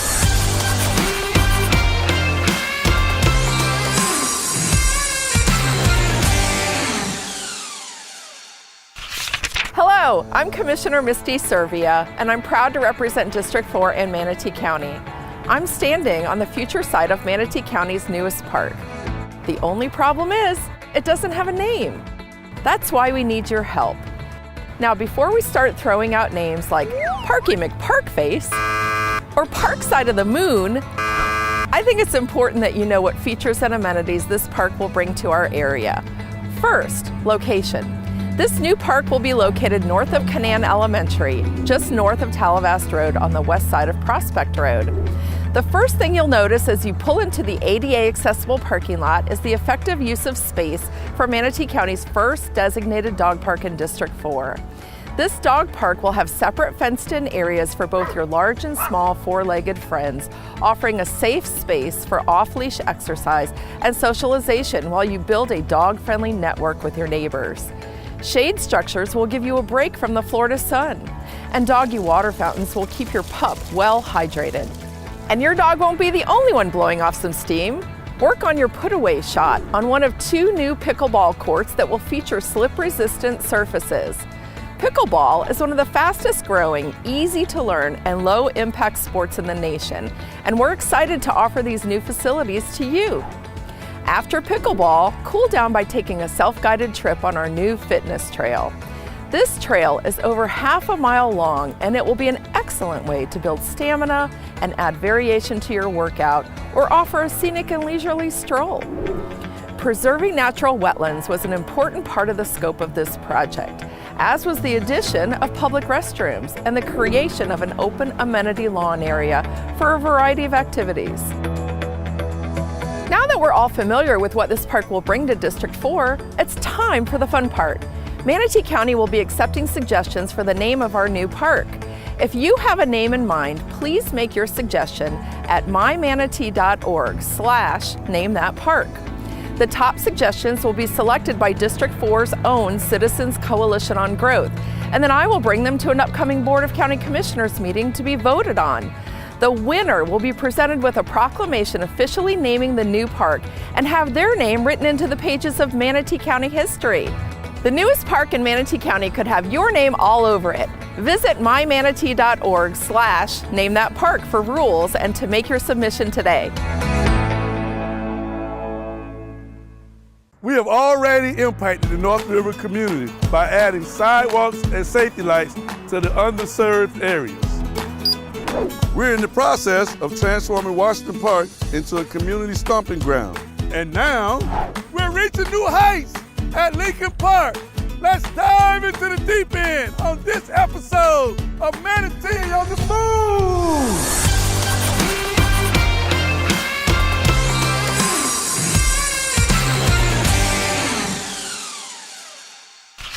Hello, I'm Commissioner Reggie Bellamy, and I'm proud to represent District 2 in Manatee County. By now, you've probably driven by, seen the slide, and had a few questions regarding improvements we're making at Lincoln Park. It all starts with the brand new competitive swimming pool, perfect for fitness, swimming meets, and cooling off during the heat of the summer. This project also features a separate zero-depth entry kiddie pool with aquatic playground, slide and plunge pool, parking expansion, picnic pavilions, and a locker and a restroom entry plaza that will also house a lifeguard station, small party prep area, and a pump house. And we're just scratching the surface. Right around the time we're wrapping up the pool project, we'll begin work on a 2-story press box that will stand tall over our additional bleacher upgrades on the home and away side of the football field. In addition to a new scoreboard and fencing, we'll also be adding restrooms to accommodate our athletes and spectators. Friday night lights at Lincoln Park will never look better. To make way for the aquatic center, we'll be constructing 2 brand new basketball courts near the football field. These slip-resistant surface courts will feature regulation lighting and fencing, and will also include little touches like benches and a chilled water fountain, trash cans, and more. With all the enhancements we're making at Lincoln Park, accessibility is paramount. That's why we're building a pedestrian bridge to connect Sylvan Oaks with Lincoln Park. And that's what this project is about, building bridges so future generations can enjoy the safety, accessibility, and recreation that this facility will bring to all Manatee County. I'm ready to go. Are you? Hello, I'm County Commissioner Vanessa Baugh, and I'm honored to represent District 5 in Manatee County. Welcome to the Premier Sports Campus, home to some of the best soccer fields in the state, and soon, way, way more.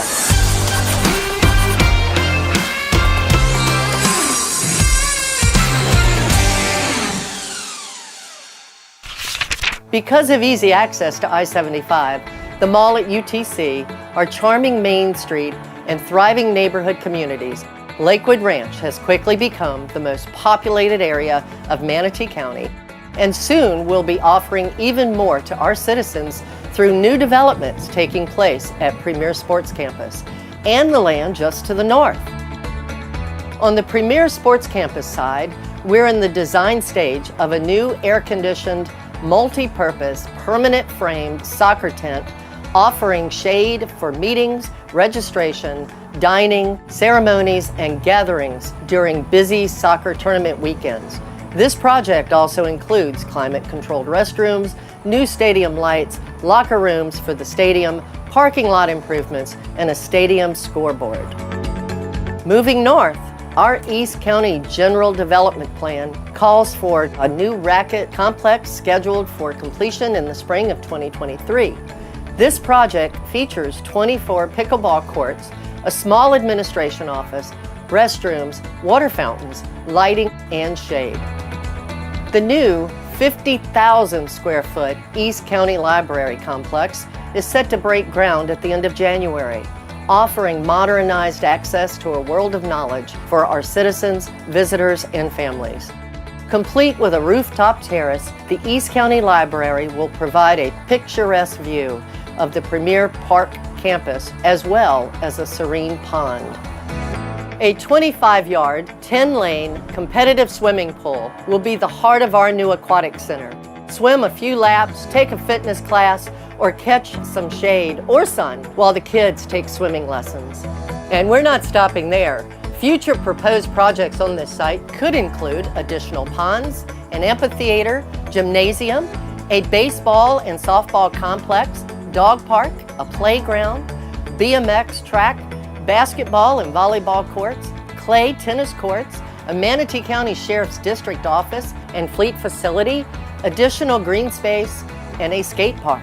By the way, our new East County General Development Plan calls for approximately 280 additional parking spaces in Phase 1, with up to 500 spaces included in future phases. So everyone has a chance to realize what I've known for a long, long time, that District 5, Lakewood Ranch in Manatee County is a great place to live, work, and play.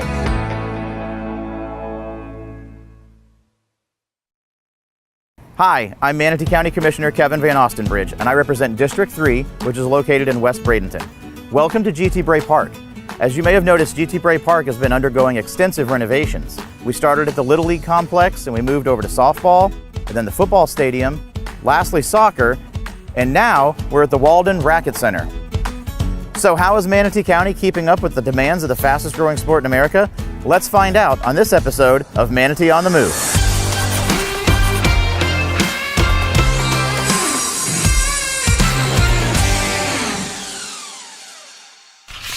Racket centers aren't what they used to be. They aren't just tennis anymore. Pickleball is one of the fastest growing sports in America, and here in Manatee County is no exception. That's why we're adding 8 additional pickleball courts to GT Bray Park for a total of 20. Covered playing areas will also be added, allowing for play in inclement weather. When not in use, these covered areas can be utilized for additional activities, such as summer camp. And let's not forget about our tennis lovers. Manatee County is upgrading the clay tennis courts at GT Bray Park with a new underground sprinkler system. And since the new irrigation system will only require the courts to be raked, players will no longer have to wait for the courts to dry, meaning less downtime in between games. In addition to replacing the irrigation system, the county will upgrade 4 of the existing 8 courts, making them USTA regulation, which means Manatee County can now host tournaments. Shaded seating between courts is also being added, and we're upgrading court lighting. New pickleball courts and a major upgrade to the tennis courts at GT Bray Park. These are just some of the ways that Manatee County government and the Board of County Commissioners are improving your quality of life.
Yeah, Public Works item.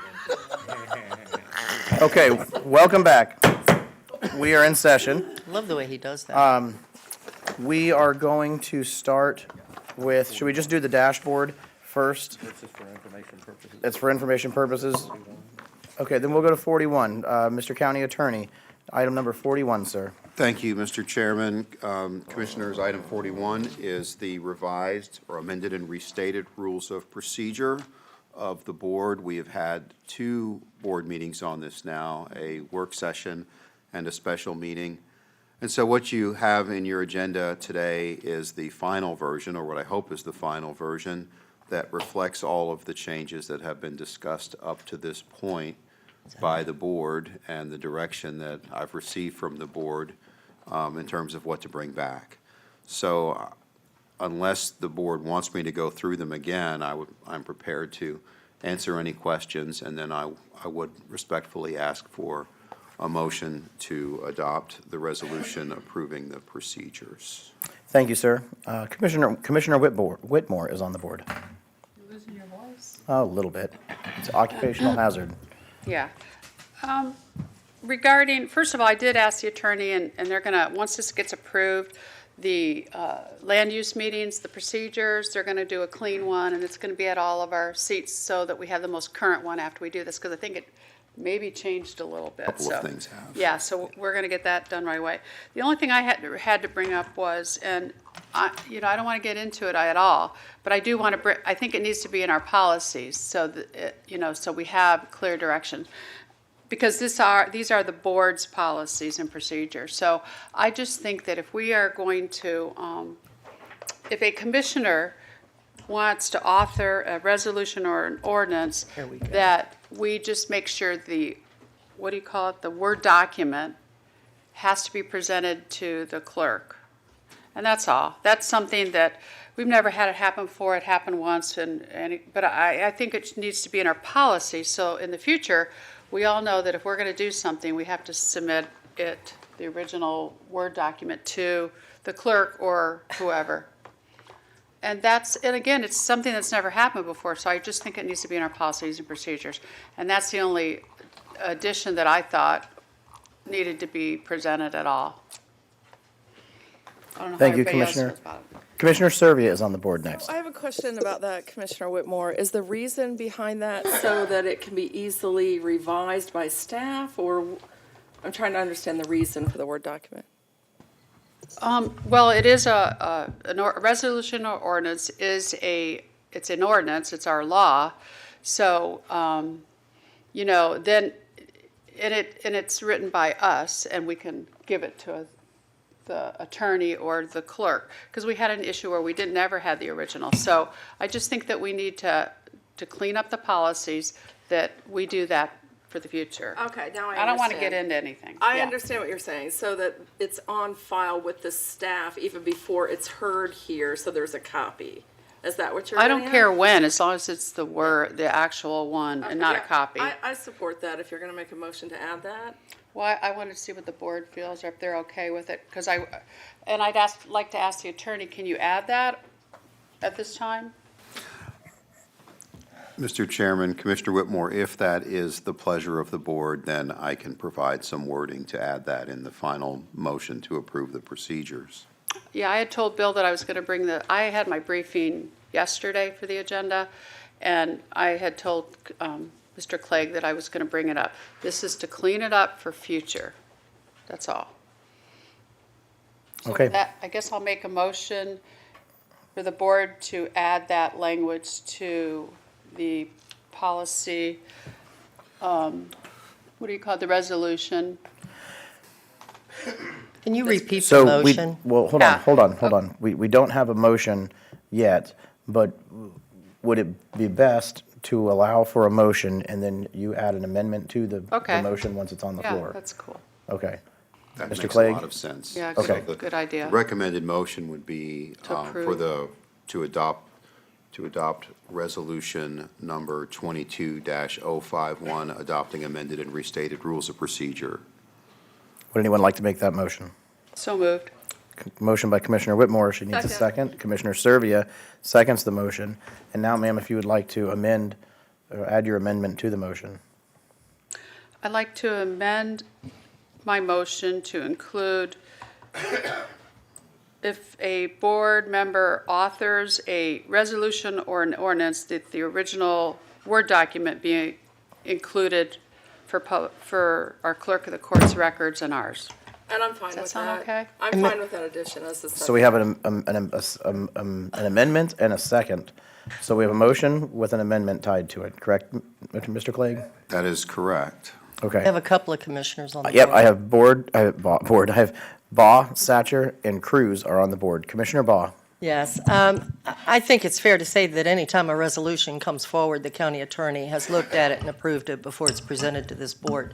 But if I understand your motion correctly, you just want to make sure the clerk has an original copy.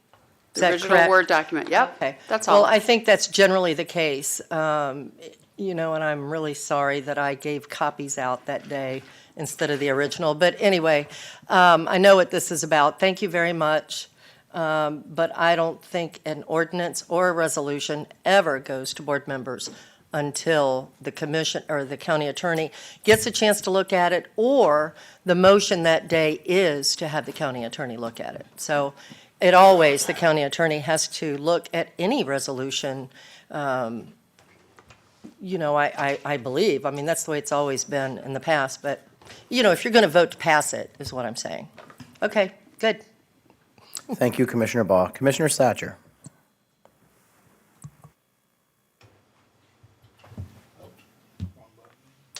Thank you, Mr. Chair. I just disagree. I think that I guess maybe it's been a while since I've gone to file papers at the clerk's office, but it used to always be all hard, documents. You're bringing paper over there and they were stamping it. How small of an issue does something need to be before we say this is not worth our time? Whether or not it is on a Word document or not. What if someone uses a different, a different program? What if somebody has, they make electronic typewriters, they make real typewriters still. I just don't see the point. And here's the other thing,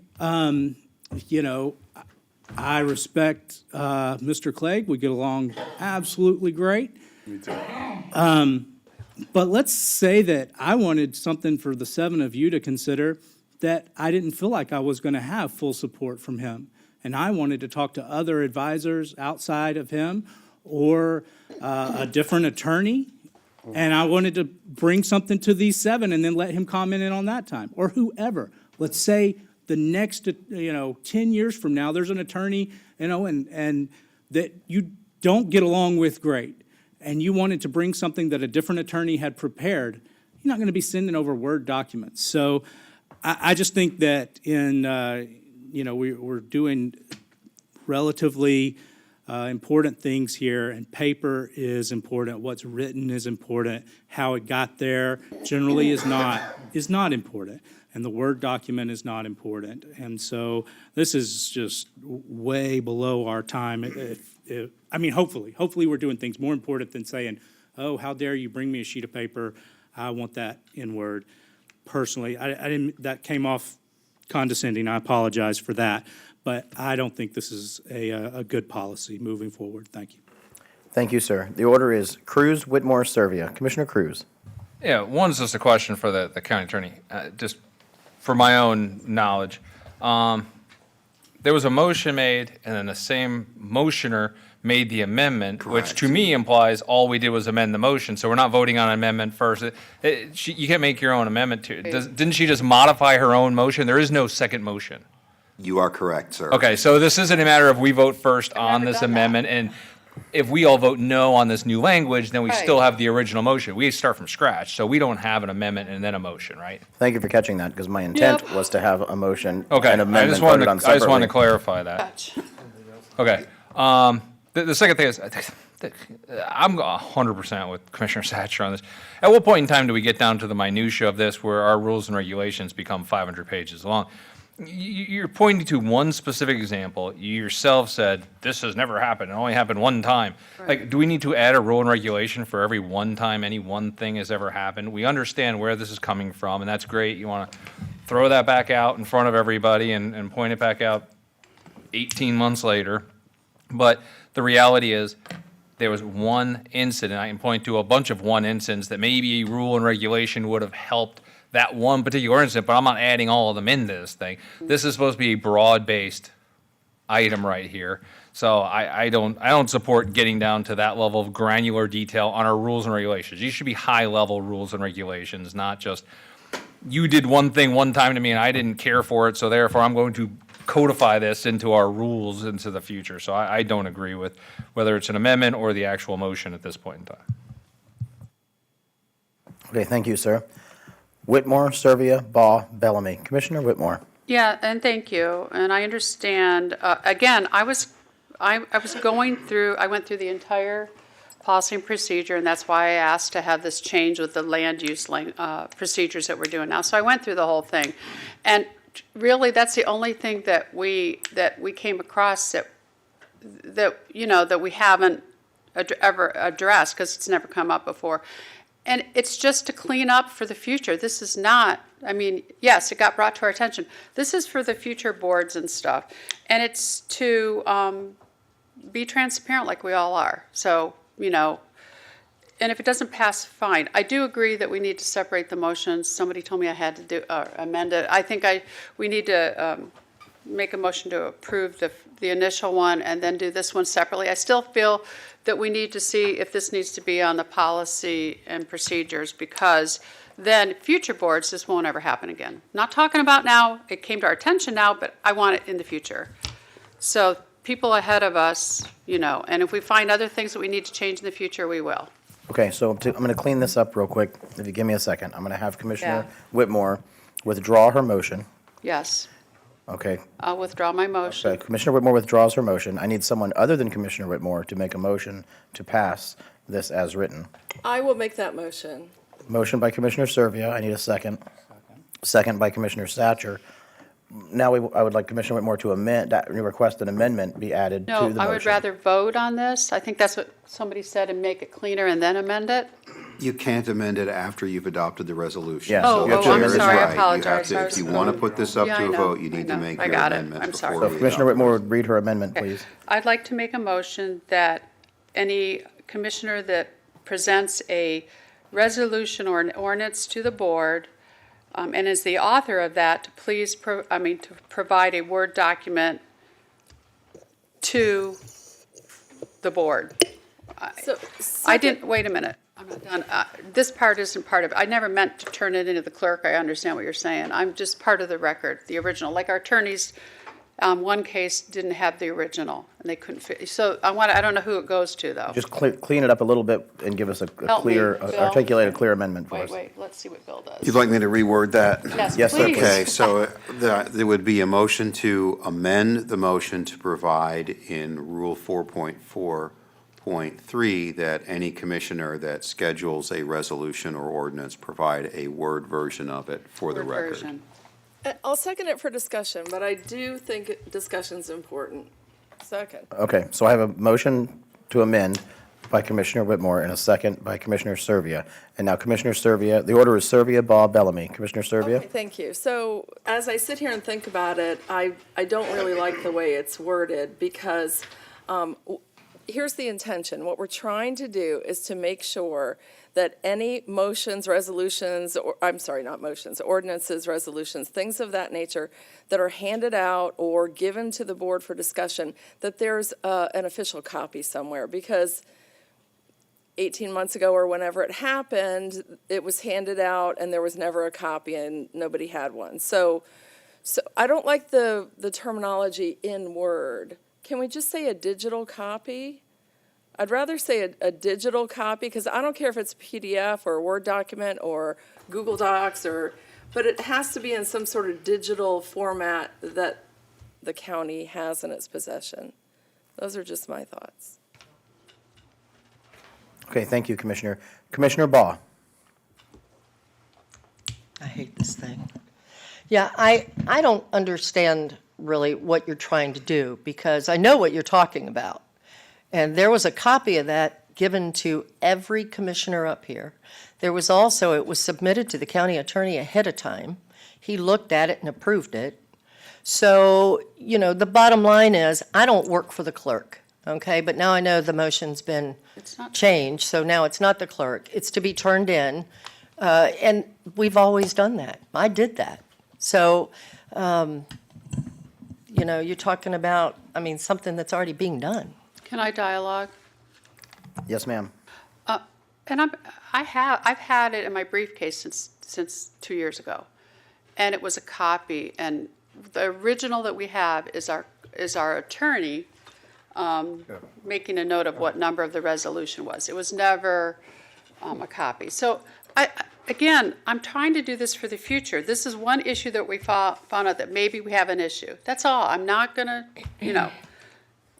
that's where I'm coming from. And if you want to do digital version or whatever, that's fine with me. I don't care. Okay, and now I have Servia and Clegg on the board. Commissioner Servia. I didn't know I was next. Okay. What? Oh, Bellamy pulled off. Okay. That's common, by the way. Yes. It's common. I've seen him push it twice. It's common. Yeah, he pushed it twice. This is really very simple. It's not getting too granular, in my opinion. What we're trying to do is to make sure that what's done here is preserved in perpetuity in history in the records. That's all. And it wasn't at one time. And it's no one's fault. Don't worry, Commissioner Ball. I'm not calling you out. I'm not worried, Commissioner Servia, trust me. I'm not blaming you, but we do need that for the record, for the public record. That's all. It was And turned in. if that's not important in this discussion for the next hour and a half on transparency, ethics, and conduct, I don't know what is. But I'll go with whatever the board wants to do. Mr. Clegg. Mr. Chairman, just a couple of points. First of all, on this amendment, I want to make it clear to the board that I am decidedly neutral. This is not an issue for the county attorney. It's not an issue in which I have a great interest. Commissioner Satcher, just going back to your remarks a few minutes ago, the rules as they're currently written and as they will remain if this is adopted do not require any commissioner to have me review something before you put it on the agenda. Correct. And I am not going to take offense if you choose to do that. That does not upset me. I want to make sure everybody understands that, because that is your choice as an elected official, as long as you recognize that if it comes up and the rest of your colleagues say, have you looked at this? I'm going to say I haven't had the chance to yet. That's it. So that is within your discretion. So I just want to make sure those things are clear for the record. And Mr. Chairman, a lot of work has gone into these procedures on the part of everybody up here, so I hope we can get them adopted today, because we do need to get them done, because we need to catch up, make sure they reflect the way we want to do business as a group. So that's all I have, sir. Thank you, sir. Commissioner Satcher. I'll defer. That's deferred. Dr. Hopes, and then Commissioner Baugh. Thank you, Mr. Chair. I just wanted Your to note mic's not on. I just wanted to note, as I'm listening to the conversation, I don't know the procedures that were followed before I got here, before you hired me. But the way the agenda is produced today with OnBase, there is a digital copy of whatever materials are being proposed that goes in the system. Now, that would not apply to an item that you add to the agenda in the actual meeting. Right. But leading up to it, there is a digital copy of all the attachments, resolutions, backup material that are submitted for the item that is in a digital format that is backed up and codified in that process. So that's the procedure today, and I don't see that procedure changing. Mr. Chair, can I ask about this? Because Sure. he's onto something. Okay, we could also word this that if it's being presented to the board and it's not on the agenda, that whoever writes it has to forward that to whoever the agenda coordinator is, so it's part of the agenda then. That's kind of what I'm just saying. Well, and I think if you follow your restated, rules here, it's pretty specific with regards to commissioners not adding items late unless it's an emergency, So if you follow that, if it gets done at least the night before the meeting, our normal procedures are that you submit those materials and they get uploaded, and it's either in a Word file or a PDF file, and they get uploaded into the agenda system in order for that item to even make it on the agenda. So we kind of do that today. Well, yeah, but if you're not here or others are not here, we got to make sure it's in writing, and that was my whole purpose. But just like when we had our meeting the other day and George submitted his email, which you made it into an agenda, and I had done a presentation and I forwarded it to be part of the record somewhere. So maybe, guys, if you're okay with something like that, just changing the language a little bit. Perhaps, just a suggestion that, because it will be helpful now, because we're going to be going, after recess, you're going to come back and your meetings are all going to be conducted on the computer. You're voting and, Really? raising it, yes. So maybe what would work better is if I work with you on procedures for agenda items moving forward with a new system rather than incorporate it in here, and then we can bring it back to the board? I just want the original record protected in the future. And I think if whoever forwards it to the county that morning of the meeting, then it's in the official record. That's all I care about. Mr. Clegg. That could be established through the agenda coordinator rather than trying to write it into the procedures. Okay. And I'm a little bit uncomfortable with trying to sort of guess what we want to do today. We've put a lot of work into this, and if it's worded wrong, you're going to have to come back and amend the resolution again. So respectfully, Commissioner Whitmore, you could withdraw your motion and give the administrator a chance to work that out as a requirement through the agenda submittal process. I'd like to, I know Reggie hasn't talked to anybody else who hasn't talked. And we can Yeah, I make don't care. that, we can make that part of the process, because keep in mind, everything coming back is going to be done on the agenda software, even conducting Okay. the meeting. So we could make that a requirement during the meeting that you have to submit it so we can put it in the system in real Okay. time. So it'll be in your I will withdraw be in my the- it'll be in motion. the It'll be in your procedures. policies and procedures for the agenda coordinator. Yes. And for the conduct of the meeting.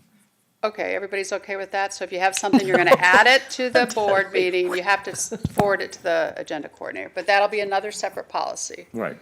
That's all I wanted. I want to protect bring it back. future. We'll bring it back. Can We'll work someone on that. repeat the motion? It's not, she's going to withdraw I it. rescinded my amendment. Hallelujah. So the amendment is It's going rescinded. to happen, but it'll be Okay. through the agenda coordinator. Okay. I'm just saying I wouldn't vote for it. Okay.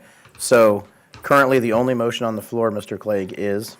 The adoption of the resolution, sir. Right. Okay. Which we do need to put to public comment. Okay, Commissioner Satcher and Bellamy have not spoken yet. Let's hear from those two. Mr. Satcher. Bellamy. So I think it's encouraging that we're about to vote on what's on the agenda.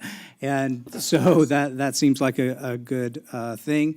I would like to, if Commissioner Whitmore brings this back up again, I would like to know ahead of time and be able to look at other things that we might want to change at that point in time.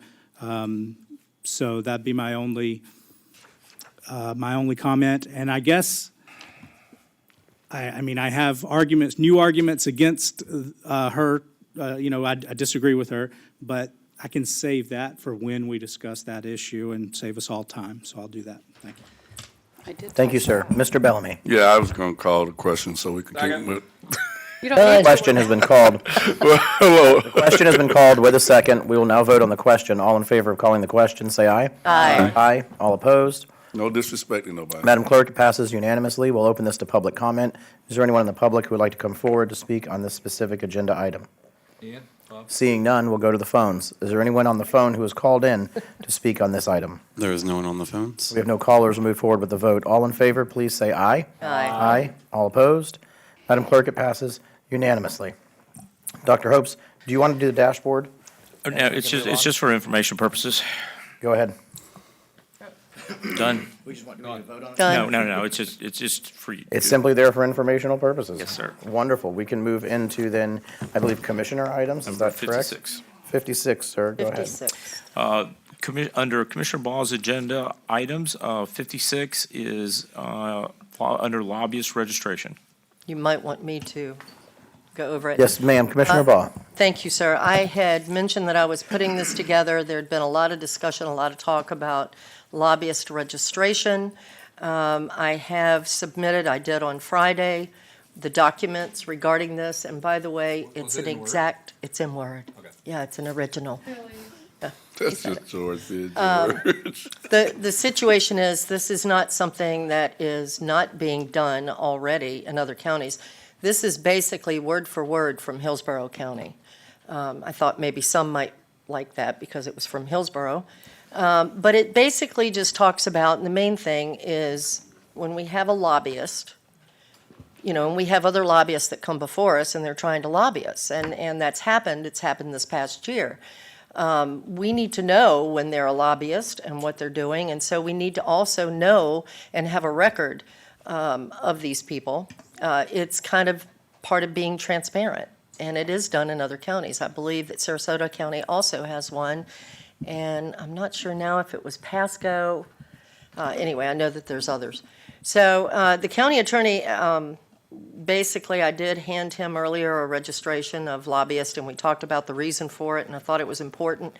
Today, all I'm asking is I gave it to you on Friday so you could read it over the weekend, and I just, the motion that I would like to make, Mr. Chairman, is that this be authorized to go to the county attorney for his review and for him to bring it back to us the way he sees fit. That would be best. We have a motion on the floor. I believe Commissioner Ball is looking for a second. Second. So we have a motion by Commissioner Ball and a second by Commissioner Cruz.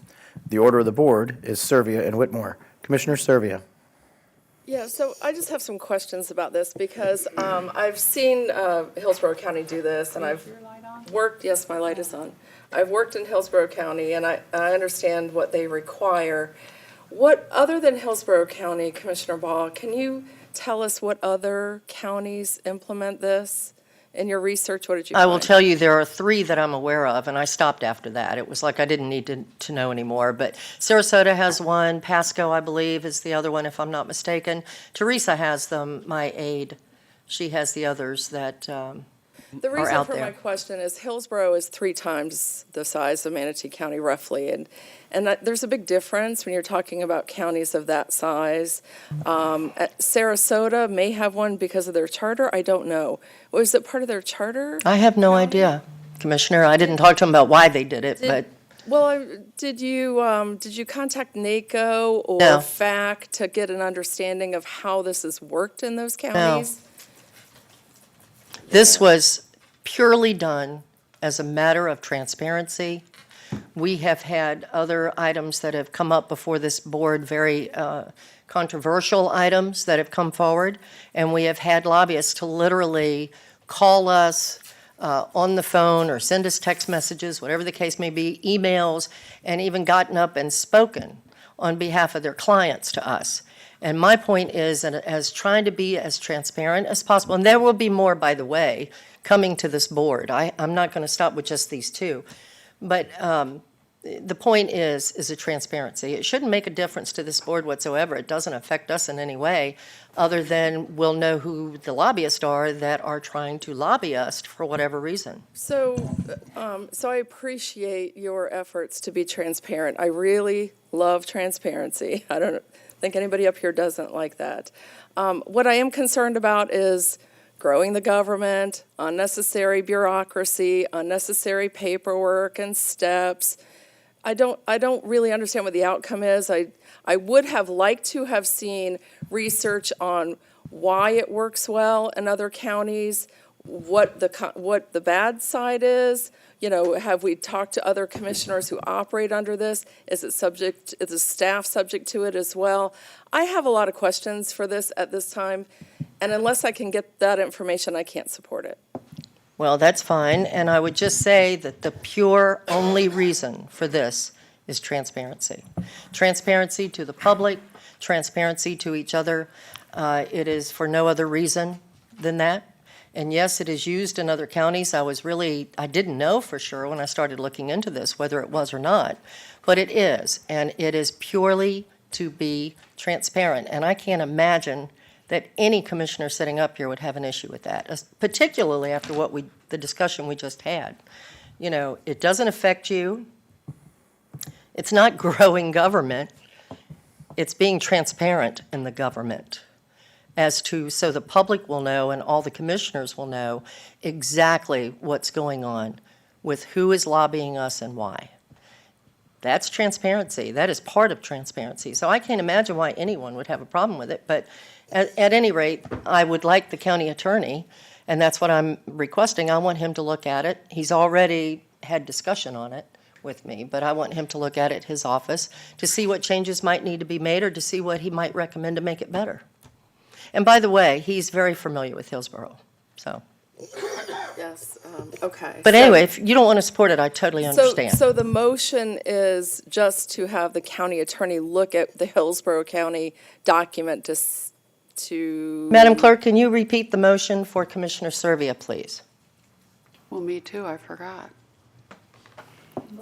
To authorize the county attorney to work on the issue of registration of lobbyists and bring it back to the board. To work on it.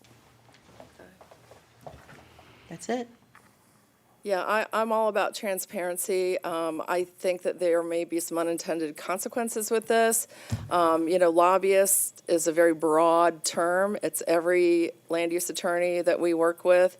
It's anyone who's getting paid to try and sway your opinion. So that's a lot of people, and I'm just trying to understand what we're trying to accomplish. I'm all about transparency and honesty. I just don't understand how this gets us there, but maybe I would if I had more information. That's all. It's fine. The order of the board is Whitmore, Cruz, Satcher, Clegg. Mr. Clegg, do you need in before the commissioners start talking, or can you wait? I suppose it might help. Okay. For you all to have a better understanding of what my office can do before you have a further dialogue about it. It's not that difficult to review the legalities of something like this. They are done in other areas around the state. Other counties have them. They had one in Orange when I started practicing there. They adopted one. So we can certainly do the legal work of bringing it back to you. I think there are some policy questions that are, beyond the scope of my role as your lawyer.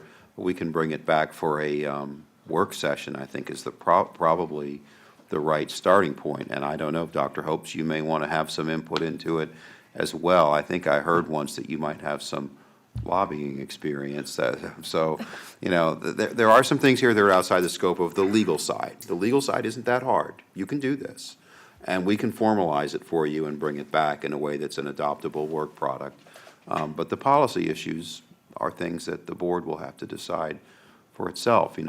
How broadly do you want to define lobbyist? You can define it very broadly, or you can narrow it down. That's a decision you all will have to make, and whatever you direct me to do, I'll formalize in a draft ordinance if that's the direction the board wants to go. Okay, thank you, sir. Commissioner Whitmore.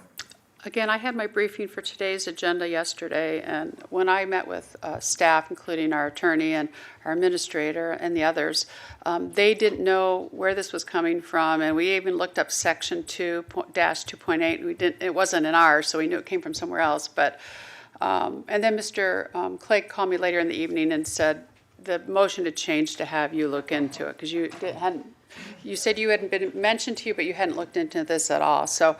Here's my thoughts on it. And again, adding a fee for a lobbyist, just like doing a fee for the daycare legislation that we may be looking at, occupational fee that really nobody wants I think can't do that anymore, but that's okay. But then I started looking at, I don't know if this is geared towards our lobbyists if this targeted on just one lobbyist, ours that we have here. Then I looked at, we have former state reps, Senate presidents that are representing clients that contact us, our health insurance, other things that they're doing, jail medical, et cetera. Then we have David Ramba that did Petland and sent millions of texts, I'm sure, to everybody, not me, but I'm sure he did, and that would be considered a lobbyist. And I wrote legislative issues, what about land use? I know, no, but if it's something on land use comes that's legislative, that we are allowed to talk to somebody, and we're getting these attorneys maybe sending us or emails or calling or texting. I'm okay with it if everybody follows the rules and does it, because I don't think that's been being done. I don't delete my emails, so I have them if anybody ever requests or whatever, but I'm looking at the broader picture. If we're just concentrating on our lobbyists that we're paying, I get it, but if you're talking about the other, like Barnaby's group, Blaylock Walters, is every one of them having to put in $50? Is it under the firm? I mean, there's a lot of details that I'm sure our attorney will look at, but think of all the people that call us and reach out to us. Is a citizen, he's not a lobbyist, so, unless he's behind his HOA, is that considered lobbying? Yeah, you never know, maybe they do. But anyway, again, I'm not ready to, I'm okay having the attorney look at it, but I'm totally not, don't support this, yes, but I'm okay with the attorney looking at it and think of all the things that this does, not just, or is this just for our lobbyists or that we're paying? And I don't think so. Okay. So I know we're giving the county attorney direction, but I just have a couple questions for Commissioner Vaughn. One, what are the repercussions, Right. The consequences for someone not registering and lobbying this board? I really can't answer that question. Still in the Chair, development it's something stage. that the county attorney would have to address. and We would Okay. have to, not him. I can tell you that the motion never changed. When I did this, Ma'am, Your light's not on. oh, I'm sorry. So just to It didn't state flood. real quick, the consequences for someone not I registering. have no idea. That is something I would look for the county attorney to try and address this on. That's why I wanted to go to him. The motion for this has never changed. It was always my plan to ask it to go to the county attorney for his review. I will tell you also that this is really, in my eyes, perhaps I'll be wrong, I don't know, but it's from what I gather and what I was expecting, any professional lobbyist is who it would, So not our not attorneys that are coming here on land use items, no. lobbying. But, So my next, this is my floor time. So my next question is, I'm sorry, I can't hear you. No, I'm kidding. Are the commissioners then responsible for knowing whether or not someone they are speaking with is a lobbyist and whether or not they have registered and are in good standing with the county? And are there consequences for commissioners? Well, if you Should we read this, inadvertently- you will see that, if something is going on, a lobbyist is not to be texting us, especially during a meeting, a commission meeting. And that's just to keep it more professional. We shouldn't be hearing from, lobbyists at that point when we're sitting up here on the dais. But it's nothing that I think a commissioner would probably get in trouble about. But then again, you're asking me questions that the county attorney needs to would be address. the one Okay. to really answer those. But, it's a matter of the public. It is a matter for this whole board to have all the same information. It is a form of transparency to know who is coming before this board and for what reason. If it's somebody that's being paid to lobby us, to get us to vote a certain way, we need to know it. Sure. And I support the spirit of what you're doing here. I just, as I always say, the devil's in the details, and I'm it just is, trying to and dig so into that's it. something that I really can't answer until the county attorney. Okay. Is, any other questions? I do not, the order of the board is Cruz, Satcher, Baugh. Commissioner Cruz. Yeah, again, we're asking, everyone's really digging in here. Like, the whole idea of this discussion, which should have been much, much faster, was to direct a county attorney who can get the answers for everybody to look into these answers. Instead, this is a gotcha attempt of, unless you can prove every last little detail of a lobbying effort that you're directing someone to find the information for, then we can't possibly support this. Like, no, that's what we're trying to do. There's an idea based upon and yes, Hillsborough is much larger than us, but Sarasota's not. Doesn't matter. And Pasco's not. They're all the same size as us, and they have it. And whether there's a charter or not, it doesn't matter. She's asking for information, and the information may come out, and it may be 7-0 against, including Commissioner Baugh. We don't know until we have the information. It seems like every time somebody else comes up with an idea or an idea that we don't like, the first thing we say is, it's growing government. It's like, really? Every single time? It's like, No, sometimes you grow government because it's in everyone's best interest. We brought up an example of land use attorneys. Well, just last week, we had a perils of flood come up, and it was legislative. And the one letter that brought everybody into this room and all the emails wasn't even part of the actual thing we were voting on, but it was somebody who may or may not have been getting paid by people effectively to lobby us to get language change. You don't think the citizens deserve to know that this person wasn't speaking based on his own opinion, but on the opinion of others in a lobbying effort? And to say we don't, there's unintended consequences we'll never figure out. I'll direct you to an email that came out at 10:09 this morning labeled lobbying limitations about an artificial reef on a bridge. We already have limitations in terms of some of the lobbying that takes place here, based on different rules and regulations of bid processes and so forth. So we're not adverse to lobbying limitations. We do lobbying limitations here. If you go to the state level, whenever somebody's going to speak in front of a commission or in front of the House and the Senate, they have to file ahead of time. And you can go right onto the bills for the House and the Senate and see every lobbyist who spoke there. They have to register ahead of time to let everybody up there know on that committee or the House that they are representing somebody in getting paid to do so before they speak. That's how they do it in the House and the Senate. I don't see why this should be any different. This isn't rocket science. All this is saying is if you're getting paid to do it, you're not doing it in your own best interest. You're not doing it for heart. And it's a perfect example is Petland. I actually had conversations about Petland ahead of knowing who was representing Petland. I just thought it was a general conversation, just a goodwill. Let me give you my opinion on it. I didn't know. But if that person had to do it ahead of time, had to let me know ahead of time that this is it, that doesn't mean anything, but at least I would have known the direction where that was going. I don't think that's too much to ask. And more importantly, I don't think it's unfair for the citizens to want to know who's coming up for their 3 minutes because they care about something and who's coming up for their 3 minutes because they're getting paid $5,000 to stand there for 3 minutes and act as an expert on someone's behalf.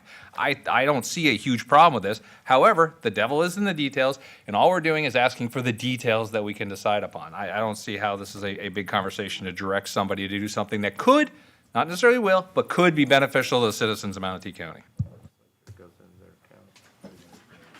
Commissioner Satcher. Thank you, Mr. Chair. Dennis Prager from Prager University, he always talks about clarity over agreement. And, when it comes to this issue, I think that clarity is of utmost importance. I've had situations, I had someone reach out to me that I knew from a church setting, right? And that I'd gone to conferences with, and he was, heard I'd gotten elected and wanted to come see me. And about halfway through the conversation, I realized that he, in his job, represents subcontractors that have a lot of money on the line with county business. And, it was halfway through the conversation before I realized. I thought he was just, excited I got elected and because he knew me before, kind of a thing. I remember we had a group here and one of what I thought, once again, I think even all the way through her speech, I thought she was just one of the citizens from a neighborhood. She was very clear and articulate. I was really like, whoa, that was great. Later on, one of the other citizens from her neighborhood said, and she's here, our attorney, Now, was she an attorney that lived in the neighborhood and was speaking as a person? Maybe. Or was she hired? Maybe. We don't know. I think it would be good for us to know who's getting paid, and whether or not we charge them a fee or any of this stuff or let them text us. I don't really care as much about that. But as far as being clear about who represents who, I think that's very important. I will say this, to expand this a little. I also believe that as the county grows, something like this is important down to the staff, the directors, levels.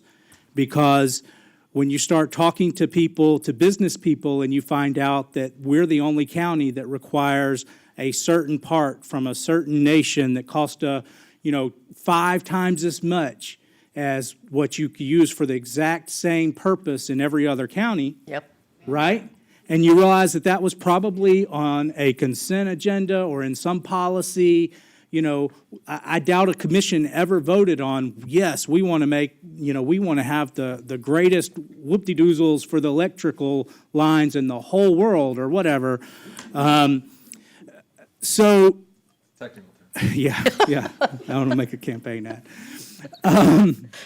I think the point's clear, though, that there is money on the line, and for our citizens, I think it would be a wonderful step forward to say that when people are coming before us and before our decision-making level staff, that at least it's recorded, we know who they are, we know who they represent, and there's a record of it, and what they're doing. So I think this is a great idea. Once again, I don't necessarily care about texting, because I may want to text those people, but and then it would be a public record, so it wouldn't. During the meeting. Anyway, but right now, we're directing the attorney to take a look at it. That sounds like a good idea to me. Thank you.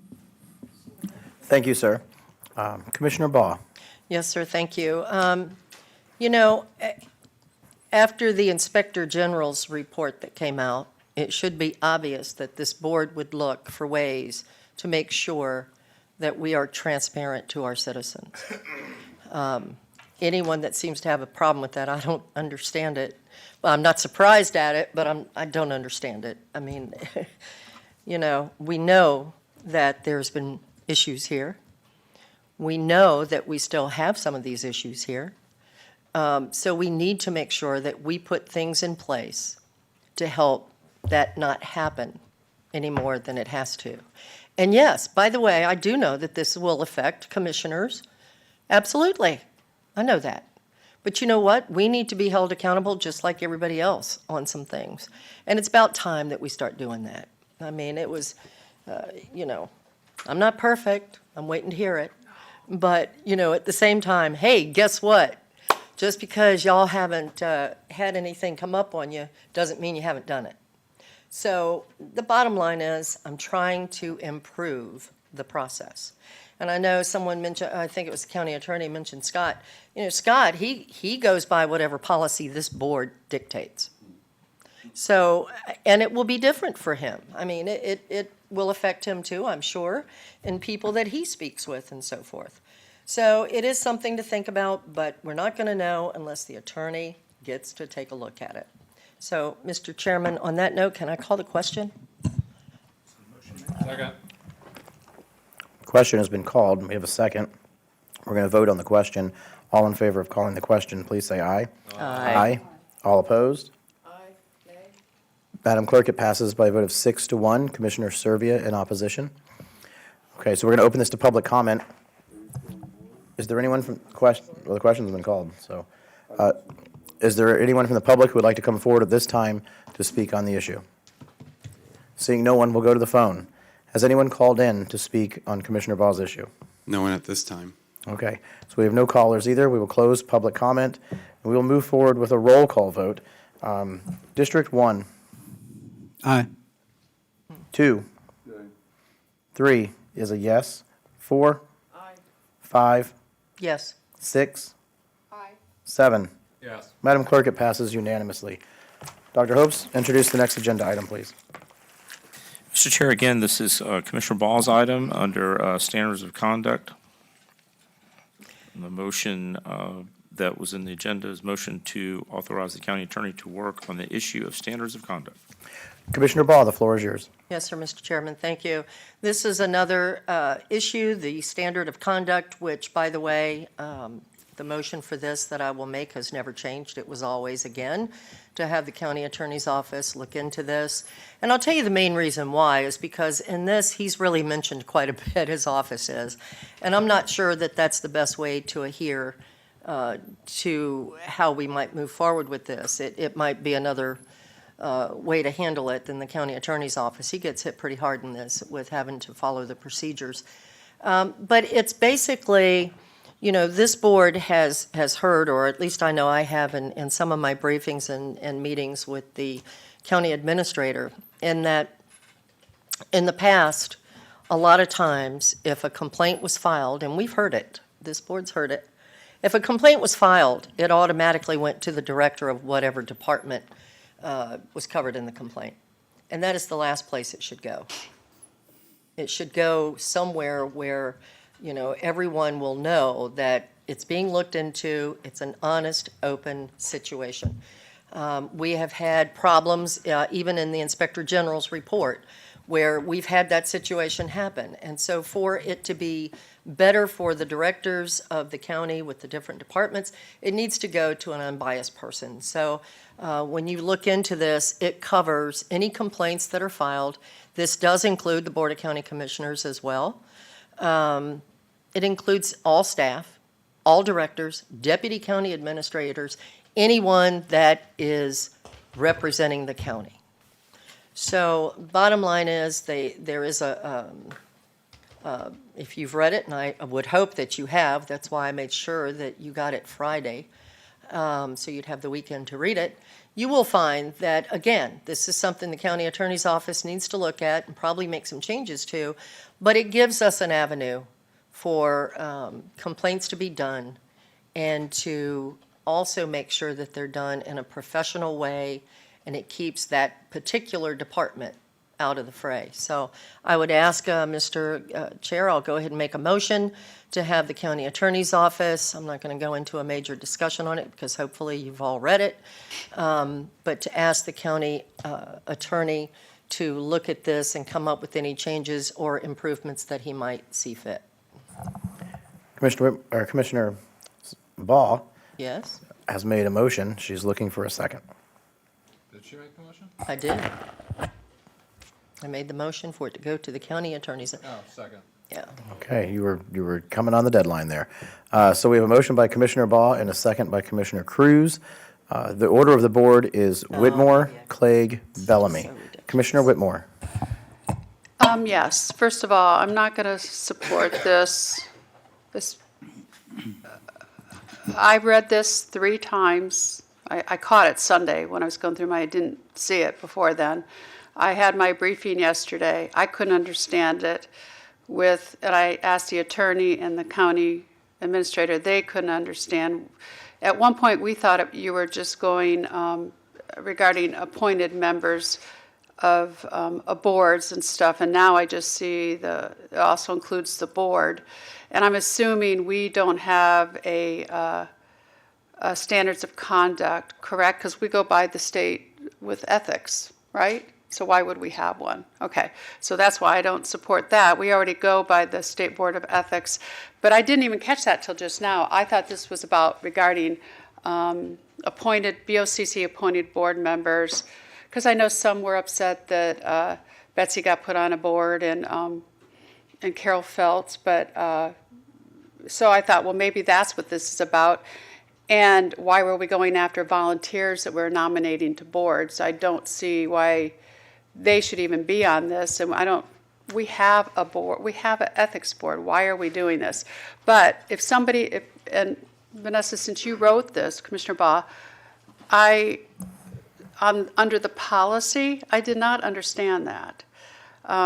If you could explain that a little bit better. I know we're going to have the attorney look at it, but Against my better judgment, Commissioner Baugh, would you like to dialogue with Commissioner Whitmore?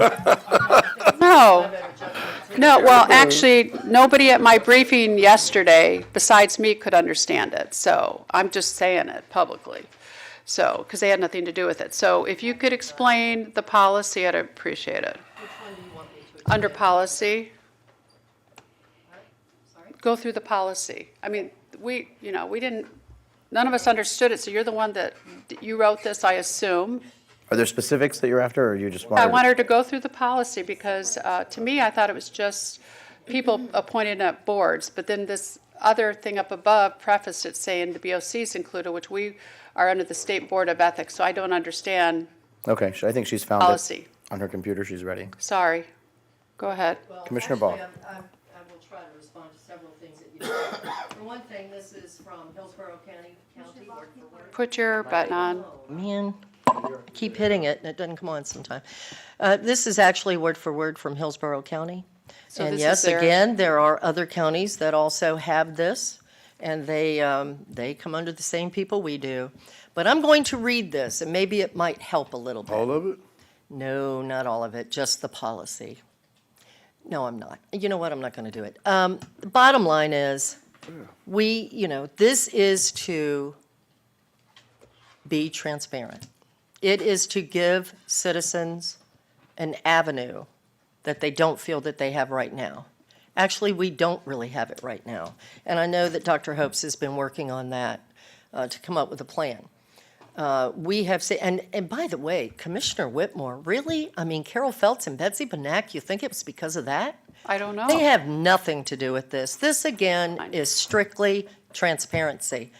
I am not that petty that I would do something like that, nor do I have the time to even consider it.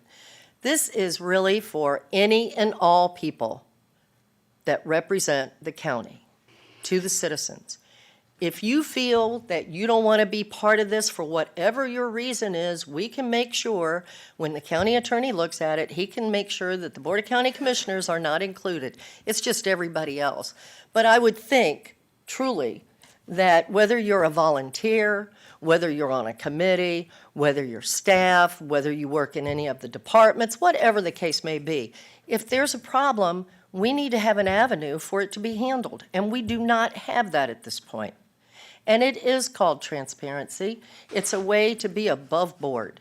And I know this is new to the county. I get it. I mean, I've been here. I know this is a new way of thinking. But you know what? It's the way we need to think, and it needs to get done. Okay, So you kind of hit it. I'm not done yet. Okay, it's about the avenue you keep saying. Well, that's what I think you're trying to say. So the citizens have an avenue. So what, in the policy, what do they have an avenue to do? To They have report it to somebody? If you look at the whole thing, I there did. is a form that they can fill out to file their complaints. To go to, okay. And well, in this, it would go to the county attorney's office, but that's what I'm saying. Until he looks at it and his office comes up with the best way they think for it to get handled, I don't know that that's going to be what we would end up with. I will tell you one thing I know we shouldn't end up with. It should not be in the department where the complaint came from. Maybe HR, if we ever get a real professional HR person on staff, wow. maybe then, Go ahead and it can go there. Oh, that's what I said. Wow. So, it's an avenue really that this board, the county attorney's office, and so forth, can look at and to best advise us on how to move forward.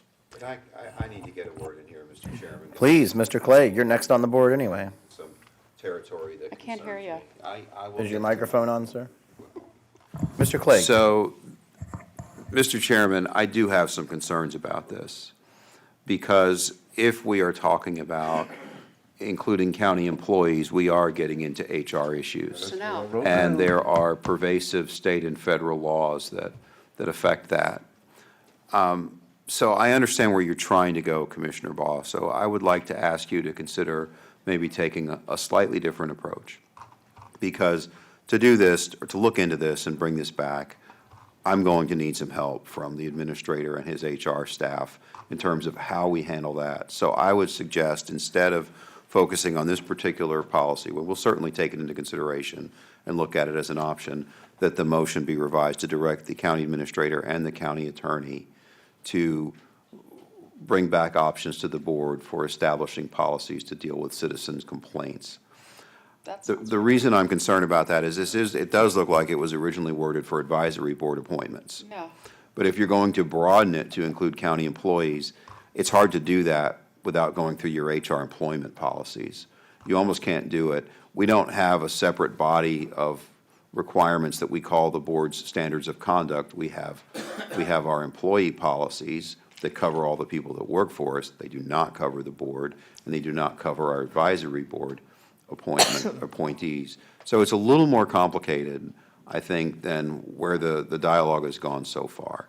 So that's my suggestion, because I think there are some tricky legal issues that we're going to have to deal with here. And I do need some help from the administrator and his HR department in terms of how they want to handle those things. I get your point. You'd rather not have it be investigated internally by the department. There are a myriad of other ways to deal with that. But what the right one is not a call I should be making. That's something I need to hear from the county administrator on in terms of what are the different ways to approach that. It's a management decision more than it is a legal one. May I dialogue, Mr. Chair? Yes, ma'am. Hit your button. You know, I don't have a problem changing my motion on that whatsoever. This is what Hillsborough goes by, word for word. My concern has been that I know that Dr. Hopes has been trying to come up with something along this line, and it's been very difficult, and he's, you know, let's face it, right now with HR, he's trying to fill that position. And so, but in the meantime, if we do have things coming in, I didn't want them going to the department themselves. You know, it needs to be more transparent. And so that's why when they had this standard of conduct, and by the way, other counties have this as well, it's not just Hillsborough. So that's why I wanted you to take a look at it. But if you want me to revise the motion, I'm fine with doing that. All right. Thank you very much. I appreciate that. Yeah. It just needs to move forward. Okay, thank you, ma'am. Commissioner Bellamy, you're next on the board. It's Yeah. Bellamy, Ball, Servia, Satcher. There is a lot that I can say about this, and I appreciate the efforts for coming forward.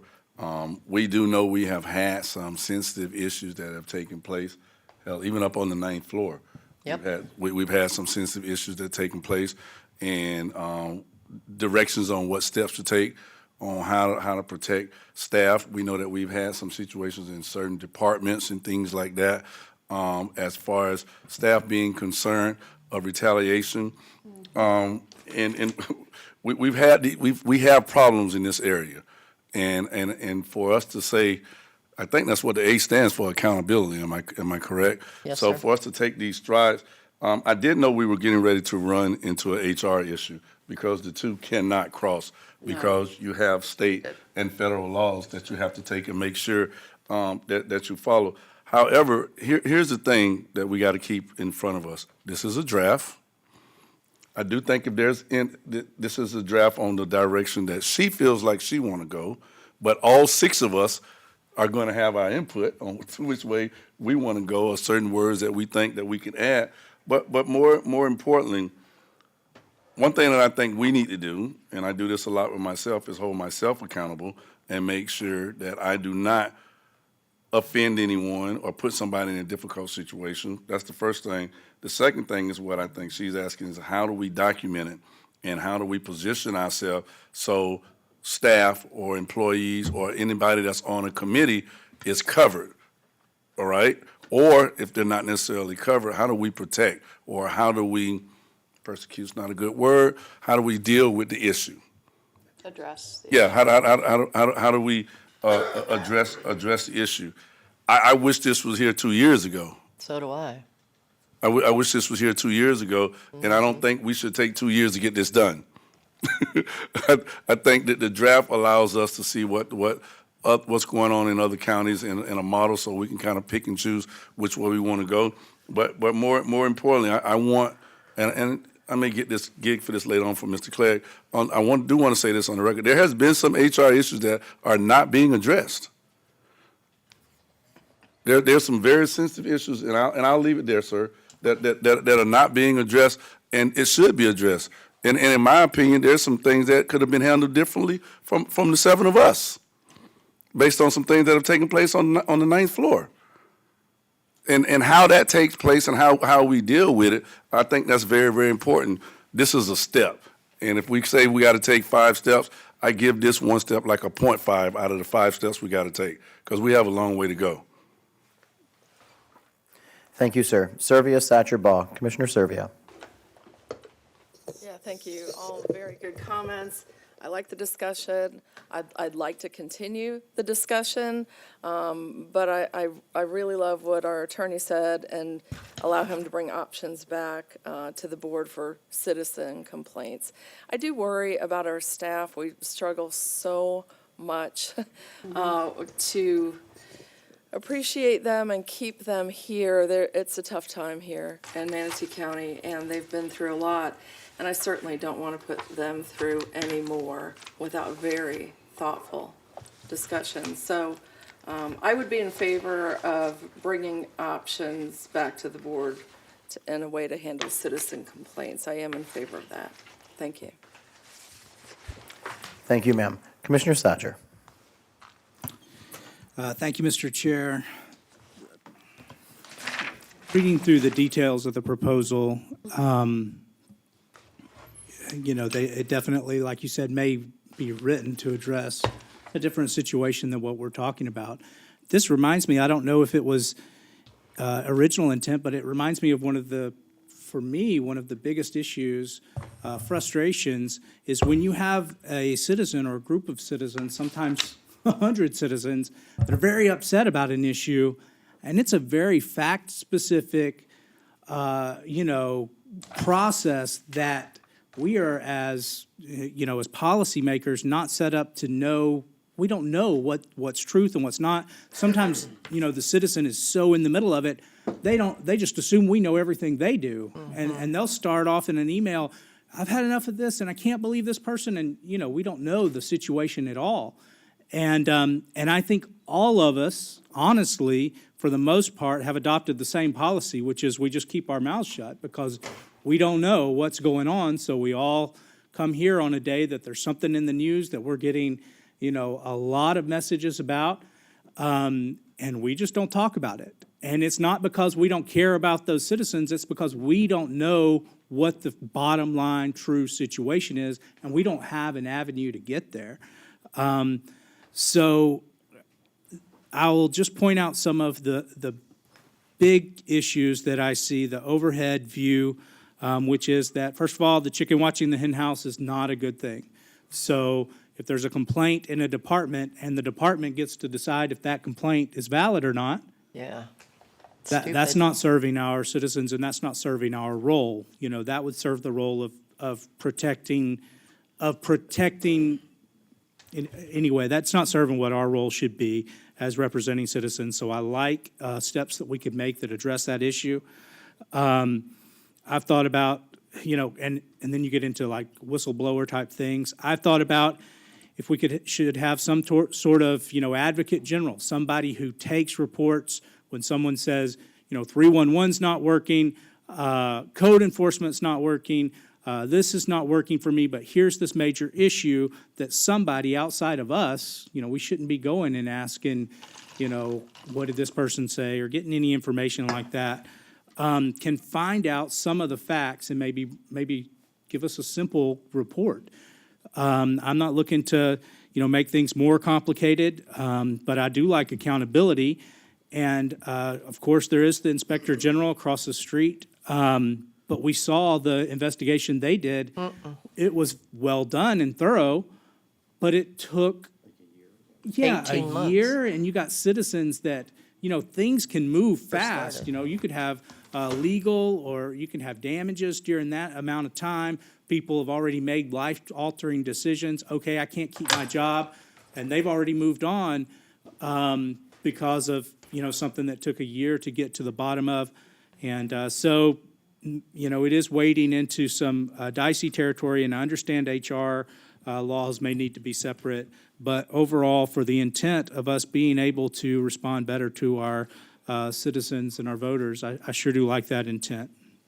Thank you. Okay, so before we go to Baugh and Bellamy, I think we should hear from Hopes and Clegg, who are also on the board. Do you want to hear from the attorney first, or? I'd rather let Dr. Hope. You want Hopes to go first? Okay. So, this is a great discussion. It's a broader issue than just this. We've had for a number of months, Gallagher, international HR consulting firm, has been working with us. Just so you know the depth of the challenges and the issues that I have to address, coming out of not just the report across the street, but to give you an example, in personnel policy that a prior board approved, it gives the director all the authority over disciplinary actions with employees. Yes. And that doesn't work. No. I mean, one of our potential HR directors, flipped out over it. So we are working on this, and I really appreciate the support and also in the form of direction from all of you, because we have a lot of work to do around our personnel policies, how we address citizens' complaints about employees, how you as a board address issues of conduct or misconduct on the ninth floor or any place else. And so this is a great discussion. We're not going to solve the problems today, this afternoon. It's a great first step. It makes it clear clear that this board wants to address it. I appreciate the support because there are a lot of policy issues that need to be addressed around HR and standards of conduct and things like that. I just encourage you to move forward with a motion. We've got a lot of work going on. Mr. Clegg and I can address it. These are complex issues that I don't think we want to get into too much detail on the dais right now. But I want you to know that these are some of the issues that cause me to lose sleep because I'm having to operate under policies that weren't passed by this board, that were passed by prior boards, and our experts have identified a number of issues with those. Thank you, Mr. Chair. Thank you, sir. Mr. Clegg. Mr. Chair, I would add to that I think if this is done right, it's something that can help us legally, because it gives us a mechanism to deal with some of the issues that you all are talking about in a more objective way. And we've had to already hire some independent investigators on a couple of issues, and it's harder to do that as a one-off when you don't have an established process for doing it, and it's more expensive and creates uncertainty in the minds of a lot of people. But it does have to be done right, and it may require looking at our HR policies for internal issues and then other policies for, people who are not actually employees. I am ready to provide you with the language of a motion whenever it's the pleasure of the board. I'm actually on the board, I'm going to bring that up. Okay. Commissioner Baugh. Yes. Before we go to that motion, I just want to say that is the reason I did this. Everything that you're hearing right now from the county attorney and from Dr. Hopes is exactly the reason that I brought this forward. There has been a lot of serious issues going on, some of which commissioners, some have caused themselves. And we need to be able to address the situations as they come about and do them professionally in the right way. And one thing that we need to do is to make sure that we are transparent to the citizens of Manatee County. I've gotten a lot of really nasty emails, and I find them humorous, considering what I know about how some things were done here before Dr. Hopes came. But at any rate, we needed to get the ball rolling on this.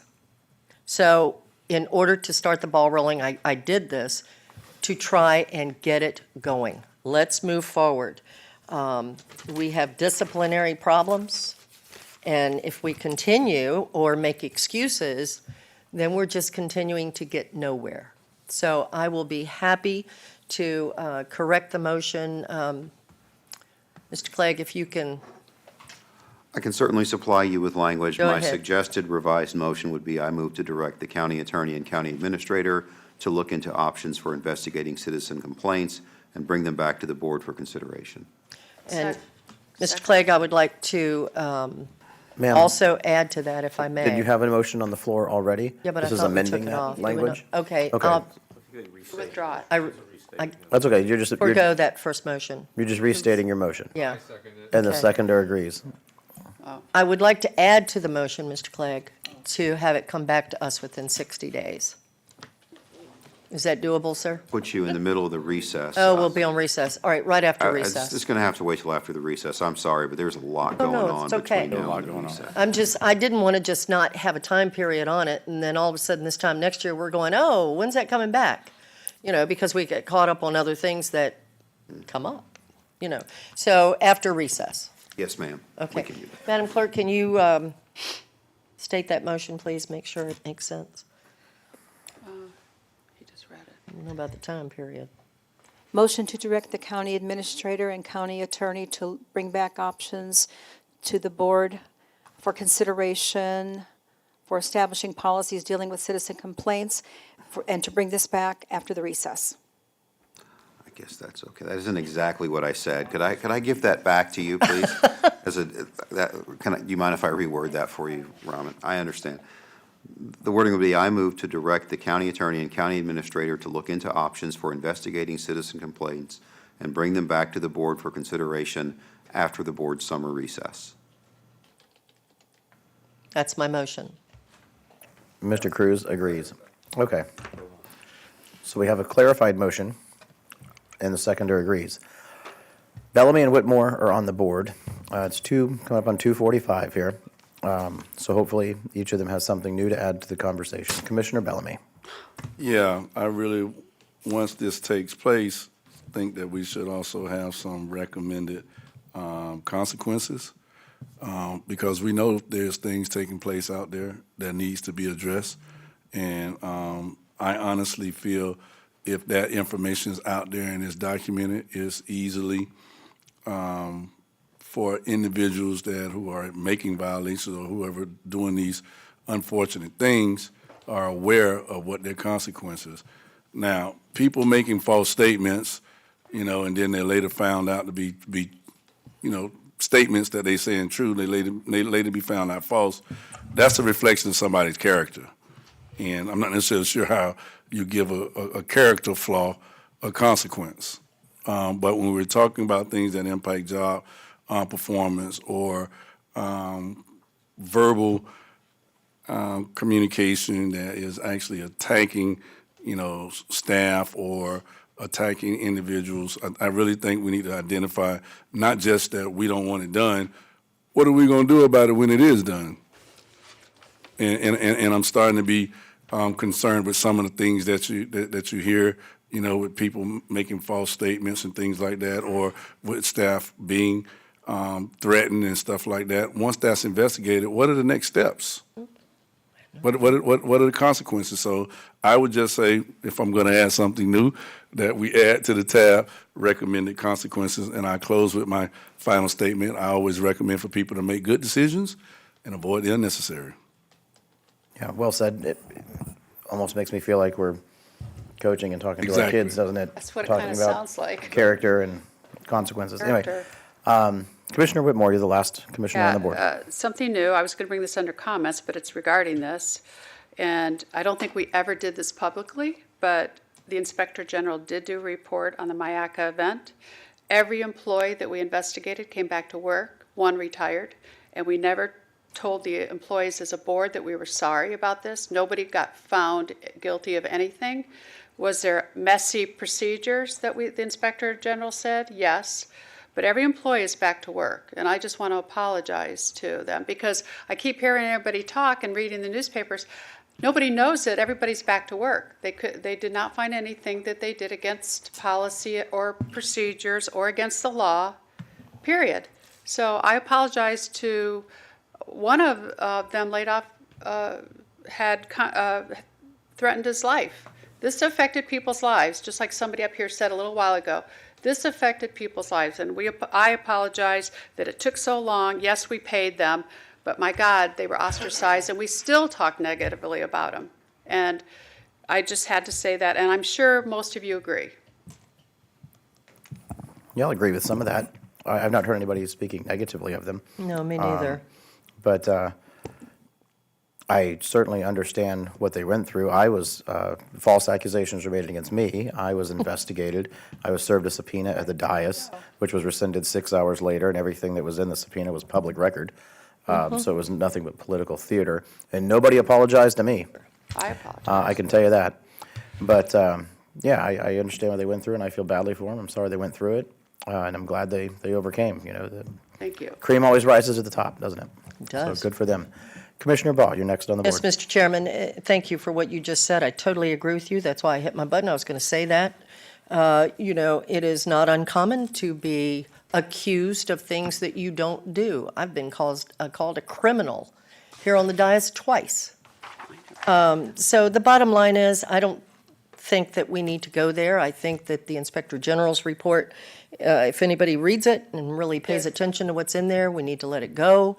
I got a feeling that it's probably not the end of it. So I'm not looking to take any action on that whatsoever at this point. I think we need to wait and see what comes up. So, Mr. Chairman, do I need to call the question to vote? I think we're done. Are we done? I think there's no one else on the board, ma'am. I'll go ahead and call for the vote. Public comment? Oh, I would love to have public comment. Is there anyone from the public who would like to come forward to speak on this matter? Okay, seeing no one, we'll go to the phone. Has anyone called in to speak on this final matter? There is no one at this time. All right, no callers. Let's go ahead and do a roll call just in case. We'll start with District 2. Okay. I'm sorry? Yeah. Yes, okay. Choose a yes. 3 is a yes. 4 Yeah. is a yes. 5? Yes. 6? 7? 1. Yes. Madam Clerk, it passes unanimously. That concludes the regular agenda today. So we can go to, we did have a workshop request, actually, but Hope said he was working on it anyway, so that kind of resolves that. Any other workshop requests? Did we? Yeah, Cruz said he wanted, it is, it's on the agenda today. I EDC and noticed. the Economic I want Opportunity. to talk about- Commissioner request for workshops. Commissioner Bellamy. Yes. I was on the board. I would never talk. I'm sorry. Oh, no, go ahead. I just didn't know what we're supposed to do here. Raise Well, your I saw on the agenda, it says Commissioner request for workshops. It is on the agenda. Yeah. Ladies first. Oh, I put on the EDC. So EOC. I do have a request for a workshop, but I have to understand what our list of workshops is. Is it current here? It's on the And back. do we have one on traffic calming on our thoroughfare roadways? No. And Whoever put this along on with will regret it. Well, it is on the list. I need to make sure that you have On the this the one. list. Oh. We have an ongoing list that, if you recall, we have one that includes going over the bumps that they're installing at the EOC. Bumps, humps, or Humps, yeah. tables? Yeah, right. Bumps, humps, or tables? We are having a work session on that. Don't make me gavel you It's down. on the Yeah. list. I think I would request, please, as part of that same workshop, that we also talk about heavy truck traffic, where it is appropriate and where it is not appropriate. Okay. Like Lena Road? That's coming up on my commission comments. Like Lorraine Road. Yeah, yeah. Okay, so just sort of adding something to an already existing workshop, and then Cruz had his. Yeah, that's, you just give me ideas, and that's, Bellamy, you're on. You're next. I know you were next. He got excited and pushed his button too many times. Go ahead, sir. I wanted to talk to George. Oh well, he'll be here About- afterwards. No. This is not about affordable housing. Kevin, don't start. this is workshop Kevin, request. don't start. I know, this is exactly what it is, Mr. County Administrator. Y'all give me a The, headache. the thought of Manatee County EDC and Sarasota County EDC collaborating. I honestly, I know there's a competition. I know there's a competition. And this is something we did with basketball. Instead of, Palmetto and Bradenton going against each other, we collaborated and made a stronger team so we can have more success.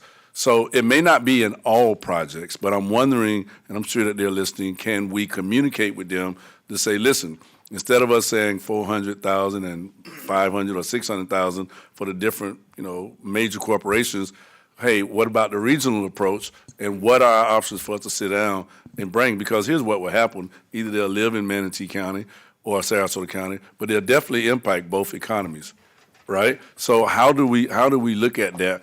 How do we take and get Sarasota EDC and Manatee EDC to the table so we could potentially have that conversation? If we never try, we'll never know whether or not we're going to succeed or fail.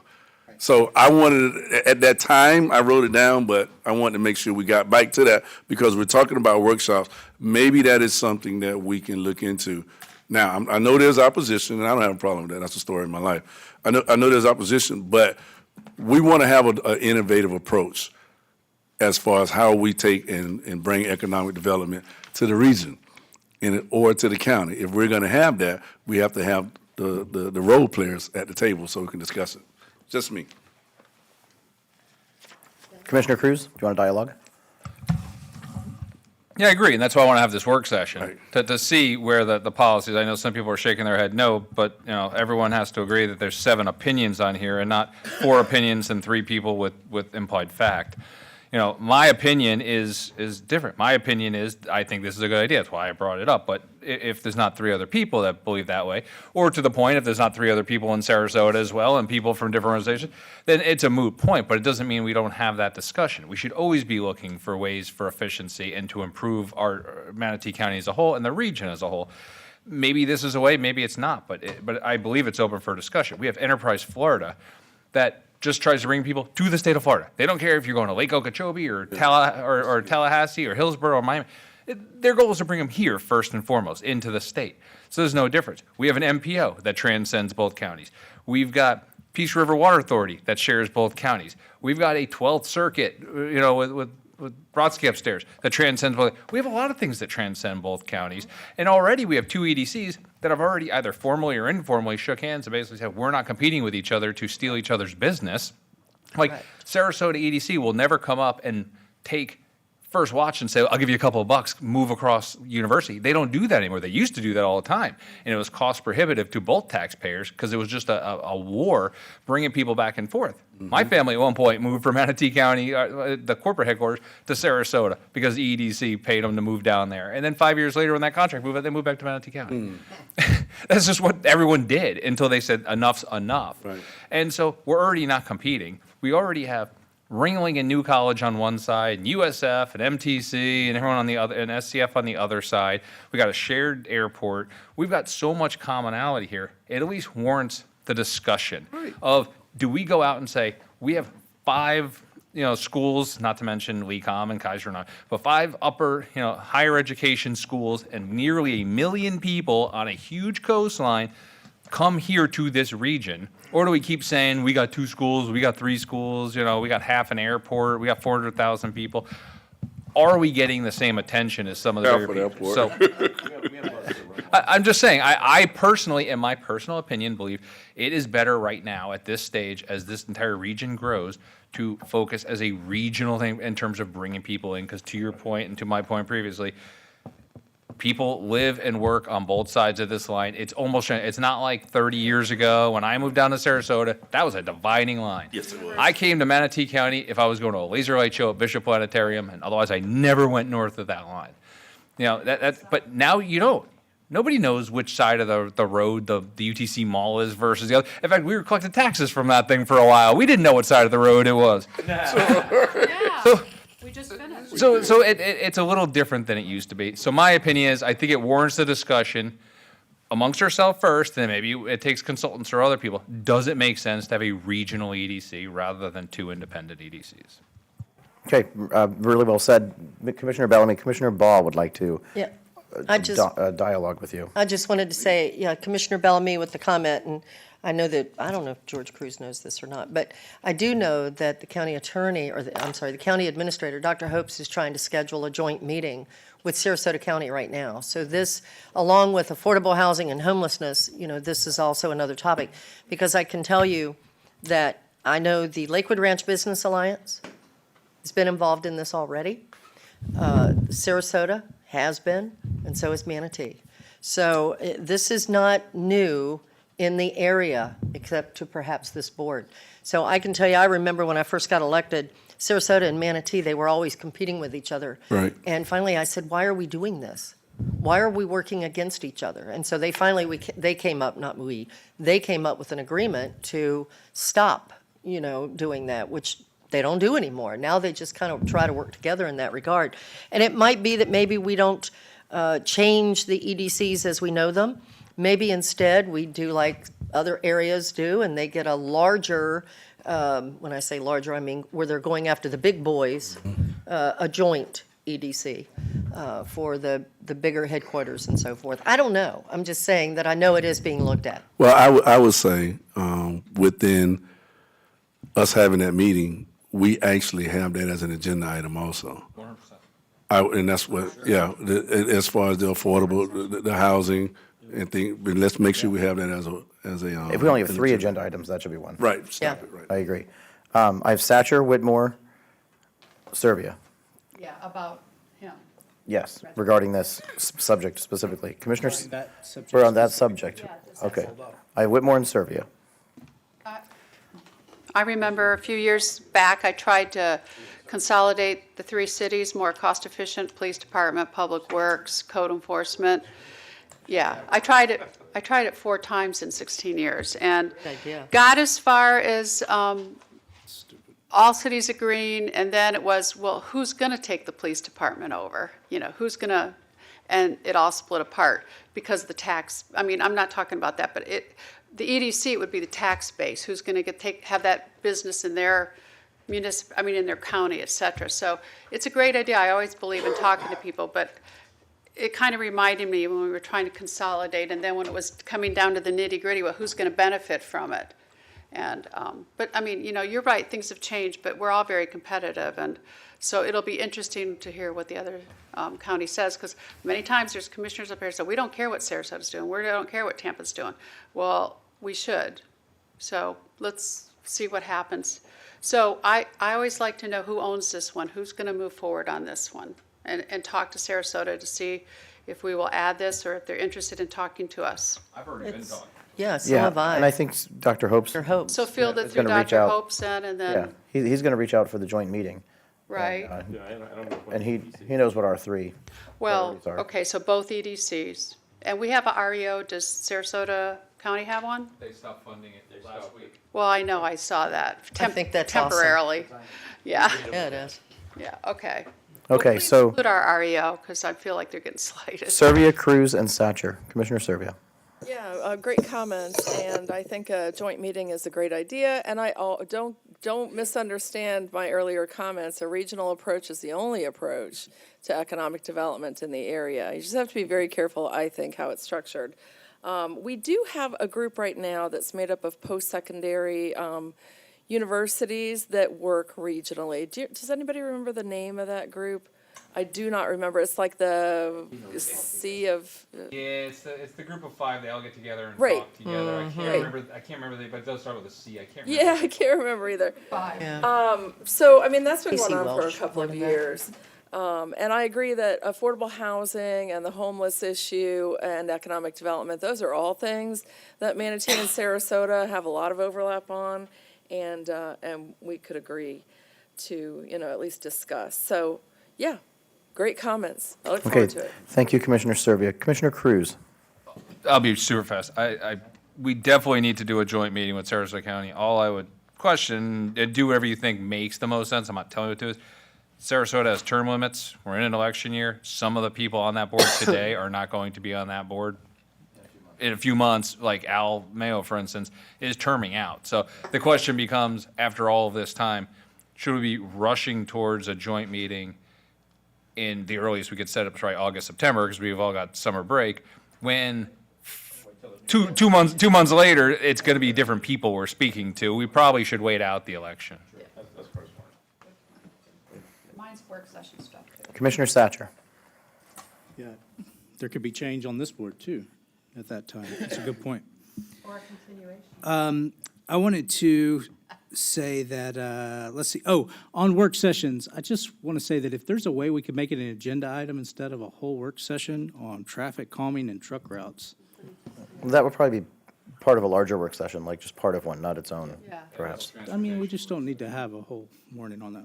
That was my Okay. only comment Okay. on that, so I would rather. Thank you, sir. Real quick, I'll just interject and say, and I don't want to overload an agenda with Sarasota, but the last time, there's been a substantial growth in the county since the last time a regional transit authority was looked at. And so is that and I see the planner pushing her button, and I like that. Yeah, you see where I'm going. Is there a potential now that we have 1 million people in 2 counties to put MCAT and SCAT together and make it more efficient? Commissioner Servia, would you like to dialogue with me on I this? would love to dialogue with you, and that's actually on my list of commissioner comments. I had a conversation about a week ago with Nancy Dietert, and if you all have not studied what Sarasota County is doing for transit and the changes that they've made, it is amazing. They're on-demand service, Yeah. so they have eliminated most of their long buses, if for lack of a better term. They keep the one on US 41 that runs up and down because it's very 99. busy, and there may be others. But they had a top-of-the-line consultant come in, and we should take a look at what they wrote up, because what it resulted in are these small passenger vans. You don't even need a CDL to drive them, I don't think. They're wrapped right now with on-demand. And what I was told is, it used to be, to ride the long bus, it costs roughly about $31, something like that, per trip. And of course, they're paying $1.50, roughly, right? And to go to this on-demand service, is about an $11 cost. and you're paying $1.50. So a significant decrease. We all know transit costs money, it doesn't make money, and that's really not the topic here. We're never going to make money on transit, but if we can reduce our costs and provide more, more convenient transit to our people, like Sarasota is, every part of Sarasota County receives transit availability. We don't have every part of Manatee County that has transit availability. So Yeah, they increased accessibility and reduced cost at the same they time. did. Yeah. We should take a look at that. I'd love to That's see that on generally the where I'm top. going, so Yep. if everyone's agreeable to that, I'd just like to see that added to the discussion. Commissioner Whitmore. Yes, to add to the work session, Kingfish Boat Ramp, as soon as yesterday, I was told by staff they're still looking at the paving, or whatever you want to call it, of Kingfish. Removing the trees hasn't changed. We said we wanted to have a work session ASAP, and I guess maybe it's not on this list. I don't know when it's on our next, but the mayor was holding off on signing a DEP thing because she hasn't gotten an answer from us and asked us to please get her an answer ASAP. I think you got that, or I sent it to you. But yeah, I don't know what we're doing on that. I'll bite my tongue on that one. But I would like it brought at least as an agenda item for discussion. Right. I mean, I don't know if you need a work session for it. I but thought you said certainly, work session last time. Okay. I'm ready for us to discuss it, and if we need to vote on some aspects of the Next design, vote. then let's vote on it. Next meeting. But we need the design put in front of us. Cruz, Boss, Hatcher, Commissioner Cruz. And we're still not to commissioner comments. I mean, we're just on work session. Oh, I know. I Work only session. put myself on to make a comment about what Commissioner Servia said, but then Okay. we kind of went on. I read about what Sarasota's doing. We need to do that. I mean, I love the concept that they put in place. It's basically like paying for people to get county-run Ubers instead of having to drive buses empty up and down roads endlessly.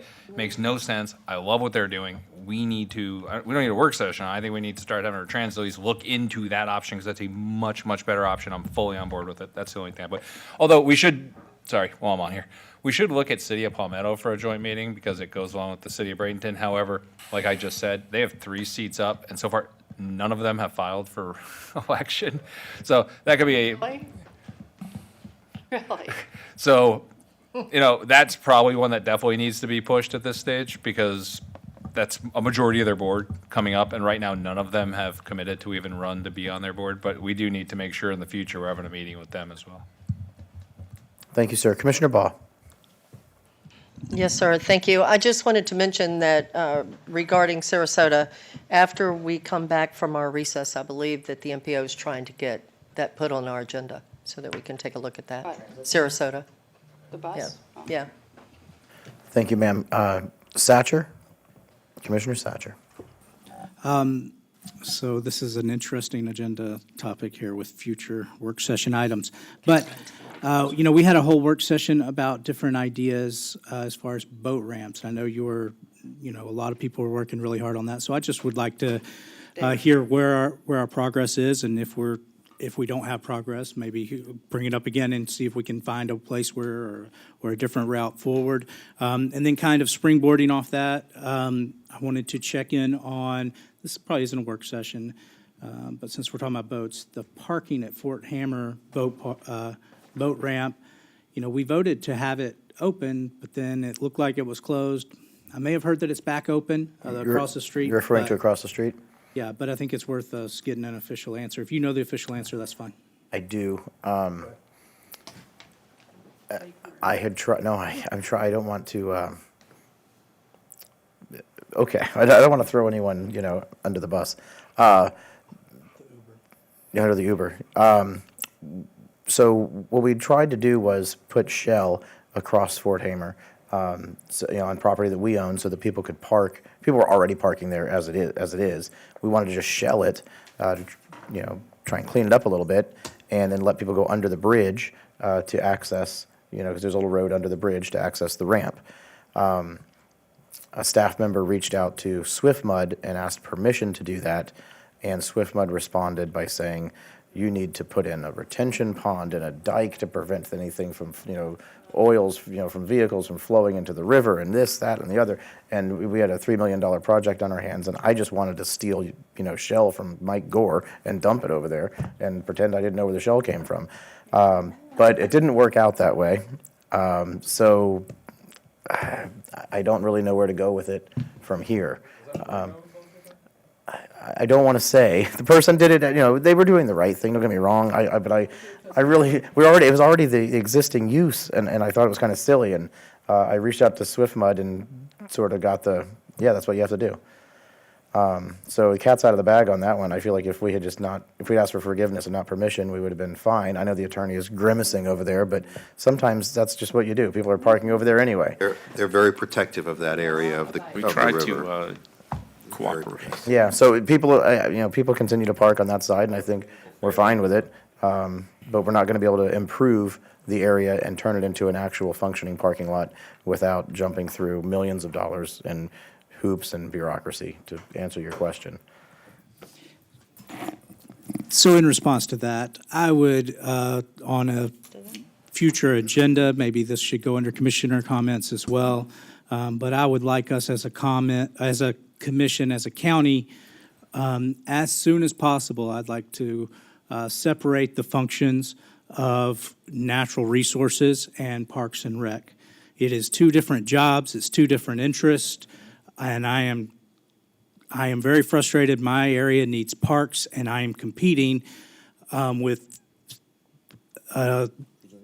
preserves. They're turning our park. That was supposed to be a park. Now it's probably 3/4 of the way to becoming a preserve instead of a park. I love preserves as well, but we should have two different people that represent each one, and either the county administrator on smaller items, and on larger items, the county commission, we make the calls on should this be a preserve, should this be a park, what type of preserve, what type of park, instead of the same entity on staff, the same personnel making those decisions independent of what has been determined by this board and by others. So, and this is not the only time where something similar to that has happened.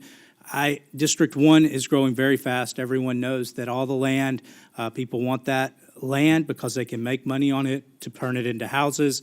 If we're going to have proper parks for children to be able to play and grow up, and for soccer moms to be able to drop their kids off and watch them, etc., we gotta stay on top of it and get it done as quickly as possible. So I would like to see that come before us, or that change made. If it doesn't need to be on our agenda, then I would definitely like it to see it take place regardless. Those two functions, while sometimes they work together, sometimes they don't. Thank you.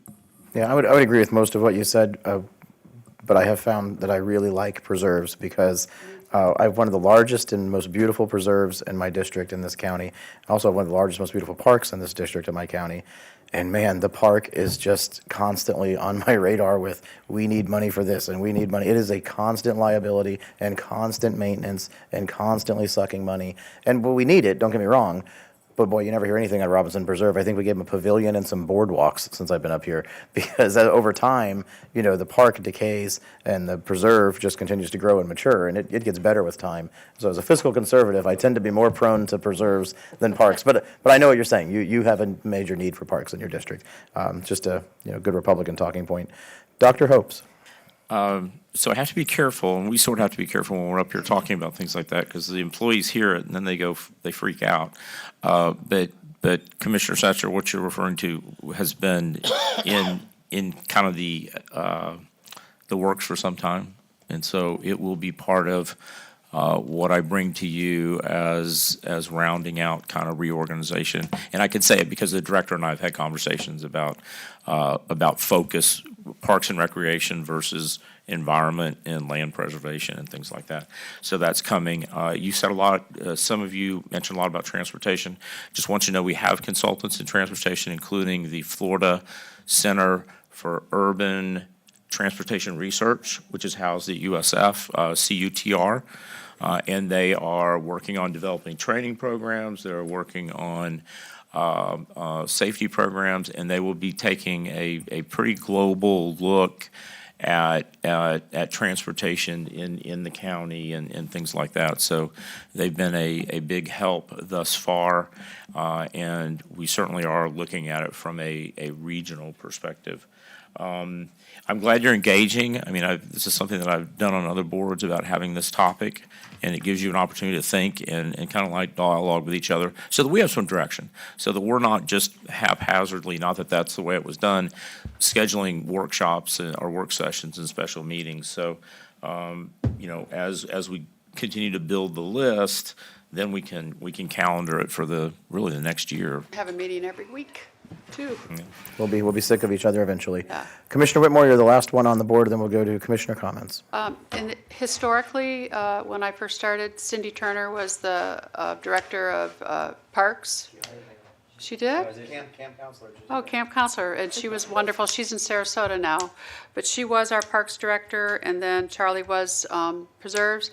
We had the recession, laid off 300, and unfortunately, Charlie got told that he was getting parks also, so that's how it happened.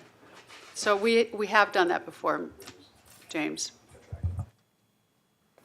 Okay, Mr. Clegg, do you have any final thoughts before we go into commissioner comments? Or Dr. Hopes? I'm fine, thank you. Okay. Think we started with Vanessa last time? Was that right? I think so. George, we'll start with Carol is six. I'll get there. Commissioner? Okay, just a couple things. I'd like an update on whatever happened to the guy that used to fill his gas tank up at Coquina Beach near all the barges and kids, and he had a private enterprise, and he was taking gas from a pickup truck, putting it in a boat. So I'd like to know about that. What's going on? Did we stop it? Huh? His wife just died. Okay, well, I still would like to know about the business, and I'm sorry to hear about his family. Work session about Kingfish, I think we got that resolved. Holmes Beach, and it was about the parking and all that. I've already brought that up. We also said we were going to have a work session on our policy about when we're dipping into our reserves, having a 20% cooling off time, and maybe we can word it a little differently because I don't think the board was happy. But George had suggested bringing it up at a future work session. I had too, because I knew it wasn't going to pass that day. I really think we have to have a mechanism in place to be fiscally responsible, that if we're going to do something like that, that we don't do it on the spot, we bring it up at the next meeting after we get a little information from the staff. So I would like that. I'd like a status on Commissioner Cruz and Scott regarding the school board. I'm like an elephant, I never forget, about the impact fees, affordable housing, and now I'm adding the pools, because the last meeting I go, why are we paying for a pool in Parish next to their school? They should be paying for it. Or why can't we have the pool at the new college that they're building? I mean, why are we responsible for schools' pools when, or at least help us pay for it or staff it, whatever. Update, I'd also like to know, since our meeting the other day, Commissioner Cruz is involved with a lot of this, and the coordinator position, have you decided what department you're going to put that coordinator in yet? Because I know you've had a director's meeting since then, or if you talked, and also who owns these projects, like the items regarding affordable housing, land banks, county land trust, development incentives, working with the city of Bradenton on 17th Avenue. I like to keep in the know, so if somebody asks me, I can refer them to somebody. That's all. Commissioner Cruz. Yeah, a couple things, since I haven't been here and we haven't done this one. Well, and relative to the school, I have talked to two of the school board members. I was going to talk to Cynthia Saunders as well. Both the answers I got were the same. They're going through a impact fee study right now. They don't want to commit to anything until they go through that, and that will be a topic of conversation when you get that study back, because they're contemplating doing tiered structures like we have, as opposed to the regressive structure they have now, where it's just flat fee regardless of size. That obviously gives them a little more flexibility to waive impact fees. If it's tiered, it's a lot easier for them to waive a $3,000 impact fee for a sub-1,000 square foot affordable unit than it is right now, where it's over $6,000, whether it's a 500 square foot studio or a 5,000 square foot mansion. So as of now, I haven't got traction other than two people kind of giving me the head nod of, yeah, we understand we need to assist with this, but both times I heard, let's get through this impact fee study and then have the discussion. So I'm they're just telling you putting what off- I've heard. I'm just telling you what I've heard. Don't forget the pool now. I added the pool. The pool?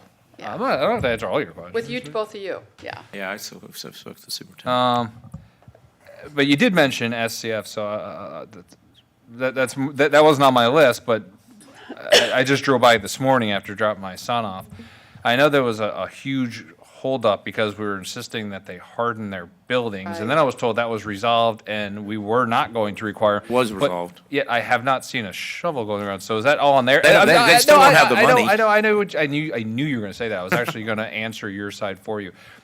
I know you're going to say that's not on us, that's on them. I just wanted to make sure, because I'll happily talk to them and say, hey, what's going on? What's the next step? I'm more just curious, because we're building out an amazing potential, kind of educational corridor right there. No, we gave them a written exemption from that requirement. Okay, so now that's They off our completed the table. documentation There's we nothing needed. prohibiting them from coming. Absolutely. That's they all I can- wanted to hear. Good for us all We're to there know. to write their permits. We dealt with that a while back. Perfect. don't remember. Next update thing, since we're asking for updates, I believe we said 120 days, so I'm not expecting an update right now, but we voted to put a moratorium on right turns on red light cameras. That's a good point. And it was supposed to be 120 days, and then the study and results will come back. I know we're probably at or near the 120. Do we have an intention of bringing that back at least before recess?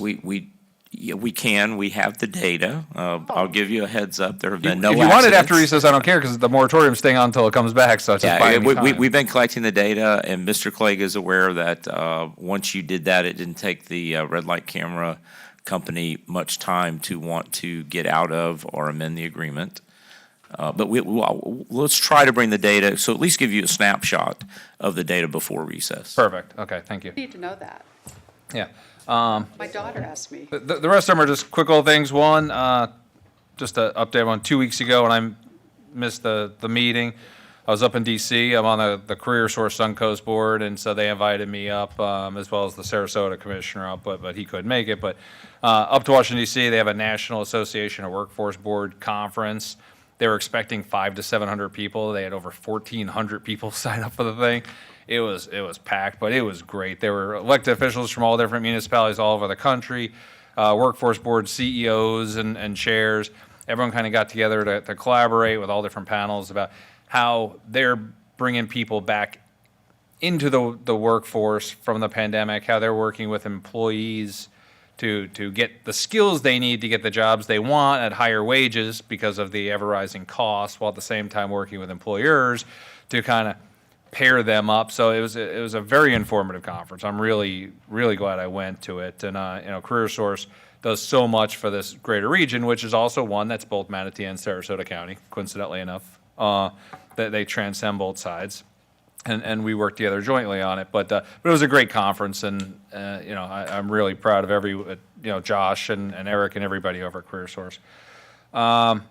Next thing, I've been talking to a number of people because everyone started reaching out to me about ways of creating some affordable housing, and I think some of this is maybe just sitting down with the administrator and Courtney when she's back and so forth, just to make sure these are within our code. But I had multiple conversations with a CEO and a few other people from a 3D printing company, which is fully, according to them, fully Miami-Dade eligible, and they can build a 1,000 square, the structure of a 1,000 square foot house in 20 hours. That's what I want on my 17th. 20 hours, they can build 1,000 square feet. And they said they can build a full home, and they do. They have a whole big project going in Virginia, which is where they're based, and they want to get down here. They can build an entire house.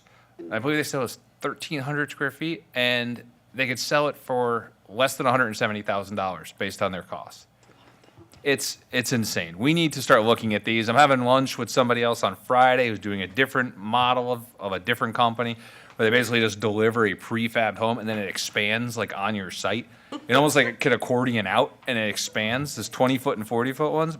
There's some great options here, but all we keep talking about is affordable housing doesn't work because costs are too high, labor is too high, material costs are high. Well, there are other materials and other ways of managing this. I think we need to start looking at some of these companies, and Dr. Helps, I'll put you in touch. We'll talk about this 3D company because they're a major company with a lot of financial backing and doing a lot of this already. And they can basically mobilize, put a machine, like we talk about nobody takes down ADUs because it's too expensive. They can literally put the machine in someone's backyard and build an entire ADU. If they start when you're eating breakfast one morning, by the time you wake up the next morning, you have an ADU in your backyard. Yeah. Yeah. I mean, this is the kind of stuff we need to be working with just to, at the very least, facilitate getting this information out to the public to say, hey, these are some options. Let's start getting some of these ADUs in. Let's start getting some of these tiny homes in. Let's start, some of these employees, like I talked about the light industrial and the company that wanted to build 6 to 8 units. Well, it's really affordable for them to build 6 to 8 units if they can pop them all up over a weekend for a fraction of the cost. So that's just something I want to sit down with you and Courtney about to make sure these things, my understanding is they do meet all of our code. They meet all of the Miami-Dade standard codes, but I want to talk to you about that. Can I dialogue with him on that? Sure. Glenn and I don't agree on a lot of stuff, but we do agree on this because sometimes the way it comes across, as Reggie can attest, I just have to deal with that part. But the 3Ds, in my presentation for the homeless, I had examples of 3D housing. That would be a perfect example. Of where this is Exactly, and this would be more affordable. So, and I've always been interested since Vanessa will remember Gene Palin was around about the tiny houses on these lots. So this is you've piqued my interest, and I'm totally in support of that. And other states are using these 3D houses for these little small 100, 120 square foot houses for the homeless, and that's why I put that in my packet for 17th Avenue. I don't know what the cost would be, but it'd be more cost effective than building it, really. Yeah, and I'll talk to the administrator, then maybe we'll even try to get a representative or somebody, whether on Zoom or in person, because they're really interested in coming. They heard us talking about potentially land banking. They've heard us talk, and this group, this particular company, I actually had a long Zoom with their CEO last week. They only do affordable housing. That's just their MO. They actually have the machines where they can build up to a 4-story building with these machines, but they only do affordable housing because that's kind of their impact focus on this to utilize stuff. So, I'd love to talk to you, and it sounds like there's enough people here with enough interest to at least see where we can go with that. Yeah. And then the last thing I'm going to say is, and I sent you an email about this, August 29th through 31st is what's that? Is that your birthday? Oh, there you go. 3-day party for Reggie, huh? Is that what you're planning? Almost the same thing. Okay. It's an affordable housing conference. No. Florida Housing. It's Florida Housing Coalition's annual conference. It's a really, really great conference. It's very well attended. I've been once in person right before COVID and once virtually, which wasn't the same, but still informational. Christopher Bellamy was there last time. I was there in person before I was on the board, so it was just coincidental. But it's a great conference. A lot of elected officials from all over the state go to this thing. A lot of developers go to this thing.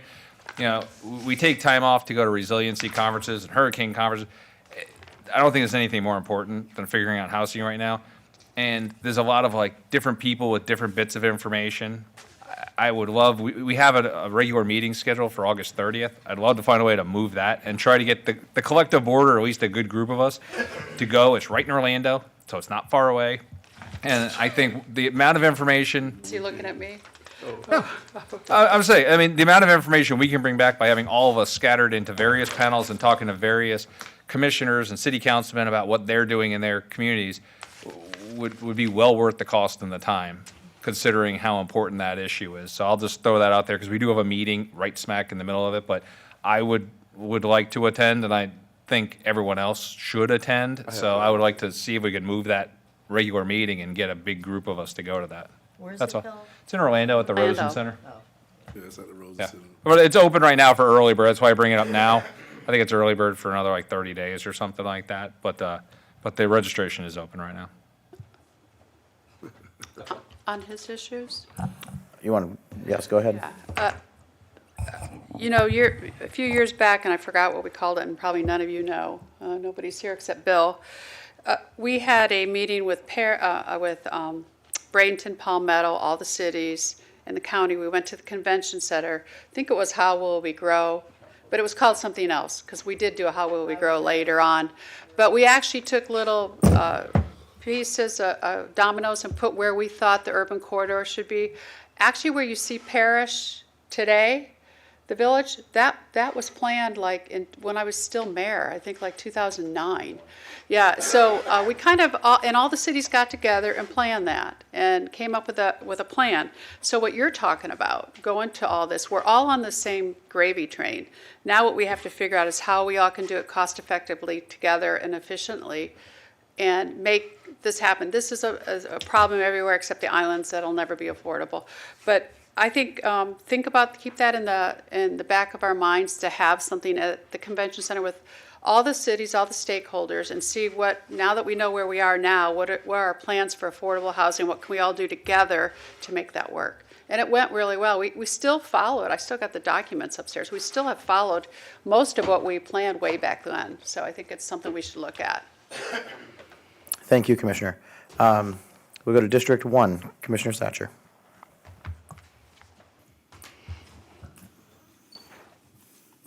Thank you, Mr. Chair. Appreciate it.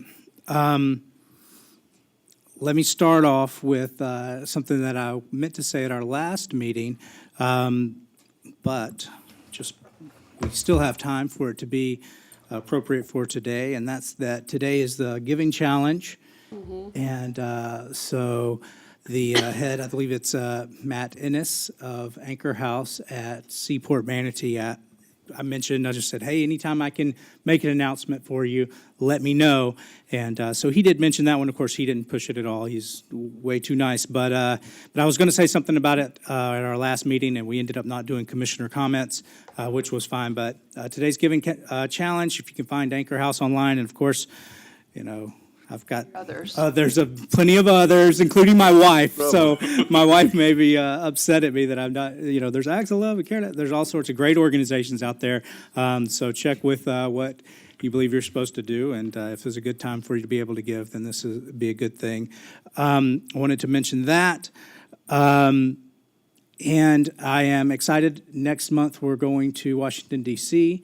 And so I just wanted to, anyone watching to know that we're going to be really putting forward some of our priorities. And number one was mentioned earlier in this meeting, but number one's going to be fixing or getting moving on fixing the Fort Hammer North, the Fort Hammer extension, four-laning the parts of the road that need to be four-laned, and making that bridge, when it was done, it was inadequate already, and there were all kinds of circumstances behind that, so I'm not throwing shade. But regardless, I'm excited that we're going to be working on that and getting things done for people here in the county. Let's see, what else did I want to mention? So eventually in the future, I'll just kind of give everyone a heads up, and I'm not necessarily asking we've had a long meeting today, but you can just know that it's coming up.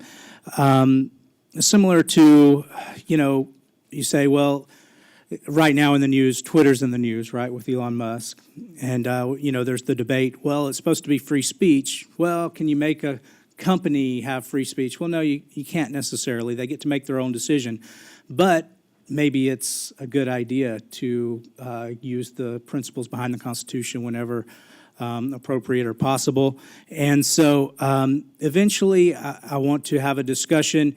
Right now, if you're one of the 2,000 county employees for Manatee County, you're not allowed, even if you have a permit, you're not allowed to conceal carry by our HR rules.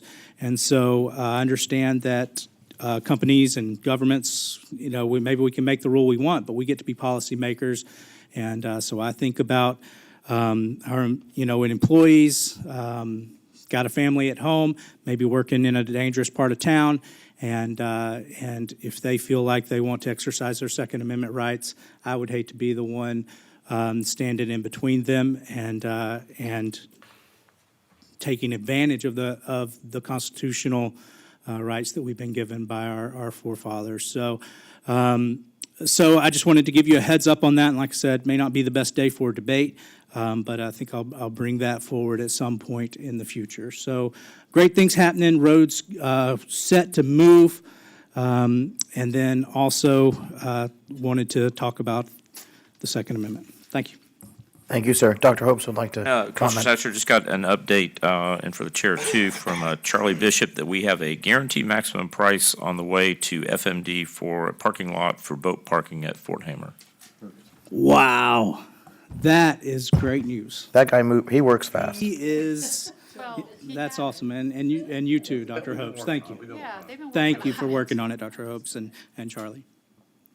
Well, why can't you let me have my joke, Carol? You got when you explain the joke, it's not funny anymore. Something, it happens right away. Right.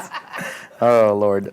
District 2, Commissioner Bellamy. Yeah, a couple things. 1 month from today, we are going to roll into Memorial Day weekend. And with us rolling into Memorial Day weekend, we're going to have a soft opening for the Lincoln Aquatic Center. And I am excited about that. I am very thankful for the current and the past board for us to continue to move this this project forward. It has been a community ask for well over 20 years. So we, probably all my life, to be honest with you. So we are excited about that, but I do want to get the particulars out there as far as the information. Maybe some overflow. We did initially discuss about getting some assistance from MSO or the city of Palmetto as far as getting those youth across that highway on that weekend on non-school days, because we will probably have a lot of pedestrian traffic. So we want to be proactive instead of reactive. Talk to the county administrator. We're looking at, the timing in there between 10 and 6.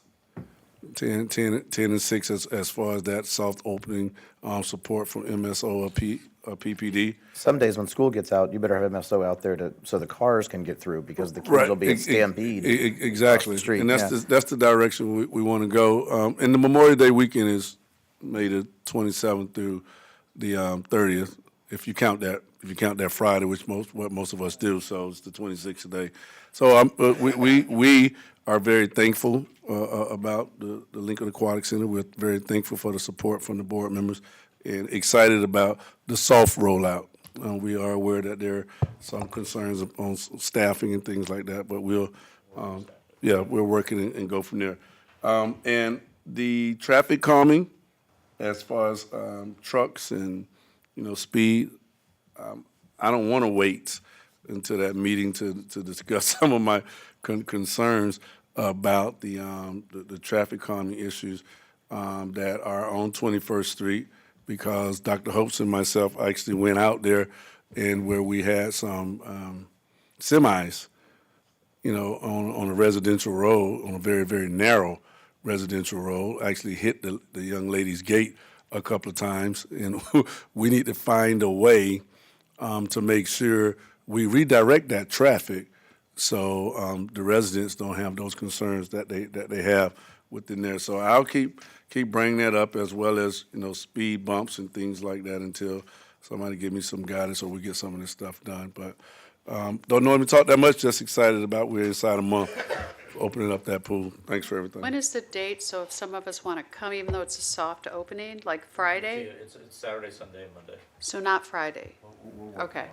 Oh, see, we don't have, okay. I just got a plan. Details to come. Okay. Memorial weekend and Memorial Day. Okay. So District 3. In District 3, they're doing a great job out there at pickleball. The opening for the pickleball complex ribbon cutting is going to be May 6th. Right. Yes. And they're installing a lot of landscaping out there right now. They did some irrigation. Carmine and his guys are really doing and Charlie Bishop as well. They're doing a great job out there for us, and we're super appreciative of everything they're doing. It's a huge, huge thing for District 3. GT Bray is sort of the heart and soul of the district. Commissioner Bellamy is correct. We're about a month out from Memorial Day. I have contacted Beach Patrol, and I will be working Memorial Day weekend with Beach Patrol. So it's not the roughest duty, but I did tell them I wanted to work, not. I didn't want to shadow. I said, I will be on. I'd probably be on an 8. They'll probably have me doing trash collection, but we'll see. I told them I wanted to work where I was needed. So, what's that?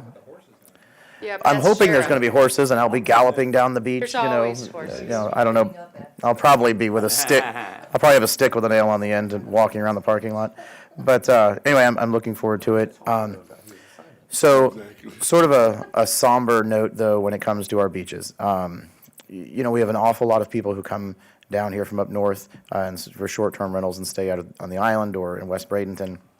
they're not familiar with swimming in the Gulf, or they're not accustomed to being around pools. And we did have a press conference several weeks ago, and Ben Rigney, who's our West Manatee Fire Chief, was his idea, and we did this press conference to try and raise awareness about just child drownings, but just water safety in general, because you have all these folks coming down from up north. They're not used to being around pools, especially with kids, and there have been a lot of incidents in the last 18 months with drownings and near drownings. Things have not improved since the press conference. And we've actually had 2 drownings in the Gulf in the last 2 weeks off of Anna Maria, and one was last night. So I just wanted to sort of to bring that up and to tell people, going back about 30 plus years since there was a drowning in the Gulf at a beach with a lifeguard. So if you feel in any way, shape, or form like you're not the best swimmer, by all means, we have outstanding lifeguards.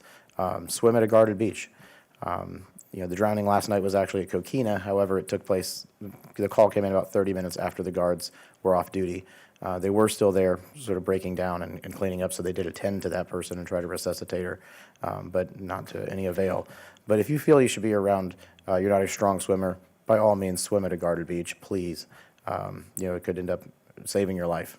So that's all for District 3. District 4. Thank you. Yeah, that's sad news. I did not hear about that last night, so sorry, but thank you for sharing that. Thank you, Commissioner Satcher, for bringing up the Giving Challenge. It is today. There are a lot of organizations that are doubling and tripling any donation that you give, so I know we all have many favorites, and this is the day to do it, so I hope everyone does. I always like to start my comments by thanking the staff I've worked with that week, and it seems like I repeat the same names, but that's because I'm focused on the same sort of stuff right now. Code enforcement, Joel, Jake Sauer, Carmine and the Medians, of course, Charlie Bishop. I mean, we all work with Charlie Bishop, and that guy is fast. I mean, it doesn't matter when you call him, when you text him, he is back to you. So we just have so many great employees. Natasha, I don't know if those of you up here, I know Reggie and I see it, but Natasha is cranking. She is so busy because we're throwing so much at her. But thank you, Natasha. Myra, Chad and his team have been out cleaning up the end of North Isle Drive, which dead ends into Sarasota Bay. It was a very dangerous situation. I brought Chad out there, showed it to him. The neighbors were very concerned, and he developed a plan right there on the spot. Okay, this is how we could clean it up. We could do this and that, and let's get it going. And they've actually done most of it. So just a shout out to all of our fantastic staff. I appreciate you all so much. I had a meeting yesterday at the request of Commissioner Jane Christensen, who's at Holmes Beach, and the mayor was there, Mayor Titsworth. And I guess what they're doing is meeting with all commissioners. Maybe most or all of you have been out there, but it was a very good meeting. They have developed a map, which many of you have probably seen, that shows where the parking spaces are, and they've even categorized them in a couple of different ways. And I know they're looking for a way that they can show that on an app, which would be super cool, if people driving out there could find parking without having to drive around the island. So I really appreciate the great work that they're doing, and it was an informative meeting. What else? Oh, thank you, Florida Housing Coalition Conference. George, thank you for bringing that up. I do think as many of us that can go should go. It's going to be, like he said, very, very good information. And the sheriff, the sheriff is another one of those that I deal with. It's almost every week, and no matter when I call, text, and I'll even say, when you have time, to be respectful of his time, he's constantly right back to me. I know I've talked about this on my blog, and I don't know if I've said it publicly yet, but between code enforcement and the sheriff and even the fire department, they are finally able to implement the ordinance that was adopted in 2019 on massage parlors. Really? They have rated is maybe the right word. Yeah, well, okay, so a little bit of backstory. So in 2019, and Vanessa and Carol were here, and Reggie, I was pressing to get some sort of ordinance adopted because when I was running in 2018, all I kept hearing from people in those neighborhoods is, please do something to get rid of, these nuisance businesses, massage parlors, because they were really havens for human trafficking. And so the state attorney brought in an expert and the sheriff's department, and we all kind of worked together, got a very good ordinance in place. It was unanimously approved by the board, and then COVID hit. And the sheriff was unable to really aggressively enforce that because he would put his deputies at risk. But now that COVID numbers have dropped off so much, they are hitting it. And they have raided successfully 2 facilities. They're going after them all. And they are a drain on our system. They're not in any way an amenity to Manatee County. So I thank them very much for the work that they're doing. They tear the buildings down. The DeSoto Parade is this weekend. For those of you who are going, I will see you there. It's always just such a great time. Yeah, well. Yeah, it's in your district. Great everywhere. time, great time. The entire district. Whitfield Park, the staff again, Charlie Bishop and Charlie Hunsaker and group have been working to kind of refine and dig down into some of the problems we're having and create policies so we don't have them anymore. And that's been fantastic. I think we're finally at a point, Dr. Hopes, where you're not going to hear from me about Whitfield Park. I think we've worked that out. Yesterday, I had a meeting at a constituent's request. He came to talk to me. He lives in my district. And what an amazing person he is. I had no idea, some of these people you run across.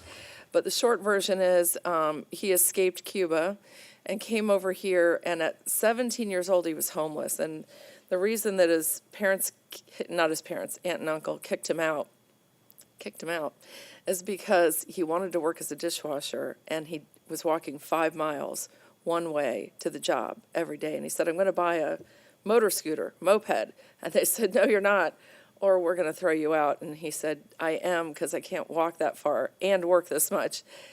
And they kicked him out. And so he spent 2 years on the streets. But what an amazing person he became through all those challenges. That's what happens. If it doesn't kill you, it makes you stronger, because ended up joining the Navy, the U.S. Navy, served for, I think, retired U.S. Navy as a software developer, did some work for the city of Sarasota before COVID, and gave them kind of a program for some of the things that could be done to address their homeless problem back before COVID, 2019. COVID hit, they set it on the shelf. They had actually dedicated $1 million in revenue towards pursuing his plan that he set up. It did sit on a shelf, never went anywhere because of what the community went through.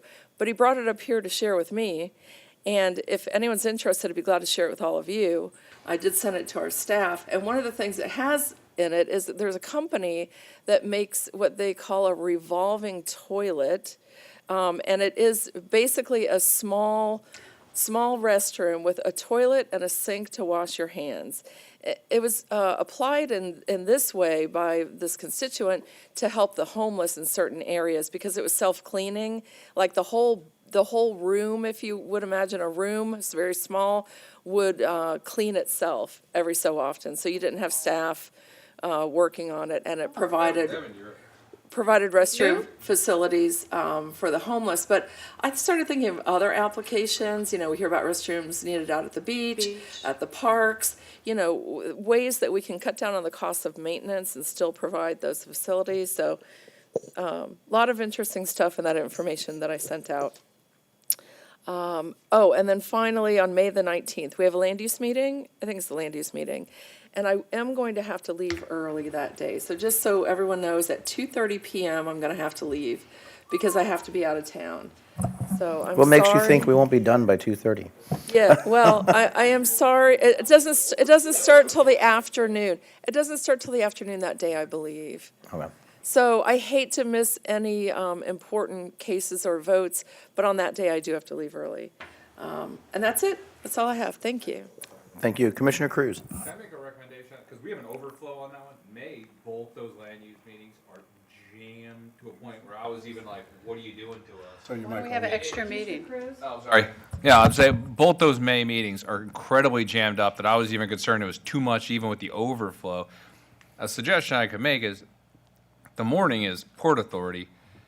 Is there a way we can just put the Port Authority in a regular meeting and notice to start that land use in the morning to at least get those extra 3 or 4 hours? No, in? what everybody's trying to do, they're trying to get things done before recess. No, I understand the purpose, and I'm okay with the purpose. I'm saying for the sake of Commissioner Yeah, let me Service, see we what have a we can full do. board. Already is an extra day. Otherwise, people are going to show up here and say, I don't want to do this without a full board, and we're just going to get jammed up in June. Talk to Carlos. see what we can do. Yeah, I really appreciate that suggestion. It's a great one if we can logistically work it out. Thank you.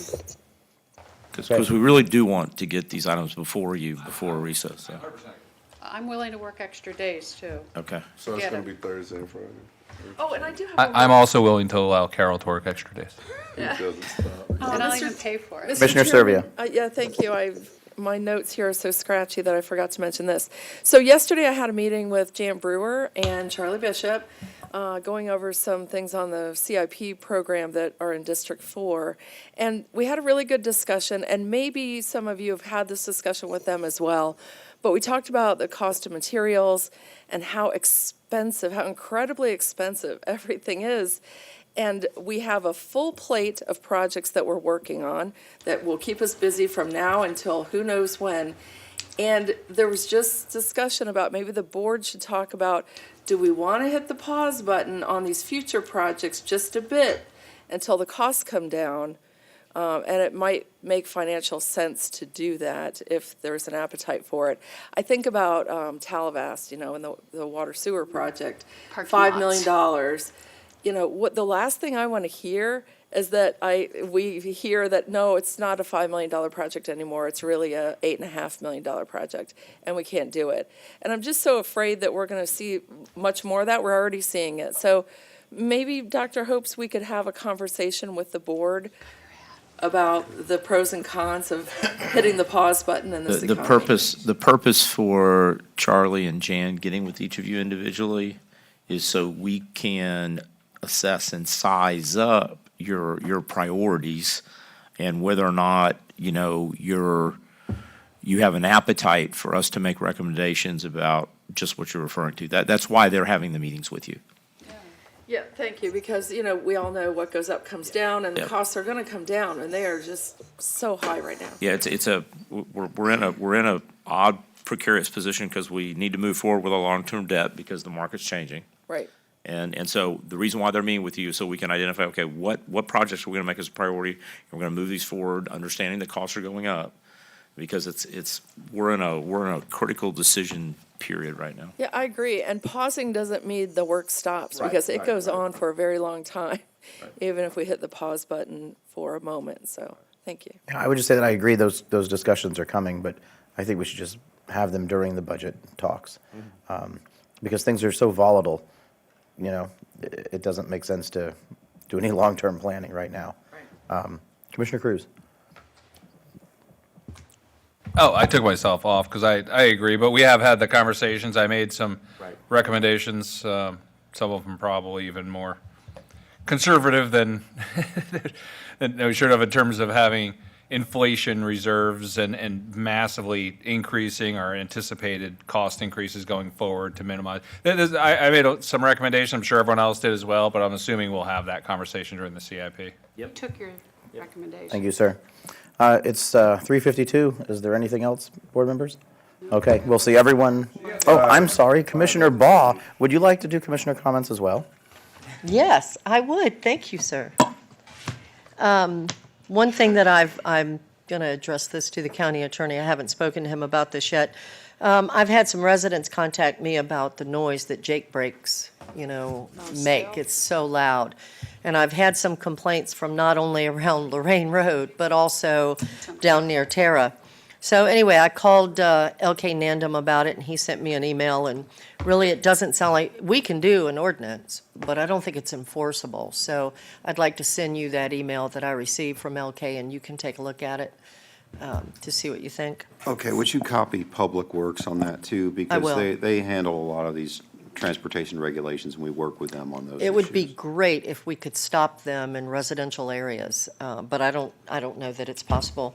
And then the only other thing, I want to say thank you to Public Works for all of the infrastructure they brought forward today to get approved. It's a step in the right direction. That is our number one priority, is traffic congestion, and we need to do what we can, even though I know now I'm hearing prices are going up, I realize it, but we still need to make sure that we do what we can for the residents in this county. And then the last thing I'll bring up, I've been pretty vocal today, is that in our workshop, it was brought up about Commissioner Satcher and the MSO radios, the $10 million. So I went back and I looked at it, because you know what? That's pretty heavy duty. And I just wanted to mention, Commissioner Satcher, you did make the motion. Commissioner Bellamy seconded it, and it was a unanimous decision by this board to support it. So I'm just saying that because I think the public could have gotten the wrong impression by how it was brought up. And I think that we were looking at, if you read the transcript in the minutes, and I had them copied for all of you, and I forgot them upstairs. You know, they talk about how it was really, it was needed for the safety of our deputies. And so that's why I think we agreed to move it forward more quickly. So that being said, that's all I have. Thank you very much for a great day. Good meeting. Thank you, ma'am. Yes, it was actually a great meeting. We covered a lot and very constructive. Anyone have anything else? Okay, we'll see everyone Saturday night on Manatee Avenue at the parade. We're adjourned.